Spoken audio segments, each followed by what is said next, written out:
This guy was the most powerful in the entire empire. Merlin Lucifer. He could have any woman in the world at his feet. He could touch anything, even the most precious jewels. He had a dark secret, and because of that, this girl was going to have to help. But before any of that, it all started with the king in his castle. One of his servants was always trying to steal a kiss from him while he was sleeping. "What are you doing? Nobody in this world can catch me off guard." With a warm hug, he told her, he's the one who chooses the time. And besides, the enemies were at the castle gates. The girl, Lilith, was ready to fight and defend the territory, but the protagonist stopped her. He liked to fight his enemies personally. So Lilith, she just had to watch. Outside, the demons were already fighting the humans. In the middle of the battle, someone caught Merlin's attention. That girl, she must be this generation's hero. She took down a huge golem with one powerful attack. Everyone was screaming that she was incredible, but ironically, in the eyes of the Demon King, she looked pretty weak too. A giant creature with more teeth than you could possibly count before dying appeared. The soldiers totally wet their pants in fear, but the girl faced the creature without hesitating. Her ice attack pierced the creature's massive body. The soldiers looked like frightened little girls on the ground, while the heroine reassured them, saying she would save everyone. Her name was Alice, the current hero, and she was there to defeat the Demon King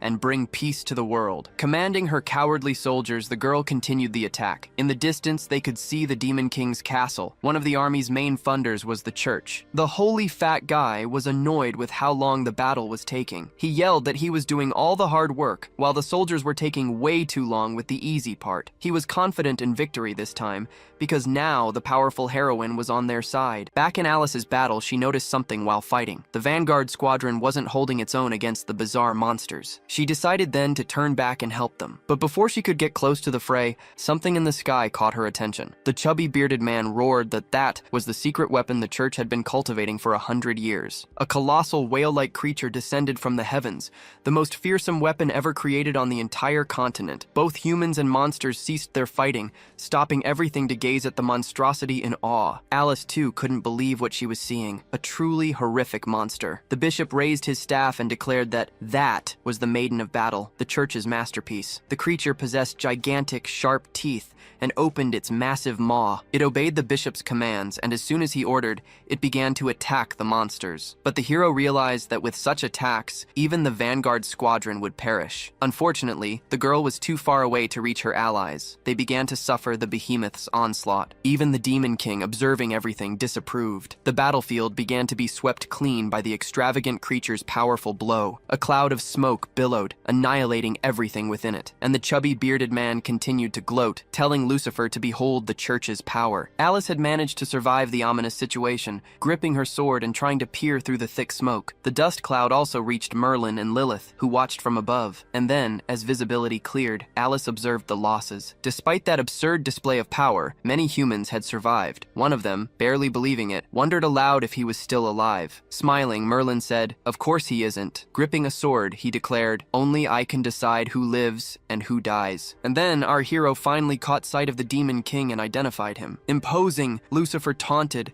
commanding the weaklings to revere him. Bishop couldn't believe that even the sacred weapon's most powerful attack had been blocked. The accompanying lord, visibly shaking, stammered that Lucifer seemed more powerful than they had imagined. But with veins bulging in his greasy face, Bishop ordered him not to be afraid. For the Maiden of Battle was the most powerful weapon on the entire continent, and he was confident the Demon King couldn't harm it. Then, bellowing with all the force in his lungs, the bearded man commanded the creature to crush Lucifer. The Demon King decided to give a little credit for Bishop's elaborate explanation, but he admitted it would all be for naught, for even so, the secret weapon was far too weak. He waited for the colossal whale to draw nearer before drawing his sword, and as soon as it was within good range, the monarch leapt and sliced it clean in half with no great difficulty. That display of sheer masculine skill left Lilith even more smitten with her idol. Alice, however, grew worried, for even the secret weapon was no match for the Demon King. The king twirled his sword to flick off its residue, then closed his eyes, victorious. His monster subjects on the battlefield were utterly awestruck by such power. Bishop was petrified as he watched his invincible weapon turn to scrap in 3 seconds. The army had the same reaction. The Vanguard squadron also watched in awe as the giant whale was shredded into mincemeat, and the two halves of the secret weapon crashed onto the battlefield, its participation ending as swiftly as it had begun. Lucifer sheathed his sword with a theatrical flourish, his eyes still closed. Lilith cheered, immensely proud of her beloved brother, finding the entire spectacle super beautiful. Alice was so stunned she began to sweat. Bishop could no longer even stand. The church's army was trembling in their boots. Merlin declared that now it was the church's losers' turn. He would grant them a glorious death. With little hope left, Bishop screamed for the hero to save them, or all would perish. Despite her immense apprehension, Alice knew she was the hero, and it was her duty to defeat the Demon King. She gripped her sword tighter, resolving not to let fear consume her. Charging towards Merlin, she approached and challenged him to a duel. However, as the girl neared the monarch, his gaze shifted, and an energy stirred the wind around him. The wind pushed Alice back,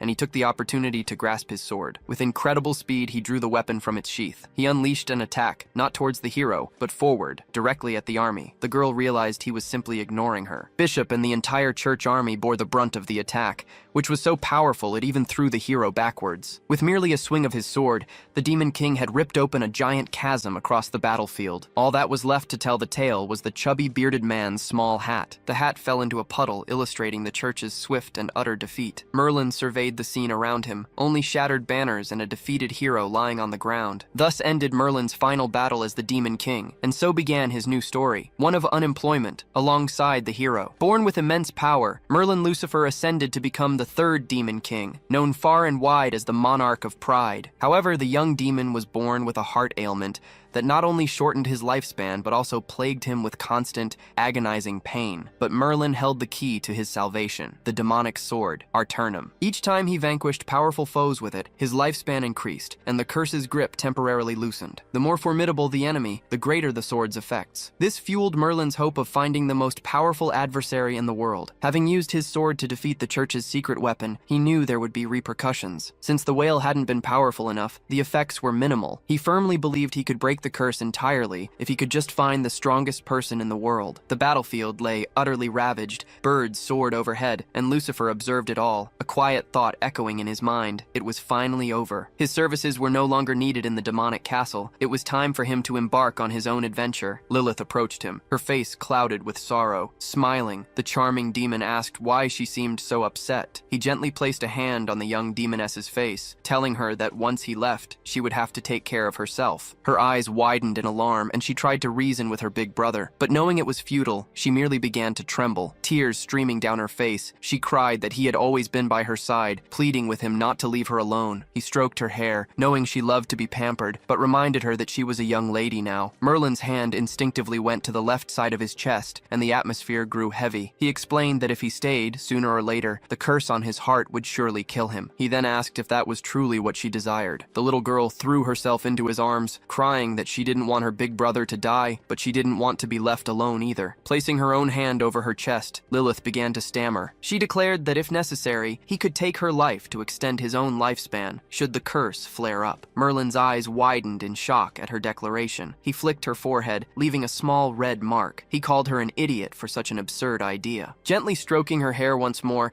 he leaned closer and told her he would never do such a thing. But Lilith insisted, clasping the former monarch's hands, and said she wouldn't mind taking care of him, even if he became a useless NEET. The words neat and useless pricked deep at Merlin's ego, but he still smiled, his gaze soft as he looked at the girl. With a warm, reassuring look, he told her he loved her, but he had to go. He promised that once he was free of the curse, he would return to stay by her side. He even added that when that day came, not even death would be able to tear them apart. His declaration of love made her completely lose her composure. She even let out a little squeal afterward. She admitted that after hearing that, it was impossible to keep acting like a pampered child. But Lilith still had an important piece of advice for him. In a serious tone, she warned him that there were many cunning hussies in the world, and he should be careful not to fall for their charms. She was prepared to kill every single one of them, pulling out their hair strand by strand, flaying them alive, throwing them into lava, and then eating their flesh. Faced with such a horror movie scenario, Merlin wondered if his little sister was, in fact, a yandere. So, without further ado, he set off on his path and bid Lilith farewell. As he walked, he came across Alice's body body lying on the ground. Merlin observed her, trying to discern if she was alive or dead, but the girl was drooling, muttering incoherent words about eating more. Looking at her, he mused that after being knocked out, she had simply fallen asleep. So he decided to carry her, a decision that left Lilith in utter shock as she watched it all unfold. The girl shrieked, asking if a hussy had already appeared,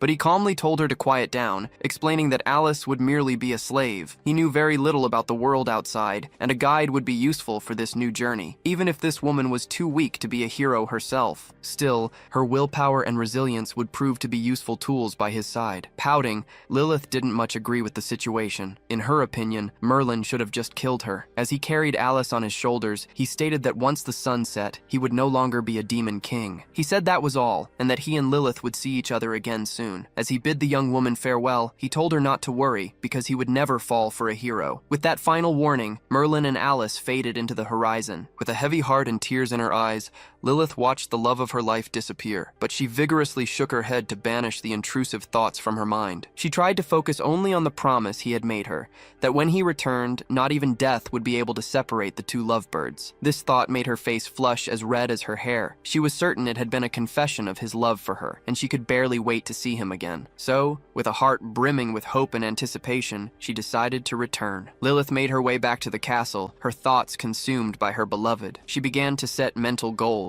By the time he returned, she would have completed her bridal training and would be an excellent wife. Meanwhile, Merlin walked on, Alice still unconscious on his back. A former king, now without a kingdom, and a captive hero, an unlikely duo in search of adventure. Merlin and Alice continued their journey toward the former demon king's next adventure. Still unconscious but slowly regaining awareness, Alice wondered if she had truly lost. She recalled how, ever since leaving the mountains, she had found herself in one predicament after another. She had fallen for the church's sweet talk and empty praise, and the thought of defeating the demon king was her only way to stay optimistic. But after witnessing him defeat the church's secret weapon without even breaking a sweat, she finally realized the abyss of power between them was simply too vast. Alice remembered her master's words, how she was still slacking off in her cultivation. Her master had warned her that far beyond the mountains, much stronger individuals existed, and someone at her level would face immense difficulties. Now, after that disastrous defeat, the girl understood her master had been entirely right. Merlin paused his steps, something having caught his eye. It was a wooden ship, shattered into pieces on the seashore. Carefully, he placed Alice under a nearby tree. Scratching his head, he mused that he would need to figure out a way to find another boat. The former monarch moved away from the heroine, who remained unconscious, but slowly she felt her consciousness return, and her thoughts begin to organize. Something slimy and warm began to drip onto her. It ran down her cheeks, soiling her face. She startled awake, realizing she wasn't alone. A sinister wolf was staring right at her. The girl quickly jumped up in a fright, scrambling to get away from the beast. Desperate, she screamed with all her might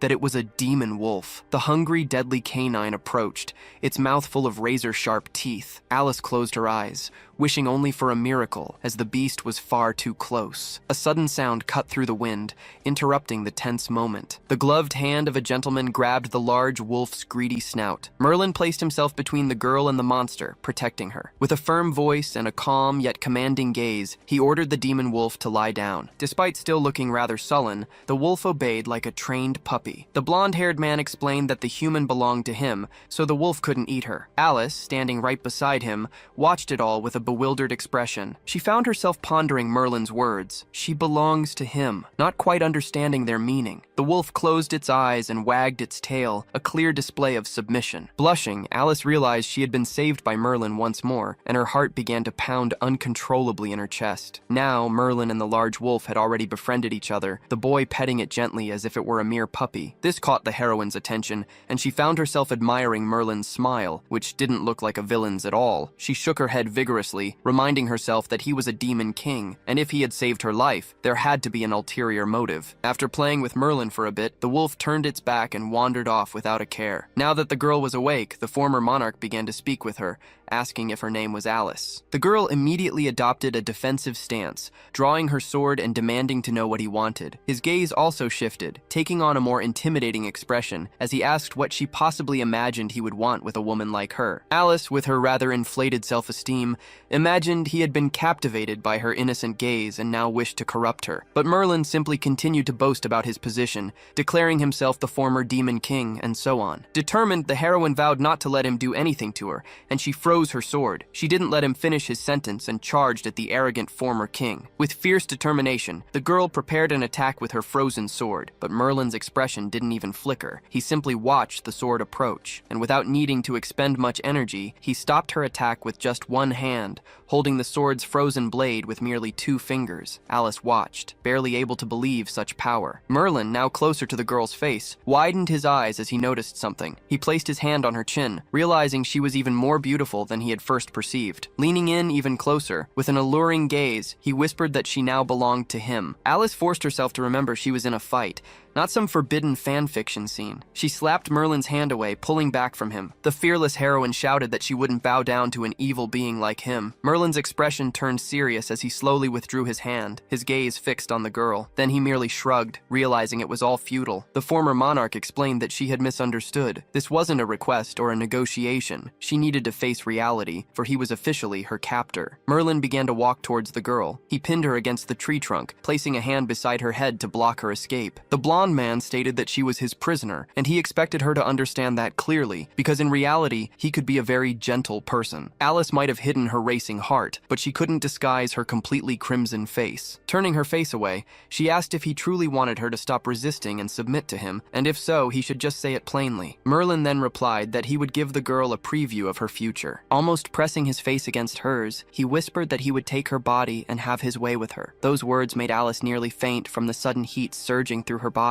She remembered hearing rumors that some demons impregnated human women to create descendants. Desperate, the poor girl began to panic. She hadn't even had her first date, and now she was going to become a demon's broodmare. Grabbing her hand firmly, Merlin declared that she was to come with him now. She pulled away, convinced that the former king was a shameless scoundrel with the most sinister motives. This angered the demon, and he complained that she was a very disobedient girl. Since that was the case, he resorted to drastic measures, scooping her into his arms before she could defend herself, stating he would have to be a little rough. Alice tried to fight, thrashing and squirming, attempting to escape his grasp, but to no avail, as he effortlessly carried her to a waiting boat. Now, with no escape, the girl was utterly defenseless and at the mercy of the young man's dark intentions. With a wicked gleam in his eyes, he reached out a hand to her, declaring that their game would now begin. She screamed for him to stay away, threatening that if he came any closer, she would leap into the sea. The heroine and the former demon king were adrift on the high seas, locked in a heated argument. Her grip tightened on her sword, her gaze fixed on her captor. Gritting her teeth, the girl contemplated a drastic solution to her predicament. Pressing the blade to her own throat, she declared that if he dared to take another step closer, she would end her own life. The boat's oars lay stacked, one atop the other, unsettlingly close to Alice's feet. Merlin's eyes took in the scene, a plan quickly forming in his mind. He subtly stepped on the tip of one oar, causing it to pivot upwards. The opposite end swung up, striking the girl sharply on the head and throwing her off balance. With a yelp, she dropped her sword, which clattered onto the boat's wooden floor. Alice clutched her head, wincing at the throbbing pain from the oar's impact. Merlin let out a slow breath, inwardly marveling at how such a naive girl could have ever become a hero. Tears welled in Alice's eyes as she finally gave up. "Get it over with already," she pleaded, resigning herself. "There's no point in fighting it, but please don't be violent." But Merlin scoffed, a look of pure disdain on his face. He'd encountered countless women in his time, and she, he declared, was not even remotely his type. The Demon King wasn't finished, though. He pressed his advantage, mocking her strategy of using a metal plate to compensate for her noticeable lack of assets. Alice flinched, mortified, and quickly explained, That's mithril armor." The realization that she was using mithril armor as padding sent Merlin into a fit of uncontrollable laughter. Now truly enraged, Alice demanded to know why he had kidnapped her in the first place, if not to produce an heir. He simply raised a finger, gesturing to the oars. "Do you see these?" he asked. They lay right beside her, within easy reach. Merlin explained that they would be navigating through the treacherous Strait of Orkney. From there, they would cross the churning seas to enter the territory of Great Britain. Alice stared, dumbfounded. She immediately burst his bubble. "Don't be stupid," she snapped. "That's impossible." Even the church's massive fleet struggled to navigate those waters, requiring hundreds of men and complex camouflage to evade unseen enemies. Countless creatures lurk beneath the waves, practically invincible. It would be utterly impossible for the two of them to take turns rowing alone, let alone at at the mercy of those beasts. A wicked glint entered his eye. "You must be mistaken," he purred. "I never said we'd take turns." He'd explained that he'd take her body and make her do certain irrational things, by which of course he meant she'd be doing all the rowing by herself. With that, he turned his back to her, gazing out at the vast sea horizon. He planted his foot firmly on the prow of the boat, leaning forward to get a better view, and declared he would simply stand there, chilling out and enjoying the sea breeze. Alice's face contorted into a baffled expression, utterly bewildered, like a blind man caught in a crossfire. She stared at the lonely oars, then at the endless churning sea surrounding them. They were virtually adrift, and the terrifying realization of her predicament finally sank in. 3 days crawled by. The sky above them hung heavy and dark, swollen with rain clouds. Just as Merlin had planned, Alice was the one straining at the oars, while he merely lounged at the prow of the boat, observing. The girl remarked how strange it was that they'd been sailing for 3 days without a single creature attacking them. Merlin explained that the ocean was a place brimming with peril, and getting too close to a more powerful entity often led to one's demise. He added that a very large creature was currently tracking them, which was why all the other smaller fish gave them a wide berth. He casually instructed her to hold on tight, explaining that since he couldn't swim, if the boat capsized, she'd be entirely on her own. But Alice retorted that she'd once heard he'd split a sea demon in half with his bare hands. He clarified that that particular sea demon had ventured onto land,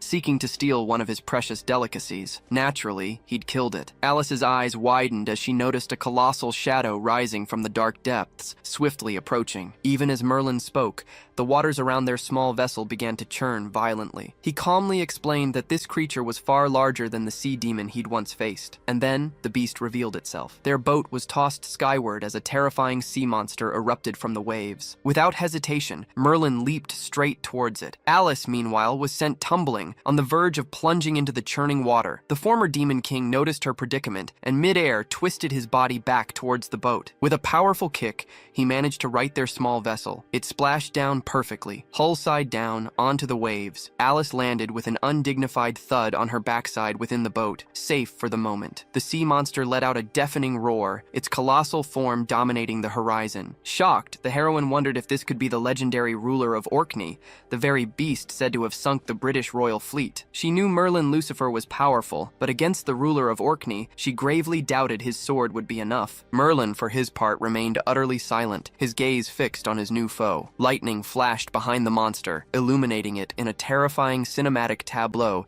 as it stared down at the adventurers. Alice was nearly soiling her breeches, her eyes wide with fear as she watched the horrific scene unfold. Burying her face in her hands, she thought, "We're completely screwed." Even Lucifer looked scared, but as she drowned in her despair, Merlin suddenly interrupted her lament. Barely suppressing his laughter, he pointed at the plesioth. "Don't you think he's just hideously ugly?" he quipped. He then burst into booming laughter, declaring the creature utterly disproportionate. Alice, meanwhile, bristled with fury that he still possessed a sense of humor at a time like this. The ruler of Orkney, now incandescent with rage at Merlin's blatant mockery, coiled itself. It lifted the tip of its enormous tail, preparing a devastating attack, and slammed it down into the sea with all its might, unleashing a colossal wave. The adventurer's small boat was immediately thrown into a chaotic dance, struggling against the monstrous waves. Alice shrieked, "How are you going to fight something that rivals the very power of nature?" The monster, now growing increasingly enraged, began to lash out more violently. The sea itself seemed to mirror the enemy's fury, its waters growing ever more violent. Merlin drew his sword from his hip, a smirk playing on his lips. "Since you dare to view me as your prey," he began. Even as the colossal beast lunged forward, jaws agape,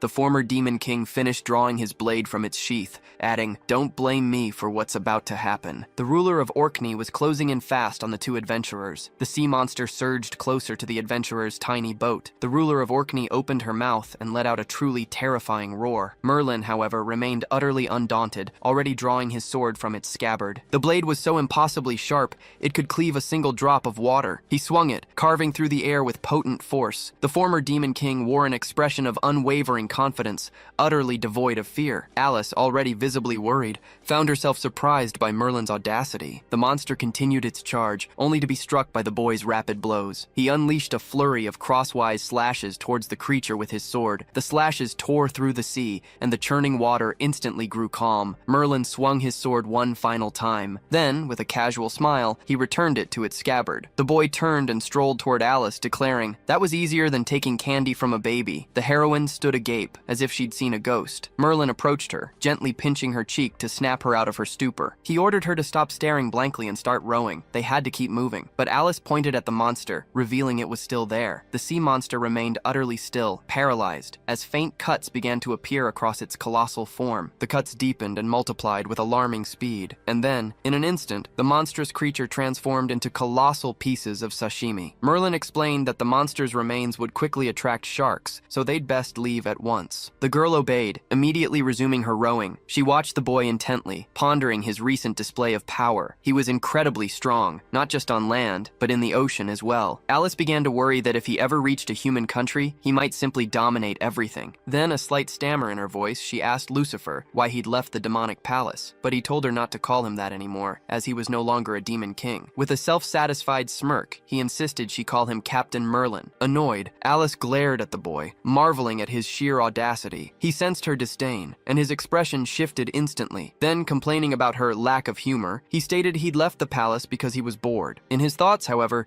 he knew it was best not to let her know he'd actually been fired by the Demon Council. Alice retorted, now asking if he was of the saint class. He claimed he had no idea, because his strength couldn't be measured by human parameters. But the heroine insisted he must have worked hard to achieve such a level of strength, citing the old adage, "Genius is 1% talent and 99% hard work." Merlin let out a short, sarcastic laugh. He began to laugh outright, asking if she truly believed such nonsense. Pointing a finger at her, he declared it was a lie invented to make mediocre people spend their lives struggling. To him, it was nothing more than an incentive for the untalented to stay grounded and direct their hard work towards meaningful endeavors. Sweating slightly, Alice protested, disbelieving. "If that were true," she asked, "how could I ever hope to surpass him?" He casually reached for his sword, still sheathed. He stated that within the entire demonic tribe, he was the only one who could wield it, a natural gift, as he called it. Alice gazed at the sword thoughtfully, pondering his words. Then she asked how he had become so powerful, and if he would tell her his story. With a flicker of disdain, Merlin's expression grew serious. He mused aloud, "How can I even begin to explain?" His mother was the second monarch. He'd been born into royalty, fully expecting to live the rest of his days in idle luxury. But during the 197th church campaign, his mother was slain in battle. He and his sister were left orphaned and homeless. To live among the demonic tribe meant to survive by the law of the jungle. From that day forward, he swore he would become stronger than anyone to protect his sister. He slew the ancient giant demon of the snowy mountains. He battled the bull-headed sorcerer in the forest. He even fought to the death against the infernal demon dwelling within the lava flows. He trained tirelessly every single day, to the point where his blade began to rust. He faced death countless times. Finally, he personally killed the demon that had oppressed him and his sister, seizing the title of the new Demon King. Before he knew it, he had become invincible. And that, he concluded, was the story of his past, the chronicles of a prince's quest for vengeance. Stuttering, Alice pointed out, "That does sound like you worked incredibly hard for your strength," but he denied it, stating that his dream was to live as a vagrant. "Why would I work hard?" he scoffed, "when I was born strong?" Utterly bewildered, Alice asked why he'd recounted such a tragic past, or if he was simply messing with her. He explained that he hadn't lied. He'd always possessed immense power. He simply hadn't known how to wield it. Once he learned to control it, he truly became mighty. The girl's face registered overwhelming disappointment. Merlin scoffed again, claiming that even if he explained it, she wouldn't understand. He then ordered her to resume rowing. As he lay back, completely relaxed, Merlin mused that leaving the palace had been an excellent choice. Defeating the Plesioth had eased his heart's curse. He even wondered if it was some kind of illusion, given how much calmer his heart felt. And it seemed to happen most often when he was near that stupid heroine. The day was clear, the sky a brilliant blue over the coast. Seagulls soared overhead, their characteristic cries echoing through the air. The adventurer's boat finally reached the shore, gently coming to rest on the sand. Merlin disembarked and surveyed the island, a question forming in his mind. Was this truly Great Britain? Towering mountains rose sharply from the sand, their peaks so high that even the circling seagulls disappeared from view. The crystal-clear sea provided a soothing soundtrack with the gentle lapping of its waves. A hint of unease in his voice, Merlin turned to Alice. "What is this place? I told you not to stop until we reach Great Britain, and I don't see any villages here." The girl remained on the boat, which sat unmoving on the the shore. A small hand could be seen gripping the edge of the vessel. The poor heroine was utterly exhausted. "Can't you see for yourself where we are?" she grumbled, her voice strained. She simply slid off the boat, collapsing onto the sand in a heap of exhaustion. Merlin had indeed made her row the entire journey alone. Fury simmered within her. She swore that the moment she mastered her teacher's secret ice arts, she would make him pay. Merlin approached the girl, who remained sprawled on the sand. Placing his hands on his hips, he stated, "You'd do well to remember your place. You're my slave now. You can't just throw tantrums like a spoiled child." He then moved his hand, reaching towards her face. Alice's eyes widened. Was he actually going to strike her? Instead of hitting her, however, he pinched both her cheeks, pulling them outwards. The girl cried out, demanding to know what he was doing. He began to playfully jiggle her cheeks,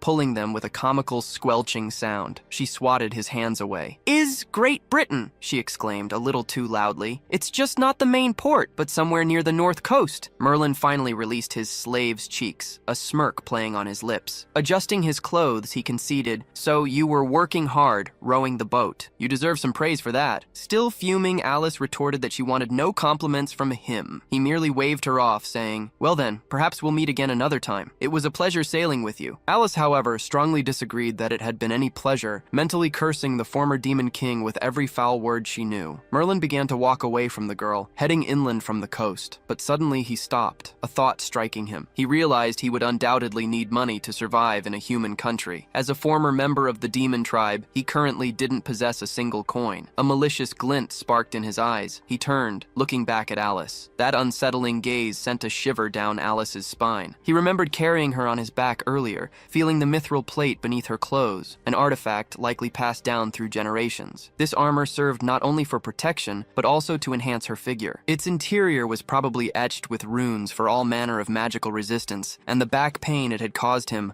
was a testament to its immense value. If he could get his hands on that armor, he could make a fortune. Alice watched the blonde man mumbling to himself, completely oblivious to what was about to happen. Suddenly, he darted towards her, catching her completely off guard. As he neared, he cleared his throat delicately, hand held politely near his mouth. Then, extending a hand to her with exaggerated politeness, he declared, "Parting from you in such a situation would simply break my heart. So perhaps you could give me something truly precious." Crossing her arms defensively, she eyed him suspiciously. "What do you want?" Pointing at her with an intense, unwavering gaze, he simply said, "Take off your clothes." Alice let out a desperate gasp, completely blindsided by his demand. She tumbled onto her rear, sputtering, "But you said you weren't interested in me." He merely shrugged. "I've changed my mind now." She instinctively crossed her arms over her chest, backing away and pleading with him not to come closer. A sinister, almost maniacal grin spread across his face. "You just need to do as I ask." The sheer desperation of the moment sent her heart racing. She screamed as loudly as she could, but the deserted coast offered no one to hear her plea. Tears welled in her eyes. "Please," she choked out, "be gentle. I've never done this before." But now, holding her armor in his hands, he chuckled, making a jab about her lack of curves. "What I wanted is already right here," he stated. Alice was still processing Merlin's request, slowly realizing that taking off her clothes had only ever been about the armor. He explained that a mithril hero's armor was worth a fortune. Calling her Miss Flatchest, he then turned his back and bid the girl farewell. Alice was now stripped of both her armor and her dignity. She raged, screaming curses at Merlin, calling him despicable, shameless, and an utter idiot. The poor heroine couldn't contain her emotions,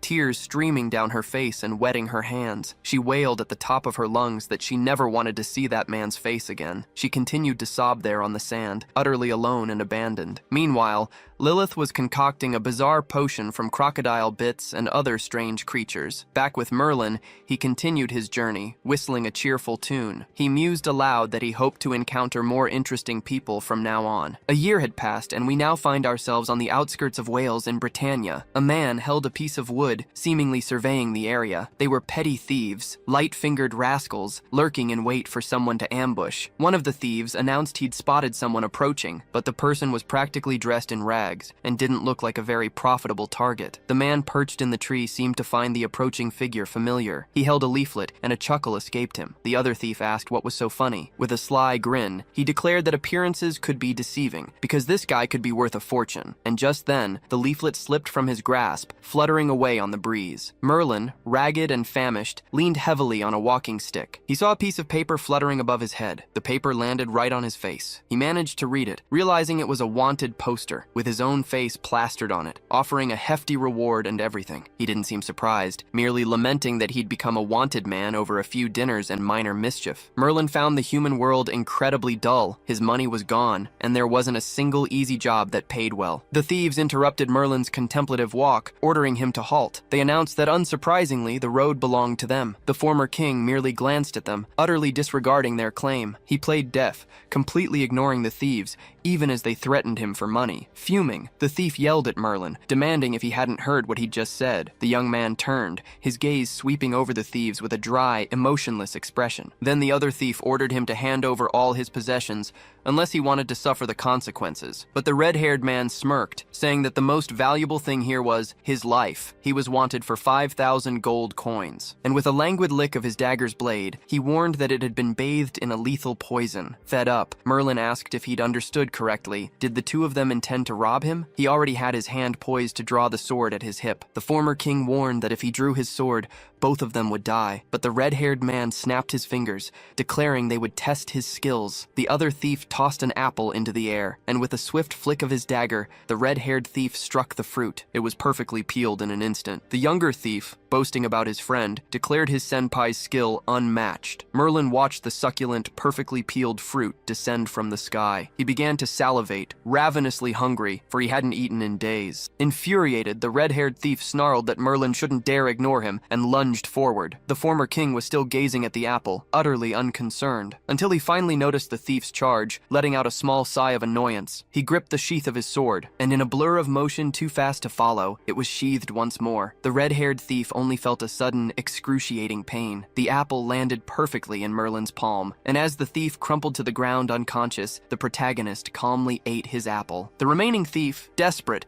cried out, asking how such a thing was possible. He decided to flee, scrambling away and begging Merlin not to kill him. Sighing, Merlin declared that opponents like these were truly tedious. On the ground, the body of the other red-haired thief seemed to be evaporating. The vapor intensified, as if his body were undergoing some kind of transformation. This caught Merlin's attention, and he gazed down at the corpse. He realized that the thief he'd just dispatched was, in fact, some kind of goblin. Presumably, this goblin had been in disguise, fearing persecution by the Imperial army. Merlin continued to munch on his apple, observing the dissolving body. He tossed the apple core over his shoulder, thinking it wasn't his concern, and decided to go look for more food. But nearby, nestled into the mountainside, was a cave, and from that opening emerged a goblin clutching a spear. The thief who had earlier fled from Merlin appeared at the cave's entrance, and the goblin guard demanded his business. The bandit then revealed his true identity, stating he wished for an audience with Your Majesty. The goblin guardian allowed him entry, but warned that if his matter wasn't urgent,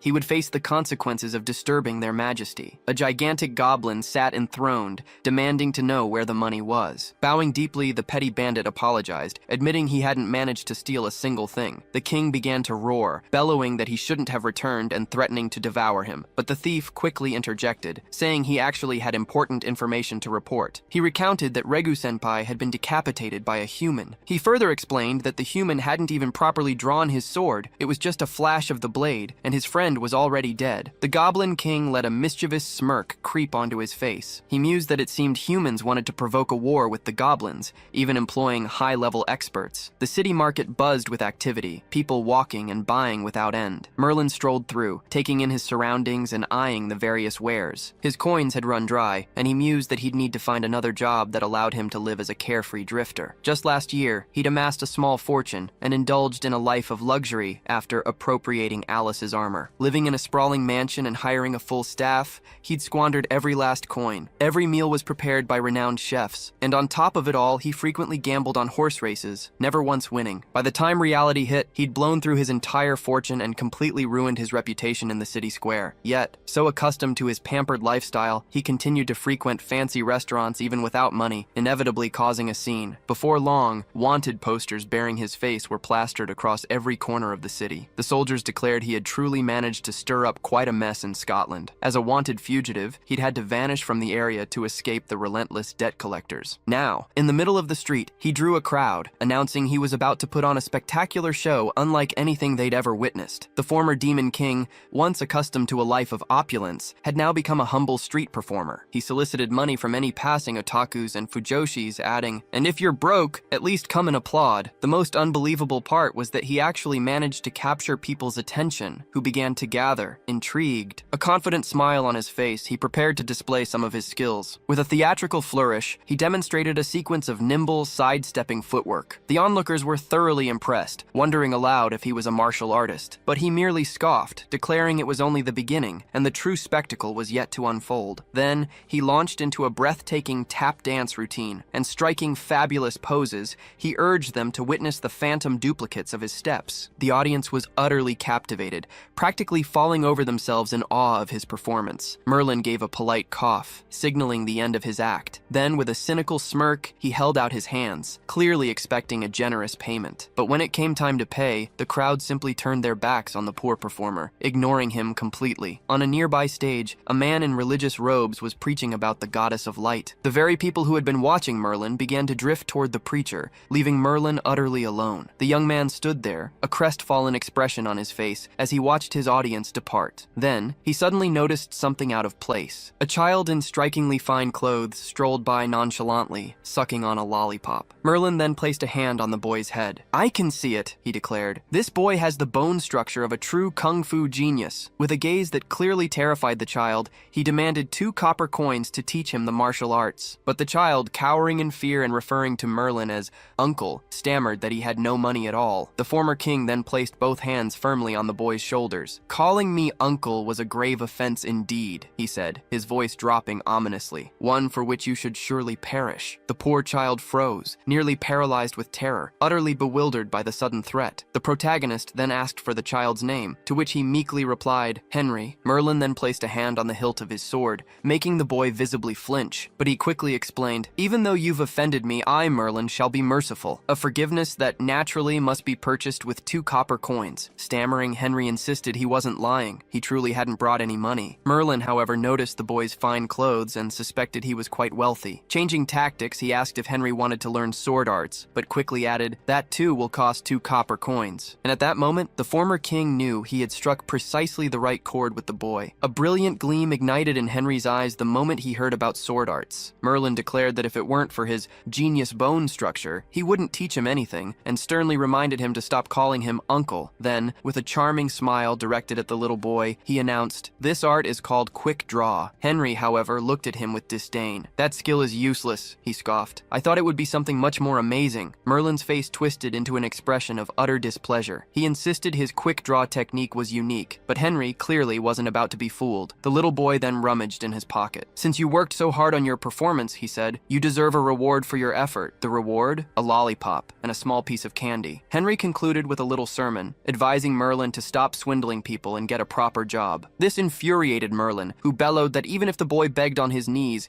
he wouldn't teach him the technique anymore. Still fuming, the former king mused that the brat had no idea who he was messing with, but since he was already in it, he might as well make the best of it. He began to suck on the lollipop he'd received, already brainstorming another way to earn some cash. He started to hear the religious man's sermon drifting from behind him. A substantial crowd had gathered, listening intently to the man's words. Some young women murmured amongst themselves, commenting that the demon king of the first palace was hideously ugly and ferocious, and had even corrupted the 233rd heroine. Merlin, overhearing the women gossiping about him, recalled that he'd never had any interest in Alice whatsoever. The preacher thundered that Lucifer was immensely powerful, and had even managed to cross the great sea. Therefore, everyone should seek the light to protect themselves. He continued, claiming the demonic race was exceptionally ferocious and could massacre them at any given moment. Merlin became incensed by these deceitful rumors the church spread about him. The preacher continued to shout, urging everyone to read the Bible to strengthen their faith. He held up a thick book, explaining that only the goddess of light would rescue them from Lucifer's grasp. He then opened a cabinet, revealing several copies of the book,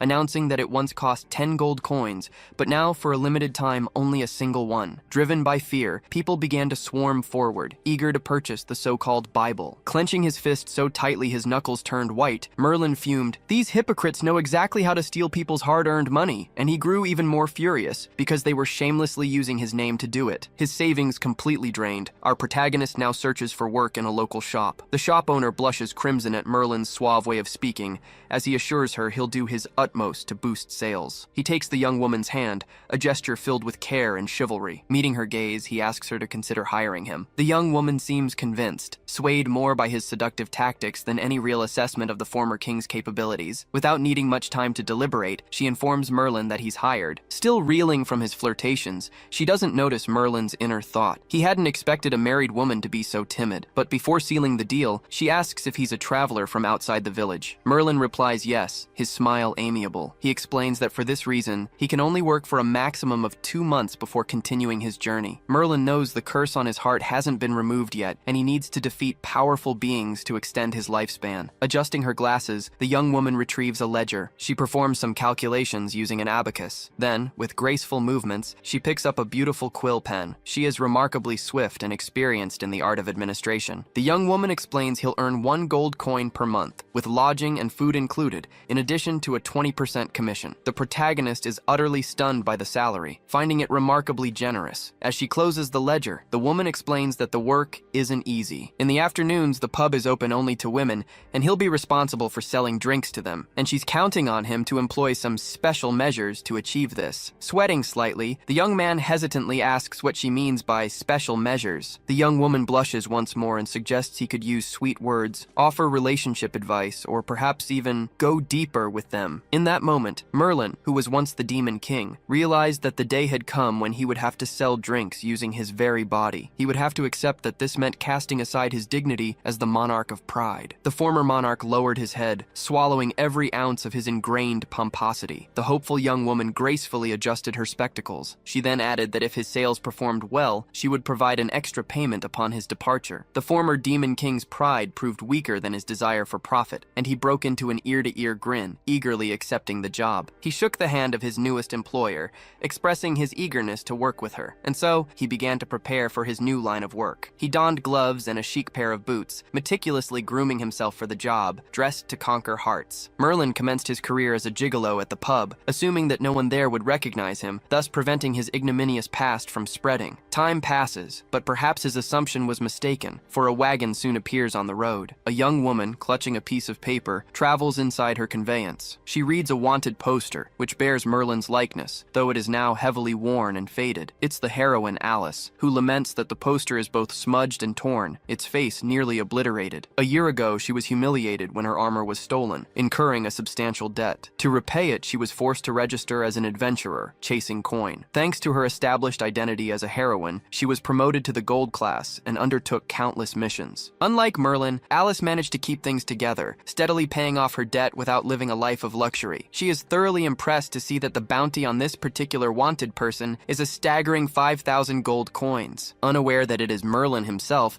she decides to accept this highly lucrative mission, to apprehend the gigolo from Scotland. She believes it will be an easy task, and with the money she'll finally be able to buy beautiful new outfits and pay her rent. She and her little donkey, Sweet Tart, continue together along the path. But little does she know, the man she's pursuing is the very person she wouldn't wish to lay eyes on again. Not for all the gold in the world. Night falls, and our scene shifts to the pub where our protagonist is now employed. Within, 2 figures partake in a dancing spectacle, their shoes keeping pace. It's Merlin the Charmer, accompanied by a lavishly dressed client. With an irresistibly tempting expression, the man asks if the young woman would drink that wine for him. With cheeks flushed crimson, the young woman declares she'd even die for him, calling him her little daisy. The other women in the hall grow excited, clamoring for hugs of their own. Seductively placing a finger to his lips, Merlin asks if they might all buy a drink then. The women instantly form a line, vying for the protagonist's attention, all eager to splurge a little money on him. The bar owner had, it seemed, already anticipated his immense success with the female clientele. A child's voice calls out to the woman,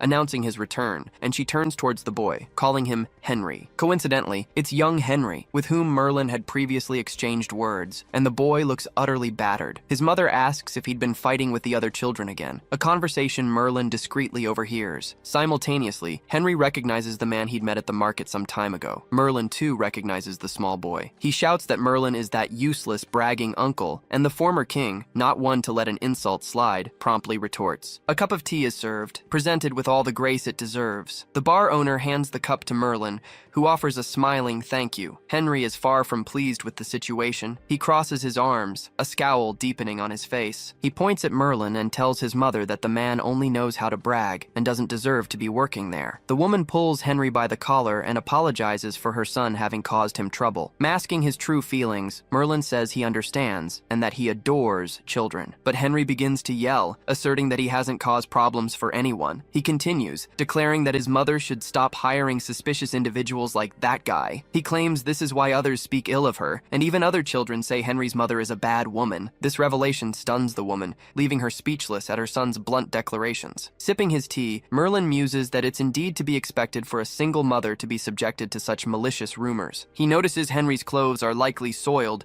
because he was fighting with the children who had spoken ill of his mother, and indeed the boy's once somewhat fine attire is now reduced to tatters. Merlin begins to reflect, deciding to take a stance on the entire situation. He tells Henry that if he truly wishes to protect someone, then he must grow stronger. If he wants to protect his mother, he needs to strive for strength so that people will think twice before daring to provoke him. Pointing an accusatory finger at Merlin, Henry retorts that he's merely an opportunistic gigolo with no moral standing to say anything at all. He flails his arms, declaring that even if he has to die out there, he refuses to learn the useless quick-draw technique Merlin has to teach. And with a furious glare, the small boy slams the door and bolts out. His mother tries to go after him, but he's already sprinted too quickly into the street. With a look of sheer distaste, Merlin merely watches the situation unfold, thinking, that brat is truly an utter nuisance. The Moonlight Pub was a truly bustling spot after dark. Merlin was polishing a glass, observing the evening's lively bustle. An armored warrior, Logue, asked if there really were goblins in that village. Another warrior confirmed it, and a young woman chimed in, mentioning they'd found a goblin corpse on the road not long ago. The man who had asked the question downed his drink in a single gulp. Turning to Merlin, he requested another. The protagonist, Merlin, confirmed the order with a charming smile. With an extravagant, graceful flourish, he poured the drink into a cocktail shaker. He then shook it vigorously to prepare the concoction. Putting on a show, he tossed the glass behind his back with theatrical flair. Next, he deftly juggled it from one hand to the other. Finally, he poured the meticulously crafted drink into a fresh glass, a smile still gracing his lips. He then served the drink to his customer, inviting him to enjoy it. Logue was visibly impressed by such masterful bartending. The other man, a red-haired young man, also requested another drink, and Merlin, still smiling, replied that it was his pleasure to serve them. Night deepened, and time slipped by. The conversing warriors continued to order drinks and some appetizers. Logue, the spiky-haired warrior, was nibbling on a snack. The red-haired young man explained that his share of the mission's reward would be 2,000 gold coins, but Logue shook his head, asking why the young man was giving him a larger share. The red-haired young man blushed and started scratching his face. At the same time, the young woman accompanying them at the table also looked embarrassed, and then the two decided to admit something. The lovebirds announced they were getting married and would return to their hometown after completing this mission. Logue was shocked by the announcement, especially that it would be right after this mission. Merlin, who had been discreetly listening in on their conversation, made a face as if he'd just smelled something rotten. Logue congratulated his companions, but Merlin inwardly thought, that's a death flag if I ever saw one. He decided to approach and interrupt their conversation, politely asking for a moment of their time. In a calm, friendly voice, he inquired about the details of their mission. Logue explained that it was to kill 100 goblins and collect their ears. Logue then asked if Merlin fancied becoming an adventurer himself, but Merlin denied it, saying he was simply curious if it was a dangerous mission. The red-haired young man reassured him that he needn't worry, as they were silver-class adventurers. Scratching his chin, Merlin mused that it really didn't sound that dangerous. He then thanked the adventurers in advance for protecting his town. Later, far from the bustling pub, Logue was battling a group of goblins with his trusty axe. He managed to defeat several of them with just a few swift swings. Wiping sweat from his brow, he looked quite pleased,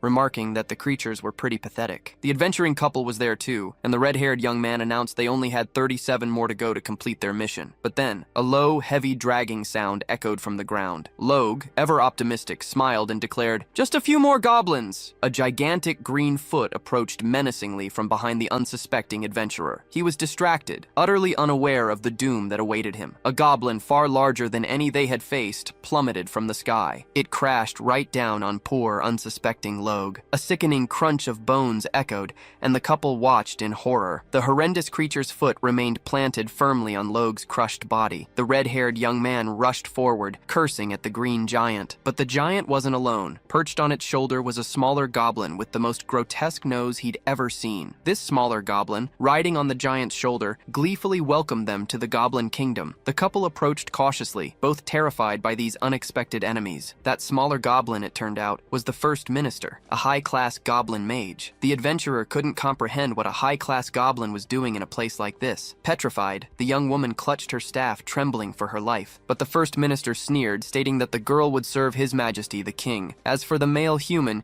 he would be of no use to them, and thus he would perish. He quickly conjured a massive fireball and launched it directly towards the young man. The swordsman yelled for the mage to cover him, declaring they would fight. The young woman gripped her staff tightly and began to channel multiple spells through it. She formed a shimmering portal of light and energy, conjuring several powerful spells at once. The swordsman, for his part, was channeling his strength into his sword. He focused all his energy into his blade. It pulsed, wreathed in crimson flames. He unleashed his attack, an explosive cross-slash, straight towards the fiery projectile. The flaming blade met the very edge of the fireball. Concentrating intensely, the swordsman was filled with profound worry. In his heart, he hoped and prayed that both of them would manage to escape. But while he was preoccupied with the fireball, the giant goblin that had stood beside the First Minister suddenly appeared before him. With its massive club, it delivered a powerful blow straight to the adventurer's body. The strike was so forceful, it sent the warrior flying from the impact. He crashed headfirst onto the ground with a sickening thud. The young woman despaired, crying out her fiancé's name. Then the goblin First Minister ordered his minions to capture her. She screamed desperately for help as the goblins seized her. Troon, who had survived the giant goblin's attack, yelled for the bastard goblins to leave her alone. Chuckling maliciously, the First Minister said he had a chance to save his beloved if he agreed to a small deal. The sign for the Moonlight Pub, where our protagonist works, came into view. Alice stood outside, gazing at the sign. She'd heard it was the best inn in town. The girl peered through the doorway, trying to gauge the activity inside.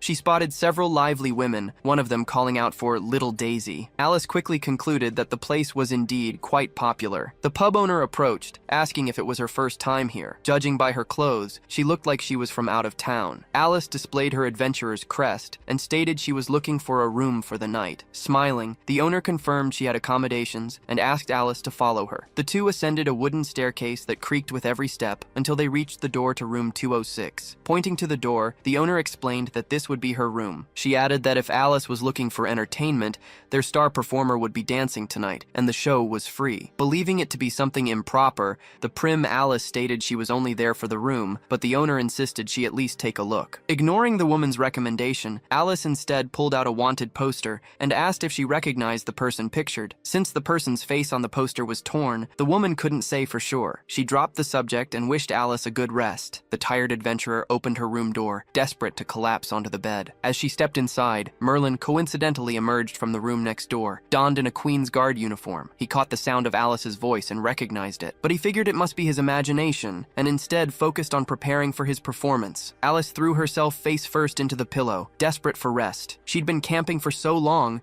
that collapsing onto a soft bed was an indescribable pleasure. She then began to reminisce about past adventures and wondered when she and the swordsman of Elgin would meet again. To pay off her loan, Alice had traveled extensively. On one of her adventures in the port of Elgin, she had been captured. She was hopeless, tied up on a ship teeming with pirates. Two menacing pirates approached the defenseless girl. The scoundrel pirates had planned to kidnap the Duke's daughter, but instead ended up capturing the adventurer and a few other young women as well. Alice looked behind her and saw several terrified girls, also imprisoned. She yelled, attempting to intimidate the cowardly pirate scum, but they merely embraced their moniker of scum and declared they would start their fun with the heroine, until a voice interrupted the bandits' actions, ordering them to wait. And from atop the ship's mast, a mysterious man cloaked in shadow was observing them. Merlin, clad in a long cloak that concealed his attire, declared that the pirates were in for trouble. However, Alice couldn't make out who was up there. Her vision was greatly hampered by the cage she was in. The pirates, unintimidated by the protagonist's presence, taunted him. But unconcerned, Merlin merely asked if they truly believed themselves so strong. They were the Redbeard brothers, Saint-class masters, and no one on the seas could stand against them. They commanded a fleet of 17 warships. Even challenging the Imperial Navy would be easy for them. One of them pointed a finger at the blonde man and declared that an unknown nobody like him wouldn't be able to take their prisoners. Merlin had never imagined he'd encounter two Saint-class individuals while fleeing his creditors. He grew excited at the prospect of using his sword, intending to use their lives to ease the burden of his curse. Smiling, he knew this was his lucky day. But the two pirates were also smiling, convinced the brat would soon meet his end. The leaner pirate wielded an energy sword, while the younger one used a chained hook. Merlin effortlessly dodged their attacks and readied his sword. With a single, sweeping strike, he landed back on the deck. The strike was devastatingly effective against the leaner pirate, who screamed in agony, and equally so against the heavier one, whose chain shattered into pieces. The blow, in fact, was so powerful it split the vessel in half. Then, in a heroic pose, his cloak still concealing his identity, Merlin landed victoriously. Only then did Alice get a glimpse, and even to this day, she doesn't know the identity of her savior. But that single act was enough to steal the naive girl's heart, and she clutched her pillow, utterly smitten. She mused that even without seeing his face, she knew he must be a very generous and calm person. And then she remembered she needed to write to her mistress. The heroine picked up a beautiful quill pen and dipped it in ink. She then began the letter, stating that she was well and so incredibly rich she'd never have to worry about owing money to the church again. She had even entered a relationship with the legendary master swordsman of Elgin, and a brilliant future lay ahead of her. She concluded the letter by asking her mistress not to worry about her, promising to visit soon. After penning all those lies, Alice still looked up at the starry sky, a smile playing on her lips. The sky was clear and teeming with stars. Alice began to pray, as she did every day. She prayed that she would never again have to encounter that bastard Merlin for the rest of her life. Alice also asked God to turn Merlin into a wretched bum with no choice but to work as a gigolo, and just as the superstition goes, our protagonist sneezed the moment Alice began to speak of him. Adjusting the mask of his uniform, he mused that he sneezed every day at this exact hour, wondering if someone was indeed cursing him. The young women in the audience were practically swooning, eagerly calling out for the famous Little Daisy. Alice sat at the bar, sipping her drink and observing all the commotion. She wondered who this Little Daisy could be, as every woman there was screaming his name. Then, someone placing a glass of milk on the counter caught her eye. Little Henry stood there, seething, declaring that all those women were just tramps and easy women. Alice tried to make him reconsider his words, as they were much too harsh for a child. He insisted the insults were deserved, since most of them were married but came here anyway. Poor Henry resented his mother's business. It was because of it that she got such a bad name. Alice connected the dots, realizing he was the owner's son, but the little boy continued, saying she was better than all of them. Unlike the others, she wasn't throwing herself at that despicable gigolo. Our heroine felt a surge of pride at the compliment. As the boy looked more closely at her clothes, he noticed something. She wore the crest of an adventurer heroine on her waist. His eyes practically lit up at the sight. He approached her and asked if she was a gold-ranked adventurer, thinking it was absolutely amazing. Smiling, Alice confirmed that she was. He began to heap praise on her, saying it was the first time he'd met someone so incredible. Then, pointing to her sword, he asked if she could teach him how to use one. Awkwardly, Alice turned to look at her sword, still sheathed at her side. She knew that without the proper lineage, it was impossible for anyone to learn the ice sword arts. Seeing the little boy's overwhelming enthusiasm and unwilling to disappoint him, she had an idea. She gently patted his head to soothe him. She promised to teach him, but only if he drank more milk to make his body stronger. Henry beamed with excitement at the proposal. He gripped the glass of milk with gusto and determination. He then proceeded to chug the entire glass in one go, hoping to instantly become stronger. After finishing it, he declared she was very clever, comparing her to his useless uncle who only knew how to use the quick draw technique. Alice asked who this useless uncle he was talking about was, and just at that moment, Merlin began his show, apologizing for the delay. The audience of frenzied women erupted in cheers. He appeared on stage, radiant with splendor and charm. Unimpressed by the spectacle, Alice realized this was the infamous Little Daisy. Henry chimed in, confirming, "That's him, the useless quick-draw uncle I was talking about." He added that even if he was useless, his uncle was a complete ladies' man, the very picture of a gigolo. Gigolo, the magic word our adventurer needed to hear to know that he was her target, worth 5,000 gold coins. She immediately prepared her sword, drawing it from its sheath. She explained to Henry that she was going to apprehend a criminal and told him to wait right there and not move. Then, the intrepid young woman climbed onto the stage and called out to the performer. The spotlight swung to illuminate her as she declared he was wanted for evading debts and was now under arrest. Merlin began to think he'd seen this girl somewhere before. She resembled the foolish heroine he'd adventured with a few years ago, but her assets had certainly grown more substantial. Alice continued, telling him to offer no resistance, but he held up a hand asking for calm, and then slowly he brought his arm forward towards the girl's chest. He brazenly groped her chest, without the slightest shame, right out in the open. Merlin realized they were merely padding, and Alice's blood ran cold at his audacity. The girl felt utterly humiliated, like the lowest of the low, and wished the ground would swallow her whole. She gripped her sword, her hand still trembling with rage. She lunged at him, stabbing 3 times, but missing all 3. The other women, who had been enchanted by the show, began to grow alarmed by the sudden turn turn of events. With a calm voice, he asked her to stop, as she might hurt someone. Utterly provoked like a cornered lion,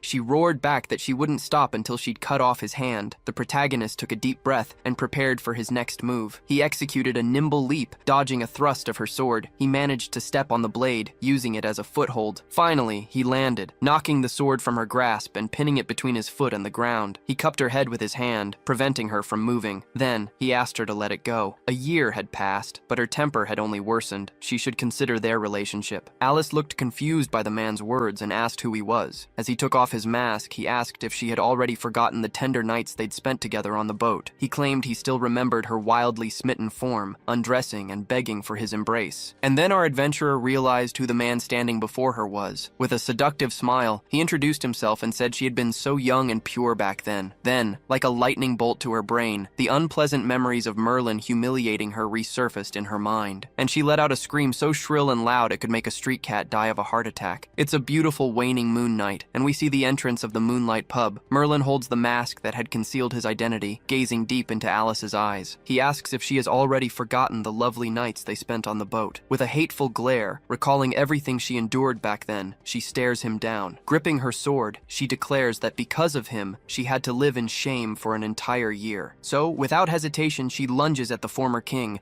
vowing to kill him, but he manages to restrain her firmly before she can strike. Merlin leans closer, suggesting they should be companions. Besides, he only stole from her, so killing him would be a disproportionate punishment. The girl's rage is so intense that tears well up in her eyes, yet she continues to glare at him. Even Merlin is a little taken aback by her resentment-filled stare. But then, her brave heroine facade crumbles, and she collapses to the ground. She begins to cry, telling him that after stealing the most precious thing she owned, he simply ran off, with no idea of what she had to endure. Because of him, she's had to toil tirelessly until now. She says that if he considers himself a man, he should face his responsibilities. The ladies who had been watching Merlin's show begin to judge his actions, murmuring that they hadn't expected this from him. Henry, who was never much of a fan of the former king, declares he's disgusted by him now. Cornered by so many judgments, the protagonist raises a hand and claims it's all a misunderstanding. As Alice continues to weep, Henry retorts that Merlin should be grateful she likes him, and it's unacceptable for him to exploit her feelings. To top it off, he spits in the blonde's direction and declares that Merlin is truly the scum of the earth. Merlin knows that if the women hear this kind of talk,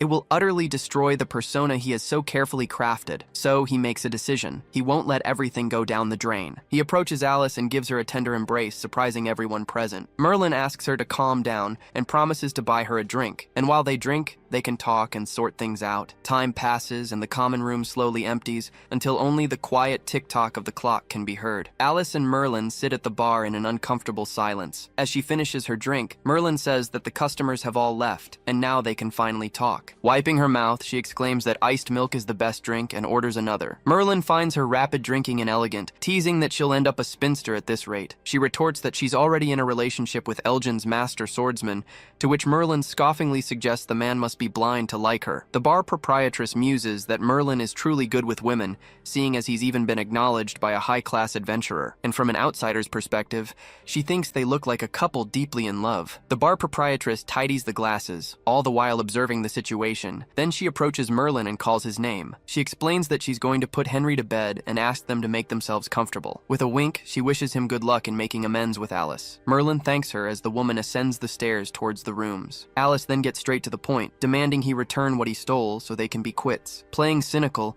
Merlin asks what exactly he took from her. The mere memory of that embarrassing situation makes the girl blush instantly. It was the mithril armor he stole, leaving her utterly helpless on the beach. Scoffing at her, he dismisses it as merely bust padding and tells her she should just get over it. But the girl insists, so he apologizes, admitting he already sold it. And what's more, all the money he earned from selling it went straight down the drain in horse betting. It's gone. The girl trembles as she declares that the armor is worth tens of millions of gold coins, but Merlin tells her not to be so petty. Clenching her fist in a surge of rage, the young woman is utterly frustrated. She grabs Merlin by the collar, telling him it's easy for him to say such things, but she won't let this go. He's done for until he returns the armor. The former king grasps the hand of the girl, pulling at his collar. With a calm expression, he states that the armor became his the moment he stole it. So even if she insists he return it, he has nothing left to offer but his life. Since he is no longer the demon king, they are not considered enemies. But if she insists on taking his life at any cost, then he would retract his statement about them no longer being battling enemies. The former king's serious and determined demeanor leaves the heroine flustered. He even lets out that familiar, seductive smile, and she, Alice, sheathes her sword, taking a deep breath. Alice realizes he isn't quite so determined to finish her off after all. He sits down again and returns to his drink. Merlin explains that Lady Martha is taking very good care of him, so he won't be reckless enough to cause damage to her shop. Since they were just drinking and talking, there's no need to make the atmosphere tense. They can just keep calm. Alice swallows hard, trying to remain calm despite everything. She asks if, being so strong, he couldn't just steal the armor back. But he replies that demons are strict when it comes to sacred agreements. But she counters that he said he's no longer a demon king, so he shouldn't care about such things anymore. He explains that even so,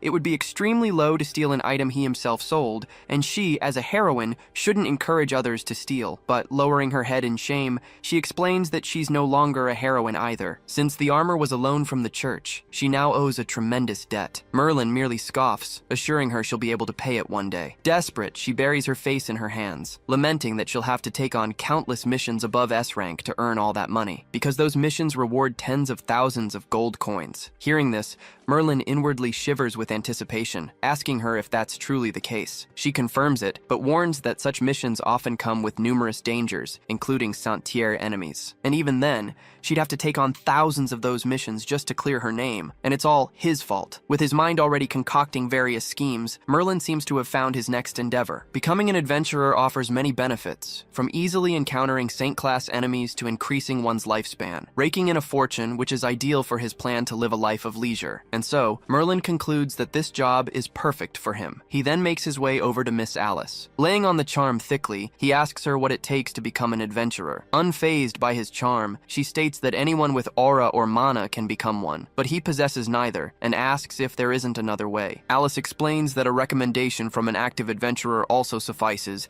and asks why he wants to know. Armed with this information, he approaches her with puppy dog eyes. Sweet-talking her about them being soulmates, he suggests she could recommend him to be an adventurer too. His bizarre proposition leaves the girl with a mix of astonishment and disgust. Alice asks why she would do that for him, and he retorts that they're both in the same boat. She practically screams that he shouldn't even consider it because she would never recommend a loafer like him. The argument quickly devolves into a fierce spat, with Merlin calling her a stingy flat chest, and her retorting with gigolo. Thus, the night ended with them parting on bad terms, both thoroughly miffed. A few days later, still at the midnight pub, Merlin is working as usual, cleaning the bar's glasses. He sighs thoughtfully, pondering everything that has been happening to him. Martha approaches and asks if he's seen Henry. He replies no. She's worried because she hasn't seen him since morning and wonders where he could have gone. As she slowly descends the stairs, she holds onto the handrail. She approaches Merlin, asking why he looks so downcast. The former king asks her what she thinks about the adventurer profession. She delivers a beautiful speech, saying it's a profession where danger and hope coexist,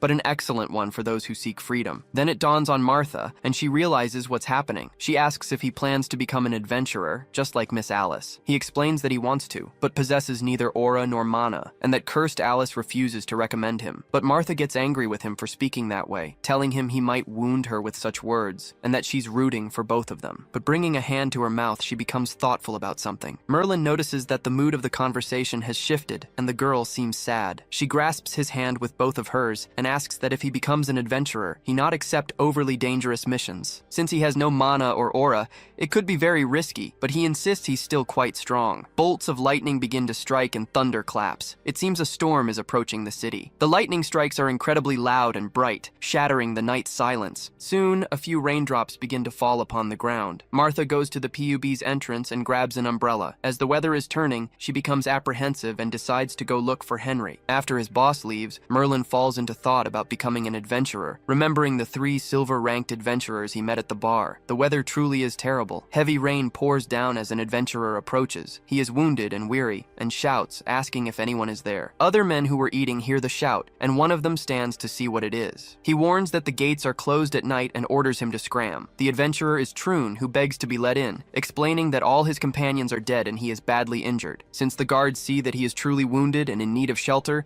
they decide to open the gates for him, and those giant wooden gates quickly swing open. But instead of rushing in to take shelter, Troon remains frozen, kneeling on the ground. Then, trembling, he apologizes in a weak voice. He apologizes repeatedly and says he only wanted to save his fiance's life. The guard approaches him, asking what he's babbling about, and fails to notice a goblin approaching. It's that gigantic goblin, a accompanied by the Prime Minister, who declares that it was quite easy. The guards there spot the enemies and scream, "Goblins!" But it's already too late. An army of repulsive creatures is already upon them. The Prime Minister orders them to kill all the men in the village and steal the women. The goblin warriors begin to advance, eager to offer precious riches to their king. Then the poor guards try to run and warn everyone that the goblins have invaded. Just as the powerful goblin duo is about to enter the village, Troon announces that he did what they asked, so they must return his fiancée. The Prime Minister turns to the poor adventurer with a sarcastic grin and says he did indeed do them a great favor by opening the gates, but he shouldn't even dream of getting the girl back because she is now a slave of the king. He conjures a fireball in his hands. The fireball strikes poor Troon dead on and begins to incinerate his body. Without a shred of mercy or pity, the powerful goblin looks back, watching the man burn. And now the village is in peril, overrun by goblins. The village bells tolled incessantly, warning all residents of the impending danger. A section of the village was already engulfed in flames, a direct result of the goblin attack. The civilians were largely oblivious, unable to fathom the grave risk their lives were truly in. One resident, opening his window, heard the frantic clang of the bells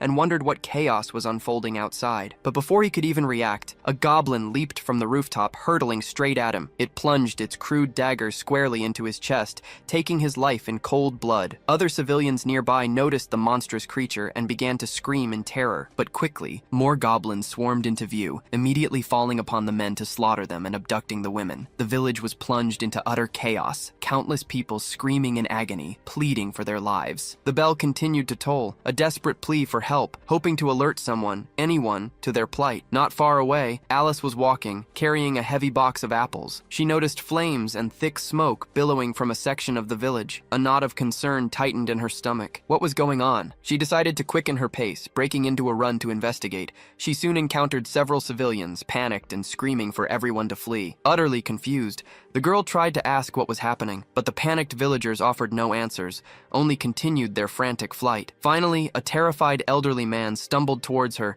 yelling for her to flee immediately. She thought it might just be a terrible fire, something she could perhaps quell with her ice magic or at least help contain. But before she could even complete that thought, an arrow whizzed through the air, aimed directly at them. It struck the elderly man squarely in the chest, right before the adventurer's horrified eyes. Stained by the horrific sight, Alice stood frozen, utterly shocked by what had just transpired. The old man crumpled to the ground, dead, with no chance of survival. Then a horde of disgusting goblins appeared, emerging from the shadows. One of them, armed with a bow, watched them intently, but the hand clutching his bow suddenly began to freeze, frost spreading rapidly across his skin. Desperate, he shrieked, watching in horror as his arm cracked and fractured under the relentless ice. And before he could do anything, his entire body shattered into 1,000 icy fragments. Alice, her eyes ablaze with power, was controlling the ice magic, directing it towards her enemies. Her gaze was grim, fueled by vengeance, and the adventurer clearly meant business. Undeterred, the remaining goblins snarled and rushed at her. "Come on then," she taunted. "Don't blink, or you might miss what hits you." As if on cue,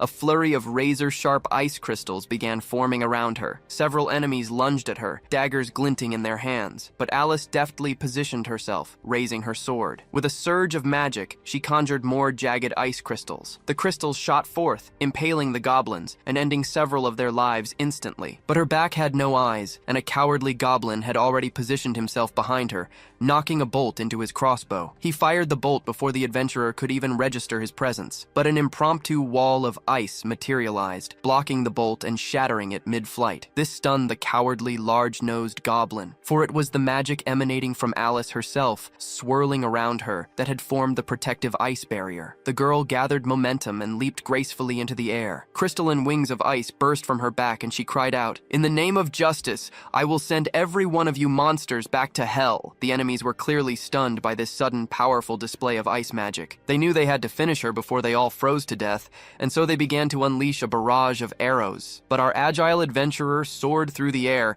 deftly dodging the incoming projectiles. As she weaved through the barrage, she flew through the skies, her sword flashing, striking down goblins with every graceful movement. Those who escaped her blade found themselves encased in ice by the chilling beat of her crystalline wings. While this brutal battle raged back at the Moonlight pub, the young man, Merlin, was being thoroughly fawned over by three very eager young ladies, but sudden screams of desperation ripped through the otherwise cozy, flirtatious atmosphere of the pub. He stood, offering his apologies, stating he needed to check on something outside. The ladies clung to him, trying to convince him to stay, assuring him it was probably just a quarrelsome couple. But it was no lover's spat. The screams heralded the approach of goblins. With a brutal kick, one of them shattered the pub's door, effectively invading the establishment. The ladies shrieked in desperation at the sight. The cozy pub was now being overrun by those disgusting creatures. Three of them, two armed with crude weapons, swaggered into the room, evil grins plastered across their grotesque faces. The women were paralyzed with terror, utterly clueless on what to do, and the lecherous monsters knew this establishment was teeming with women, a prime target for their depravity. Yet Merlin, miraculously, remained calm. "Why are these green-skinned monsters here?" he asked, his voice steady. A chilling wave of slaughter and despair washes over the village, now overrun by goblins. Homes burn fiercely, their destruction so absolute that even the pouring rain cannot extinguish the raging fires. A worried mother walks frantically through the street, desperately searching for her son. It's Martha, frantically searching for Henry, who has been missing since morning. Unbeknownst to her, Henry is safe, hidden away and happily playing with small goblin and warrior figurines. He proudly tells his friends that the adventurous young woman promised to teach him powerful sword techniques. His friends listen, wide-eyed and utterly impressed by his tale. Henry declares he'll soon become an adventurer and protect his mother, but his words are cut short when one of his friends notices the unsettling noise from outside. Curious, the three boys sneak to the window to peek outside. Henry's eyes widen as he takes in the chaotic scene. Homes ablaze, terrifying screeches, and an entire town plunged into pandemonium. A wave of worry washes over him as he asks what's happening, just as he hears his mother's desperate cries from below. She's out in the pouring rain, risking her life to find her son. Finally, the little boy spots his mother through the gloom, but to his horror, she isn't the only thing he sees from his vantage point. A group of goblins blocks her path, swiftly cornering the defenseless woman. Their faces contorted into malicious grins, they slowly advance on the terrified woman. Then, with a savage roar, they attack her, causing her lantern to clatter to the ground. One goblin holds up a rope, ready to bind her, while the others roughly restrain her. Watching the horror unfold, Henry is overcome with despair and begins to scream for his mother. He bolts from their hiding spot, telling his friends he has to go save her. But his friends, fully aware of the immense danger, hold him back, pleading that he'll surely die if he tries. In a fit of desperate rage, the little boy thrashes and cries that he must save his mother. The goblins are already dragging her away. Henry's screams echo, tears freely streaming down his distraught face. The same sorrowful tears stream down his mother's face, as she is now utterly at the mercy of the horrid creatures. Her umbrella, once a shield against the rain, now lies abandoned on the wet ground. Meanwhile, back at the Moonlight pub, the situation is far from tranquil. One of the invading goblins is unceremoniously hurled through a window. A second follows, soaring through the air like a crumpled paper ball destined for the trash bin. Merlin strides purposefully toward the miserable green-skinned wretch. Gripping a sturdy bar stool, he wields it like an improvised weapon. With a sardonic smirk, he remarks that these green-skinned creatures really shouldn't interrupt when he has guests to entertain. Such impudence makes them insolent little creatures he'll have no qualms about eliminating. The goblin is already a broken mess, thoroughly pummeled by our protagonist. But Merlin doesn't hold back, bringing the stool down again and again to finish the job. The insolent invading goblin was undoubtedly done for after such a brutal thrashing. Merlin casually adjusts his hair, which had become slightly disheveled from the rain. But before our former king could even take a breath of relief, the sounds of approaching footsteps betray the presence of more goblins. He turns his gaze toward the source of the footsteps. A horde of those grotesque creatures stands silently observing him. Each of them wears the same wicked grin, their sharp fangs glinting, and their eyes holding a malevolent, mischievous glint. One, wearing a crude helmet, barks an order for them to kill Merlin. A wave of goblins charges the protagonist, armed with an assortment of crude spears, daggers, and swords. A faint smile plays on the demon's lips as he dismisses them, saying they're such pathetic weaklings they're not even worthy of a proper dance. He grips the hilt of his sword, his hand firm on the scabbard. Then, in a blur, he unsheathes it with his signature quick-draw technique. An overwhelming, razor-sharp gust of wind whips through the battlefield, slicing past every goblin. Before any of them can even register what transpired, the goblins are already struck. Merlin's voice, cold and detached, remarks that he'll assist these horrid creatures in making their final involuntary contributions to society. With that, he effortlessly sheathes his sword back at his hip. One of the stricken goblins stares blankly, unable to comprehend what just occurred. But before he can even twitch, his body begins to inflate like a grotesque balloon. Then, in a horrifying cascade, all the nearby goblins begin to explode, creating a gruesome crimson fireworks display. Meanwhile, in the heart of the village, near the civilian homes, chaos continues to run rampant. The first minister watches the devastation with a proud, sinister smirk, knowing it's only a matter of time until the humans are utterly eliminated. A subordinate goblin approaches him, reporting that all the Western troops have been annihilated. The superior goblin recoils in disbelief, demanding if there was anyone of higher class among them, but the minion explains that he sensed no aura from him. He merely appeared to be a handsome, unassuming man with blonde hair and red eyes. The first minister snarls in fury, declaring he didn't ask about the man's appearance. They needed the captured women. Stroking his chin thoughtfully, the superior goblin begins to ponder a crucial question. He knows it's impossible for an ordinary person to wipe out an entire Western troop. Something is terribly wrong. But the minion insists he witnessed it himself. The man didn't even fully unsheath his sword, yet he eradicated the entire army. Furthermore, the soldiers dispatched to the main street were also annihilated. Many were impaled on grotesque ice spikes, and the swordswoman responsible is now approaching. The superior goblin growls that these are consecutive and devastating losses. They need to regroup and relocate immediately. He then orders all troops to begin an immediate retreat. The first minister cackles maliciously, sneering that their numbers can easily be replenished if they utilize all the women they've kidnapped this time. Scattered goblin troops begin to flee the village, brutally dragging terrified women along. Among them is Martha, the worried mother who had risked everything in a desperate attempt to find her son. All she can pray for now is that her son, Henry, is safe. Our heroine, Alice, soars above the city on her powerful ice wings. She notices the invading goblins are in full retreat. Concerned, she speeds up, knowing their tracks would soon be lost to the rain. She knows these creatures often abduct women, and she cannot allow them to be taken. But as she glides above the city, a much larger goblin suddenly appears. Taking her by surprise, it leaps from a rooftop, hurtling straight at her. But before it could strike, Alice swiftly thrusts an ice wing forward. The impact doesn't injure her, but it shatters one side of her wing. Now, unable to fly, she plummets to the ground, gripping her sword. The colossal goblin slowly advances on the adventurer. She yells, her voice raw with fury, for it to get out of her way, or she'll be forced to take action. But the goblin remains undeterred, snarling back at her in defiance. It extends a massive arm and lunges at her, but she dodges just in time. Seizing the distance, she launches a volley of ice shard arrows. The razor-sharp arrows pierce through the tough hide of her enemy. As it defends its face with a colossal arm, it notices her closing in. Now wielding a sword with a blade of ice, the heroine closes in on the enemy. She strikes it on the right side of its body, causing a deep fissure. The fissure expands and ice rapidly spreads, freezing the colossal creature's entire body, until it finally shatters,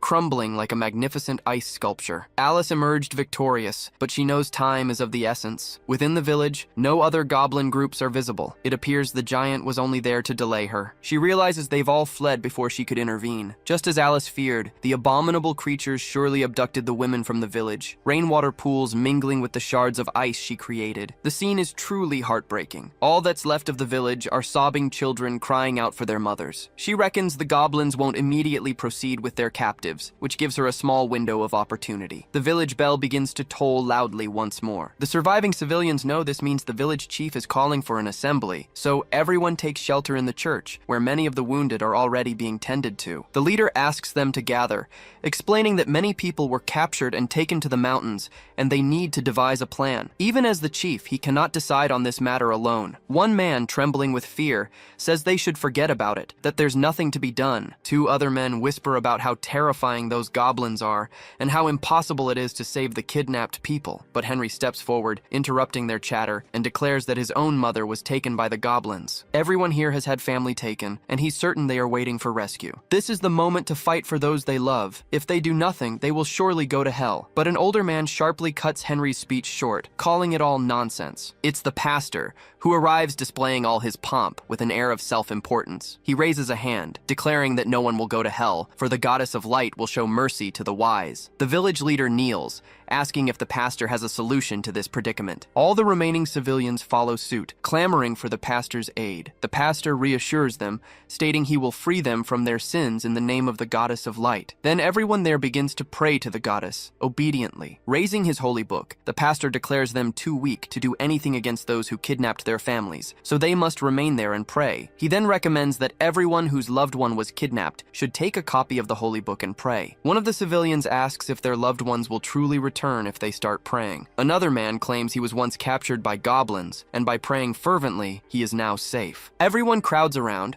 asking if it's true, and the man confirms, claiming that the monsters trembled just by his holding the holy book. This causes everyone there to start clamoring for someone to sell them a copy of the holy book. Then the man who just gave his testimony lets out a chilling, malicious chuckle, as does the pastor, who glances at the man as if their plan was unfolding perfectly. The pastor opens his coat, revealing that it's packed with copies of the holy book, which he announces cost a mere 100 gold coins each. Everyone is thrilled by this, except for the perceptive Henry, who realizes how the church is manipulating everything. He points a finger at the pastor, declaring that if anything happens to those women, the pastor will surely go to hell. Through tears, the boy cries that they are only deluding themselves, because no one will be saved in this manner. Then a hand emerges and rests on the inconsolable boy's shoulder, telling him he's already done more than enough. Alice steps forward, her voice ringing out, declaring, "Enough with this hypocrisy! All of you, get out of here!" The pastor demands to know who she is and where she came from, calling her a pagan. The heroine remains unfazed, striding forward and ascending the platform. She introduces herself as Alice Claudia, a gold-ranked adventurer from Wrexham and the 233rd hero of the Vatican. The people gathered, listening to the pastor, were taken aback by Alice's bold stance. Our adventurer stood firm against the charlatan pastor. Everyone now knew she was the 233rd heroine. Pointing a finger at the girl, the pastor declared that this heroine had only brought shame upon the Vatican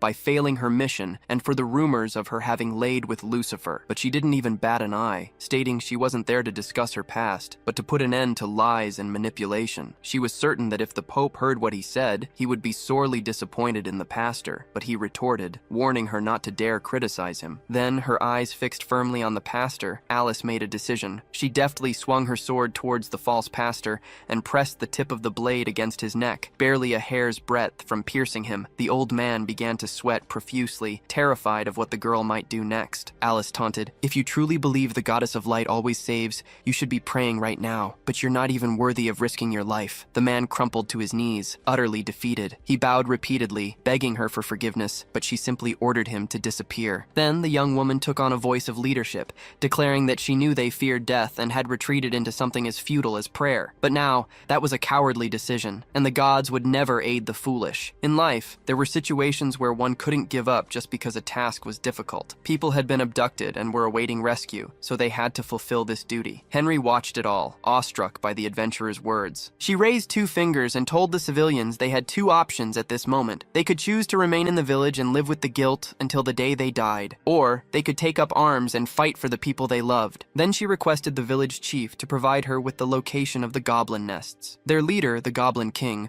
was a very powerful saint-ranked being, but Alice wasn't deterred by this. She simply wanted to know their whereabouts. Back at the Moonlight Pub, the situation wasn't looking good. Merlin used his coat to warm one of his still terrified customers. He reassured them not to worry, for as long as they stayed by his side, they would be safe. One of the young women clung to his shoulder and pleaded for his protection. The protagonist then realized that too much time had passed since Martha had left to look for Henry, and he began to worry. Then, hurried little footsteps echoed through the pub, stomping loudly. Henry was back and quite out of breath. He barely acknowledged Merlin, rushing upstairs without a word. The blonde man called after him, asking about Martha, but Henry ignored him, simply slamming open a room door and grabbed a sword that hung on a wall mount. Sword in hand, he told Merlin that it was none of his business, but he was going to save his mother. The protagonist had already suspected that something might have happened to Martha. The little boy then rushed downstairs, telling Merlin not to bother him because he was too busy right then. But Merlin grabbed the boy by his clothes and told him he couldn't be busy, since all he knew how to do was cause trouble. Enraged, the little boy ordered him to let go, because he needed to rush and save his mother. Merlin explained that he was too young to do anything, and asked him to provide details of what was happening. But crying, the boy said it was his fault his mother was taken, and now he would use his father's sword to save her. The protagonist told him to know his place, as a weak brat couldn't do anything. Henry wouldn't accept hearing such things in silence, and slapped Merlin's hand away. He gripped the sword tightly, and declared he had made a promise to his father. He was the man of the house, and since his father was no longer present, he had promised he he would protect his mother. Merlin heard that, and his eyes widened. It seemed like a very noble promise. It brought him back to forgotten moments in his past, when Merlin was still a little boy, safe in his beloved mother's arms. He turned to her and called out, a determined gaze in his eyes, and said he would definitely protect her when he grew older. His mother heard those words, which sounded like an innocent promise, and couldn't help but give a true, proud smile. Merlin was lost in his memories, and something in Henry's posture reminded him so much of himself when he was little. He smiled, observing the little boy's perseverance and courage, and when he came to,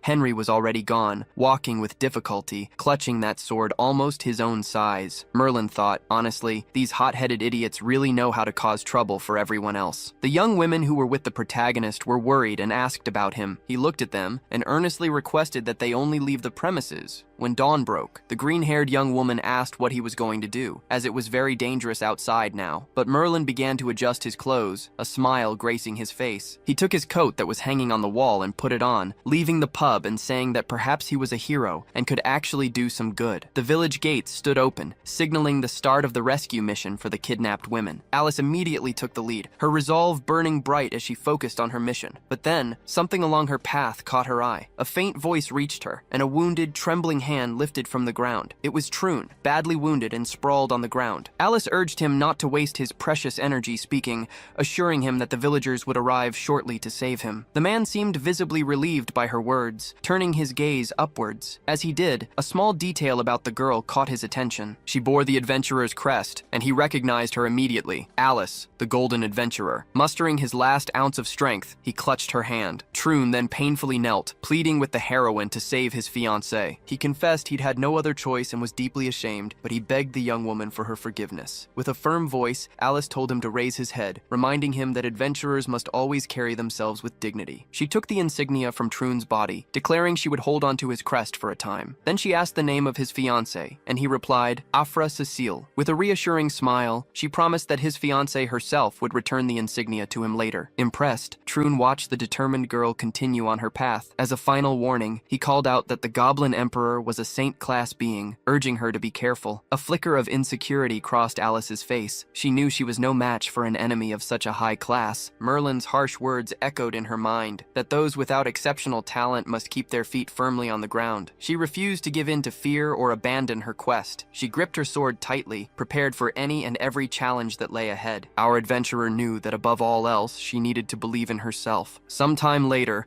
our scene shifts to the interior of the Goblin Palace. Many women swept up in the village raid were now bound and imprisoned within its walls. Among them was poor Martha, deeply worried about her grim fate. Heavy footsteps approached, signaling the arrival of someone important. It was the Goblin Emperor himself, proudly surveying the results of his hunt as he ordered his soldiers to throw the captives into the dungeon. His vassal heard the command and confirmed, assuring his lord it would be done. Praising Gargamel, the emperor asked what reward he desired, but the prime minister demurred, claiming that serving his majesty was reward enough. The sycophantic minister declared it an honor to have his majesty's trust, and the chieftain dismissed him. Now, our focus shifts to the cavern where the goblins made their lair. A contingent of soldiers awaited orders, their ears catching the prime minister's voice. He commanded 2 of them to gather more soldiers and prepare for an ambush. Since they had captured many humans that night, their leader knew that more villagers would surely arrive, necessitating their swift preparation. A small goblin soldier scanned the perimeter through a crude spyglass. He noticed something unusual nearby. A group of white figures was approaching them, and Gargamel guessed they were magical beasts. But upon closer inspection, the soldier quickly reported that he didn't believe them to be beasts at all. A sudden wave of fear rippled through all the goblin soldiers. A blade, shimmering with frost and small shards of ice, swung ominously near them. It was Alice, the fearless ice swordswoman, who had appeared as if from thin air. Gargamel immediately ordered his soldiers to summon the 4th giant goblin to stop the girl. But the very soldier who had been aiming at Alice was already enveloped in ice. Wherever the girl passed, she froze everything in her wake, truly a queen of ice. The biting cold of her magic was already reaching the soldiers closest to the cavern entrance. She was now dangerously close to Gargamel, who had been caught completely off guard. With a confident, resolute gaze, she stared down the prime minister. He looked genuinely worried by her presence, knowing full well the extent of her power. Deciding to launch an attack, he conjured a fireball in his hands, warning her not to cause any more trouble. But without a second thought for the goblin's impending attack, she simply shouted for him to get out out of her way. With a powerful stomp delivered squarely to his face, Alice literally put him in his place. The Prime Minister flew from the impact of her kick, slamming hard against the cavern wall. Another goblin soldier, peering over a nearby wall, witnessed the scene and realized that even Lord Gargamel had been defeated by her. Alice was already there, pressing forward, eager to save the helpless maidens. She froze the small goblin in her path and continued her frantic run. The girl sprinted through the dungeon, her keen eyes scanning every nook and cranny. Suddenly, one of the bricks in the wall began to crack. The heroine noticed it just in time, her gaze snapping towards the crumbling section. Two goblins, far larger and more imposing than the common soldiers, burst forth. One of them wielded a crude weapon, already poised to launch an attack against the girl, but Alice deftly dodged, avoiding the blow. With incredible agility, she ducked low, striking a blow without exposing herself to their attacks. Her icy blade flashed, cutting deep into the monstrous goblins. Their arms and legs froze solid in an instant, but Alice remained intensely focused. She flicked her blade, shaking off any lingering ice. Though frozen, the monstrous goblins were still alive, beginning to let out pained groans. Pointing her sword at them, she warned, "If you value your lives, get out of my way." Night descends, and murmurs drift from the edge of the forest. A makeshift arsenal of spears, torches, pickaxes, and farming tools is raised high. A crowd has gathered, determined to rescue the abducted women. Every man had grabbed whatever he could find at home to arm himself, ready to face the unknown. But the night is perilous, rife with lurking traps. These men are not warriors. They must summon courage from depths they never knew existed to face their enemies. What's more, the goblins have already sensed the approaching humans on their rescue mission. And so, the villagers brace themselves for their first charge against the terrifying goblins. Meanwhile, in the goblins' dungeon, Gargamel is rousing from his forced slumber. His nose is broken and severely bruised, and a goblin soldier celebrates his leader finally waking up. They warn him of a grave problem. The villagers have launched their attack. With his nose a beet red, bruised mess, Gargamel bellows in rage. More and more villagers begin to appear, their shouts echoing through the trees. They are determined, coordinating their cries for an attack, vowing to fight until the goblins are dead. Gargamel observes the scene, growing irritated, and curses the humans. One of the men points out that this must be the den where their wives and daughters are held captive. He orders them to join Alice and attack. The Prime Minister Goblin sneers, declaring these humans are no match for goblins, and calls upon the spirits of fire and earth to heed his command. Then, at the men's feet, small flames begin to flicker. One of the young men notices, observing them in confusion. But before he can understand what they are, the flames surge violently, engulfing the area and the people caught within them. The fire begins to affect all the unsuspecting men, and through the chaos, we see Merlin approaching. He recognizes the technique as firewall magic and is visibly impressed. The protagonist then approaches a man, asking if he'd seen Henry, but the man retorts that children aren't allowed here. Merlin assumes the little boy must have snuck in and mentally scolds him for his choice. The former king begins to approach the firewall, and the village leader warns him that there are saint-rank creatures here, suggesting he leave this task to Alice. But Merlin responds with a teasing scoff, saying that Alice is someone who's already lost to him once. So even if she's cute, she's not that strong. The village leader is incredulous at such brazen petulance from the boy. Our warrior takes his sword, gripping it firmly as always. Then, with one arm, he raises the weapon above his head. It effortlessly tears through the firewall that had been blocking their progress. Convinced, he looks back at the villagers, giving them a confident wink. Their eyes are wide with disbelief, unable to comprehend how this person could be so strong. Then, fearless of the searing heat beneath his feet, Merlin continues advancing towards the den. As he passes through the torn firewall, it seems to part further, guiding his way. But once he's through, the wall closes completely, leaving all the other men behind, utterly bewildered. Coldly analyzing what he had just witnessed, the village leader declares he's seen that familiar figure before. He recognized the oppressive aura he exuded, identical to that of the master swordsman who eliminated the pirates half a year ago. The villagers look confused, unsure of how to proceed. The master swordsman is one of the most admired experts in the world for his abilities. But on the other hand, he's just a Lothario who, with his smooth talk, became quite the ladies' man. So all the men present begin to marvel at the astonishing thought that they are one and the same person. Gargamel was certain the rabble outside wouldn't breach his firewall. The goblin soldier was ordered to retrieve Alice and not alert the king, but the subordinate asks if a high-quality product like her shouldn't be offered to him. This enrages the prime minister, demanding if the little soldier dared question his judgment on what was best for his majesty. A calm, confident voice cuts through the commotion, bidding the green dwarf a good evening. Gargamel is flabbergasted to see that someone managed to pass through the firewall. With a characteristic smirk playing on his lips, Merlin builds suspense before revealing his identity. He declares himself to be someone full of elegance and grace, seen and loved by all, straight from the Moonlight Pub, none other than the famous Little Daisy. Clenching his fist tight, the Prime Minister Goblin challenges him, telling him to show just how strong he was. But analyzing his adversary, the goblin sees that he possessed neither mana nor aura, surely a useless human. He begins to laugh, and Merlin asks if he had simply been paralyzed by his overwhelming beauty. Unleashing a fireball, Gargamel shouts that Merlin was trash, insignificant, and now he would die. Our protagonist simply extended his arm towards the goblin's incoming fireball and flicked it away as if it were nothing more than a tiny speck of dust. Gargamel's jaw dropped, speechless at what he had just witnessed. Merlin, however, was smiling,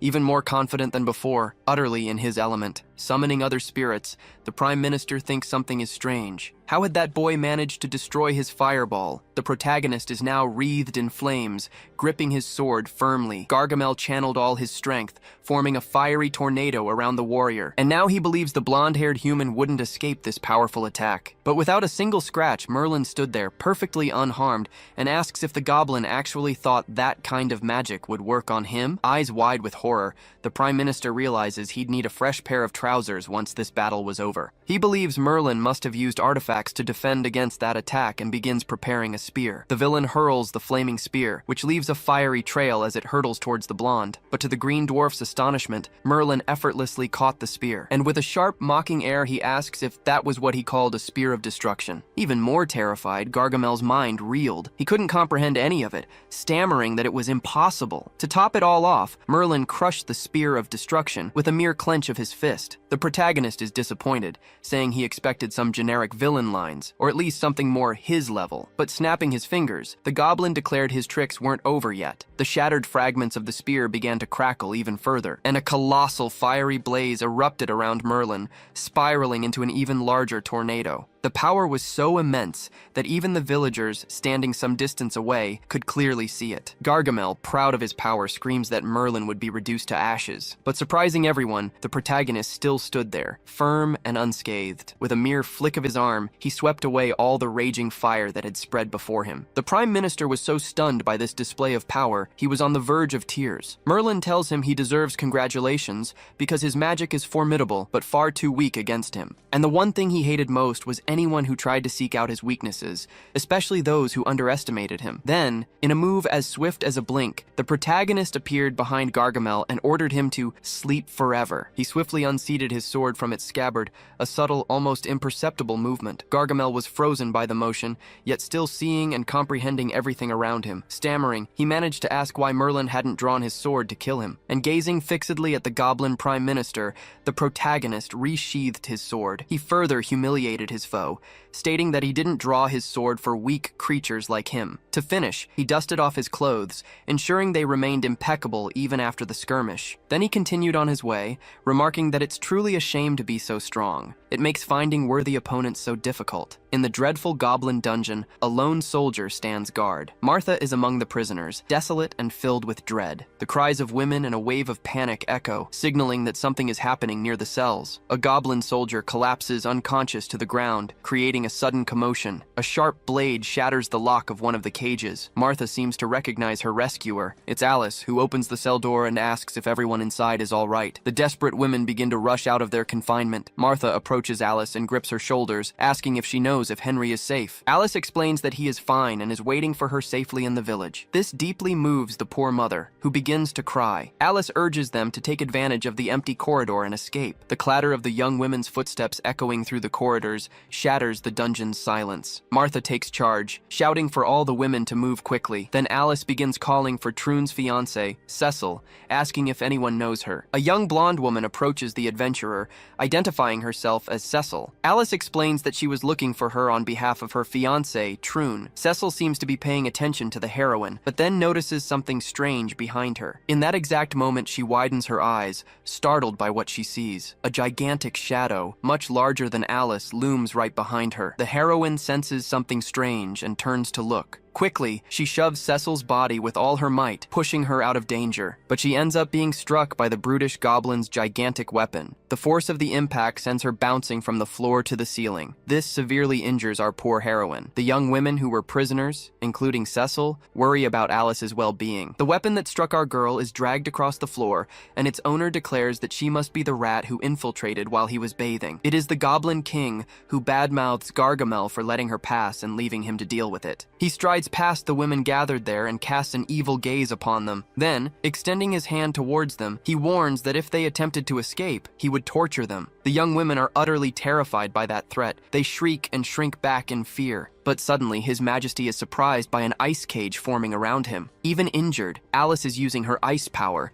declaring she won't let him hurt the girls. Her face is marred with several wounds, but the heroine remains firm and determined. Alice's defiant posture excites the king. He easily destroys the ice cell, declaring her far too optimistic, and asks how she intends to leave his palace alive. Alice places her hand on the ground, conjuring more magic, and says she doesn't intend to leave his palace. A beam of ice erupts from the ground and shoots towards the giant, binding him. Then Alice calls for Cecil, who looks in her direction, and the heroine throws Troon's insignia towards her. Cecil catches the insignia carefully. She then examines it, initially not understanding what it is. After a moment, she realizes it's her fiancé's adventurer crest. Alice shouts for her to hold on tight because Troon isn't dead yet and is waiting for her outside. Gathering her ice energy, the heroine declares that this whole nightmare will end once she escapes and everything returns to normal. Cecil clutches the crest with both hands, pouring all her love into it, letting a few tears fall. The heroine says that the two of them will be able to marry and have children, so she needs to gather all her courage and escape. Finishing her speech, Alice closes a wall of ice around herself, isolating Cecil, who remains outside the wall, far from the king's dangers. The enemy realizes that he is now trapped with the heroine. With one of her eyes closed due to her injuries, Alice watches him. He says she's risking her life to stop him, and as the Goblin King, he sees humans in a different light. His Goblin Majesty says he will be merciful and offer her two choices. Either she drops her sword and becomes his comfort, or she fights him to the end. Alice isn't fooled by the king's false kindness. She says she'll take the second option. The king smiles and says he'll teach her a lesson once he captures her. But Alice strikes a pose as if blowing a kiss and exhales a breath of ice from her mouth. The icy breath rapidly shoots towards the brute. He begins to freeze slightly and asks if this is her final move, as he expected something more powerful than a cold breeze. The girl says she won't give him any opportunities and tells him to be good and die by her sword. We see a dark mountain covered by a freezing wind. A training dummy is almost frozen, being struck by a wooden sword. Little Alice wears her usual expression, fearless and determined. She complains that she's tired and asks what the point is of practicing this direct thrust so many times. Her master says this technique helps in desperate times. Looking at her master, the little girl asks if this technique can defeat a Saint-class expert. The master explains that if she can strike the heart,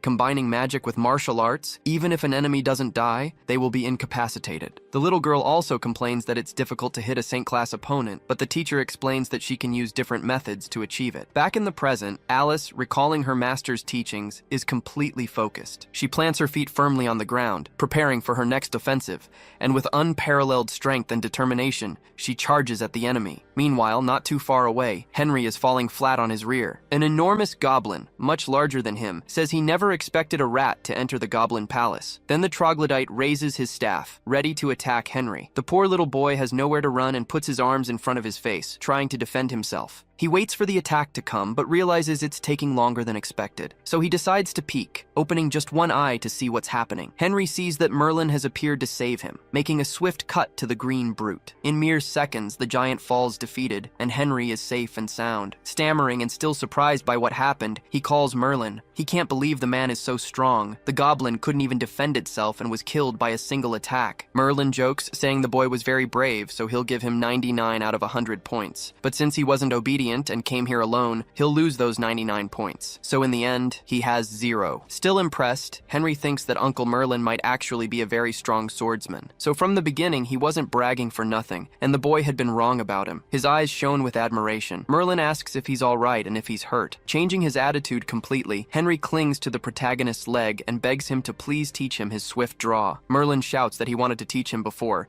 and Henry had disdained it, so now he won't teach him anymore. But Henry begins to plead repeatedly. A voice calling out to them both interrupts that comical scene. It's Martha, with a group of other young women, and Henry gets super excited upon seeing her. He runs towards his mother and gives her a hug, saying that Merlin brought him and saved him, a deed that might reduce the protagonist's salary. Martha isn't thinking about that at the moment. Instead, she asks him to go help Alice, who is fighting the Emperor alone. Merlin's expression changes upon hearing that request. Meanwhile, our heroine's sword falls to the ground, making a shrill clang. The Goblin Emperor is laughing, looking at the girl with a carefree expression. Alice is desperate. She wonders what is happening and how the enemy found her. The brute says he knew that Blizzard was just a cover and was waiting for her. He adds that it's very annoying to see her jumping from side to side and wants to see where she'll run now. And without mercy or pity, he begins to tightly squeeze the girl's body. Causing Alice immense pain, she begins to scream, and her cry can be heard echoing through the palace corridors. Martha was trying to convince Merlin to help Alice, but he was playing hard to get. A thought then crossed his mind. Perhaps saving Alice would grant him a chance to become an adventurer. In an ingenious plot to persuade him, Martha offered him triple his usual pay if he agreed to go. Raising his hands in mock indignation, Merlin asked if she truly believed he was someone who could be swayed by mere money. Both Henry and Martha shook their heads, silently agreeing that, yes, he was indeed a shameless, greedy scoundrel. Still trying to maintain his tough guy facade,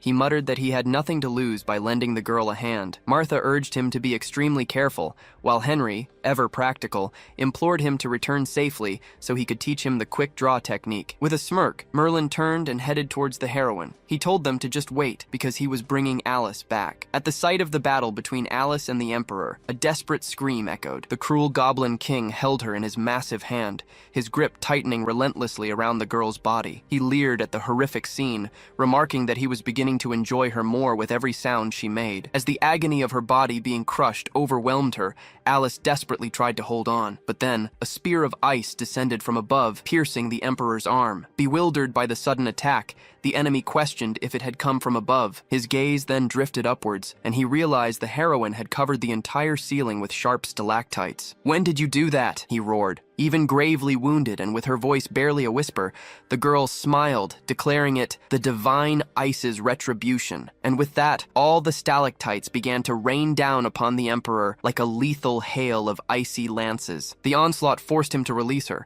and she collapsed, kneeling on the ground. This clever move by our heroine infuriated the hulking brute. "How dare you deceive me?" he bellowed. Regaining her composure, Alice retorted that this was what he got for underestimating her, and now it was time for him to experience the art of the great snow mountain blade. Swiftly, the girl assumed an attack stance and launched herself at the Emperor. Riddled with sharp ice spears, he could no longer move with his previous speed. She reached him and delivered her sword attack, crying out, "One!" The strike cut deep into the brute's wrist. Another blow landed near his ankle, targeting vital arteries. Now shouting, "Two!" the girl landed yet another blow, this one striking the brute's grotesque, bearded neck. And finally, crying, "Three!" she unleashed a piercing thrust, the ice ultimatum, a direct, penetrating thrust straight towards the enemy's heart. He shrieked in agony as the heroine's sword struck him squarely, and he crashed to his knees, his immense weight creating a resounding thud. Alice's attack had ripped a gaping hole in the Emperor's chest. Exhausted and wounded, she observed the result of her powerful assault. The hulking brute appeared unconscious, his jaw agape, seemingly lifeless. Believing the battle over, she began to withdraw, but then streaks of ominous energy pulsed past her, startling her. Glancing back, she tried to comprehend what was happening. The Emperor's body seemed to be undergoing a strange transformation. The gaping wound she had carved into his chest began to glow, and it was steadily shrinking, slowly closing itself. Alice couldn't believe her eyes. The wound in the enemy's heart had completely healed. His eyes, once white and lifeless, now returned to their normal, malevolent gleam. Clothes ripped further, revealing his grotesque physique as he roared with laughter. Her eyes wide with disbelief, Alice couldn't fathom why he hadn't died, especially after she'd pierced his heart. Still laughing, the Goblin King fixed her with a cynical grin. Pointing to the right side of his chest, he declared, "A goblin's heart lies here, not on the left. Knowledge can change destiny," he sneered. "I underestimated underestimated you before, but I'll show no mercy now. Alice was far from peak condition, the battle having left her with injuries she could no longer ignore. The gigantic goblin grabbed his massive club and began to raise it, aiming to strike the heroine. But, unyielding, she instantly conjured a wall of ice. The hulking brute roared that a mere wall of ice wouldn't stop his attack. He struck it squarely with his club, shattering the ice and sending her flying. The blow was so powerful that it hurled the girl into the palace pillars, reducing them to rubble. Alas, the heroine's body bore the full brunt of that devastating attack. She collapsed to the ground, racked with searing pain as the enemy slowly advanced. He lifted her by her head, declaring she would be his slave forever. The girl's face was badly bruised, and she whimpered in pain as he held her. But then, a sudden gust of wind swept past him, snatching the girl from his grasp. Baffled, the giant goblin looked behind him. There stood Merlin, who had scooped Alice into his arms and whisked her away. But before he could react, the Emperor realized he had just lost an arm. He began to curse Merlin, staring at the wound he hadn't even noticed he'd sustained. Holding the girl gently in his arms, the former king asked if she was truly serious about risking her life for people she didn't even know. Glaring angrily at her, he declared she shouldn't have gone to such lengths or risked her life for it. The protagonist knew she had a stubborn streak, but he carefully seated her on a broken pillar and told her to stay there if she didn't want to die. He promised he wouldn't mock her, then told his flat-chested heroine to rest up and leave the rest to him. Alice was almost out of strength, her vision blurring, yet she recognized his confident and unwavering demeanor. Struggling to make sense of things, she believed it was her promised swordsman who had come to save her. She closed her eyes, thinking her master swordsman of Elgin was her hero once more. And barely conscious of her words, a sweet and heartfelt declaration spilled from Alice's lips. Surprised by what the girl had said, Merlin glanced back. He was utterly puzzled by her words, even as the enemy began to close in. Reaching the blonde man, the bearded goblin king snarled, "Are you ready? Shall we continue our game?" Merlin met his gaze, his expression that of a hero ready for any challenge. Alice lay unconscious in the corner by the pillar, exactly as Merlin had left her. The goblin emperor sneered, claiming he'd thought only a single rat had dared sneak into his palace, never imagining there was more than one. He gestured to the gash Merlin had inflicted, admitting the former king seemed remarkably strong, but suddenly, the wound on his right arm began to seethe, and as if by magic, the villain's arm was whole again, completely restored as if nothing had ever happened. He explained that in his berserk mode, he could instantly recover from any damage, and he declared that Merlin would surely meet his end if he continued to fight him while this power was active. But the hero merely countered that he typically defeated all his adversaries with a single move, so what he truly desired was to finally be defeated himself. The boy's audacious words twisted the goblin's face into a dreadful smile, as if he'd just accepted a personal challenge. Without another moment's hesitation, he unleashed a fierce blow with his weapon directly at the demon. The strike was powerful enough to shatter the very ground where they stood. Yet despite the devastation to the surroundings, our protagonist remained utterly unscathed, still holding the enemy's weapon with an insolent smile on his face. Surprised, but still brimming with confidence, the Emperor conceded that he truly was different from the others, then demanded to know the boy's name. With a dismissive flick, Merlin sent his opponent's weapon spinning away, stating that he hadn't earned the right to know his name with such a paltry display of power. The enemy, unfazed, decided to introduce himself first, declaring that he was one of the 13 goblin emperors and fully intended to become the new master of humanity. He extended a hand towards Merlin, offering him the position of prime minister if he would only agree to join his ranks. Our protagonist did nothing but flash an extremely sarcastic smile. Then, with a brazen, mocking laugh, he asked where the goblin had found the audacity to make such a preposterous offer. He raised a commanding hand high, declaring that no one in this world, not even the goddess of light herself, could bear to look directly upon a millionth of his true glory. Furthermore, he added that he would feel utterly humiliated to use the Emperor even as mere fertilizer for his garden. This utterly immodest declaration made the veins bulge on the creature's face, throbbing with unbridled fury. He slammed his gigantic foot to the ground, gathering momentum for his next move, and with a single colossal leap, he shattered the very ground he'd stood on, launching himself forward. Charging at Merlin with all his fury, he bellowed that the boy had brought this upon himself. With a dismissive tone, the protagonist merely scoffed, "You're as fat as a pig, yet you can fly so high? Truly spectacular." The Emperor, incandescent with rage, decided his sole mission now was to send the arrogant boy straight to hell. And now, in addition to the momentum from his powerful leap, the monster channeled a immense energy, concentrating it into his formidable staff. But our protagonist seemed utterly unimpressed,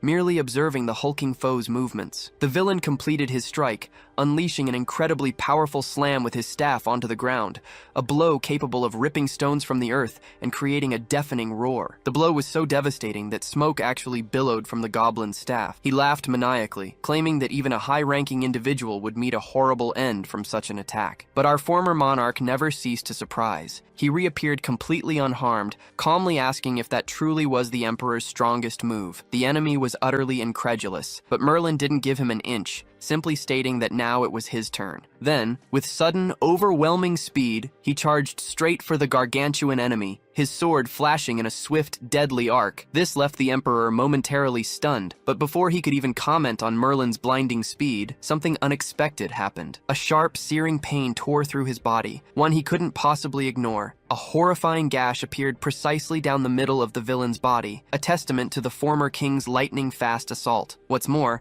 the Emperor realized the damage was beyond his berserk mode's healing limit. He couldn't regenerate. Wiping his sword clean, Merlin coolly remarked that he had been curious about who started this entire mess, but the Emperor was so laughably weak it was utterly disappointing. His voice trembling, the Emperor gasped, demanding to know who the boy was. Such power meant he couldn't possibly be just anyone. As he sheathed his sword, the blonde-haired youth calmly replied that he wasn't strong. Rather, it was the goblin who was simply too weak, not even fit to be called a king. The boy watched as his enemy, cleaved in two, crumpled unconscious before him. Smiling faintly, the former monarch mused that, as always, he had dispatched the enemy quite quickly, and as a bonus, the curse upon his heart had eased just a little. With the defeat of the dungeon's boss, a wall containing a hidden entrance began to shift its ancient bricks. It revealed a magnificent treasure room, overflowing with countless riches, glimmering gold coins, and a truly massive chest. Merlin was already preparing to carry Alice to a safe place, but his eyes caught the newly revealed chamber. He was instantly impressed by the sheer wealth hidden within the goblin's hoard. Suddenly possessed by a spirit of avarice,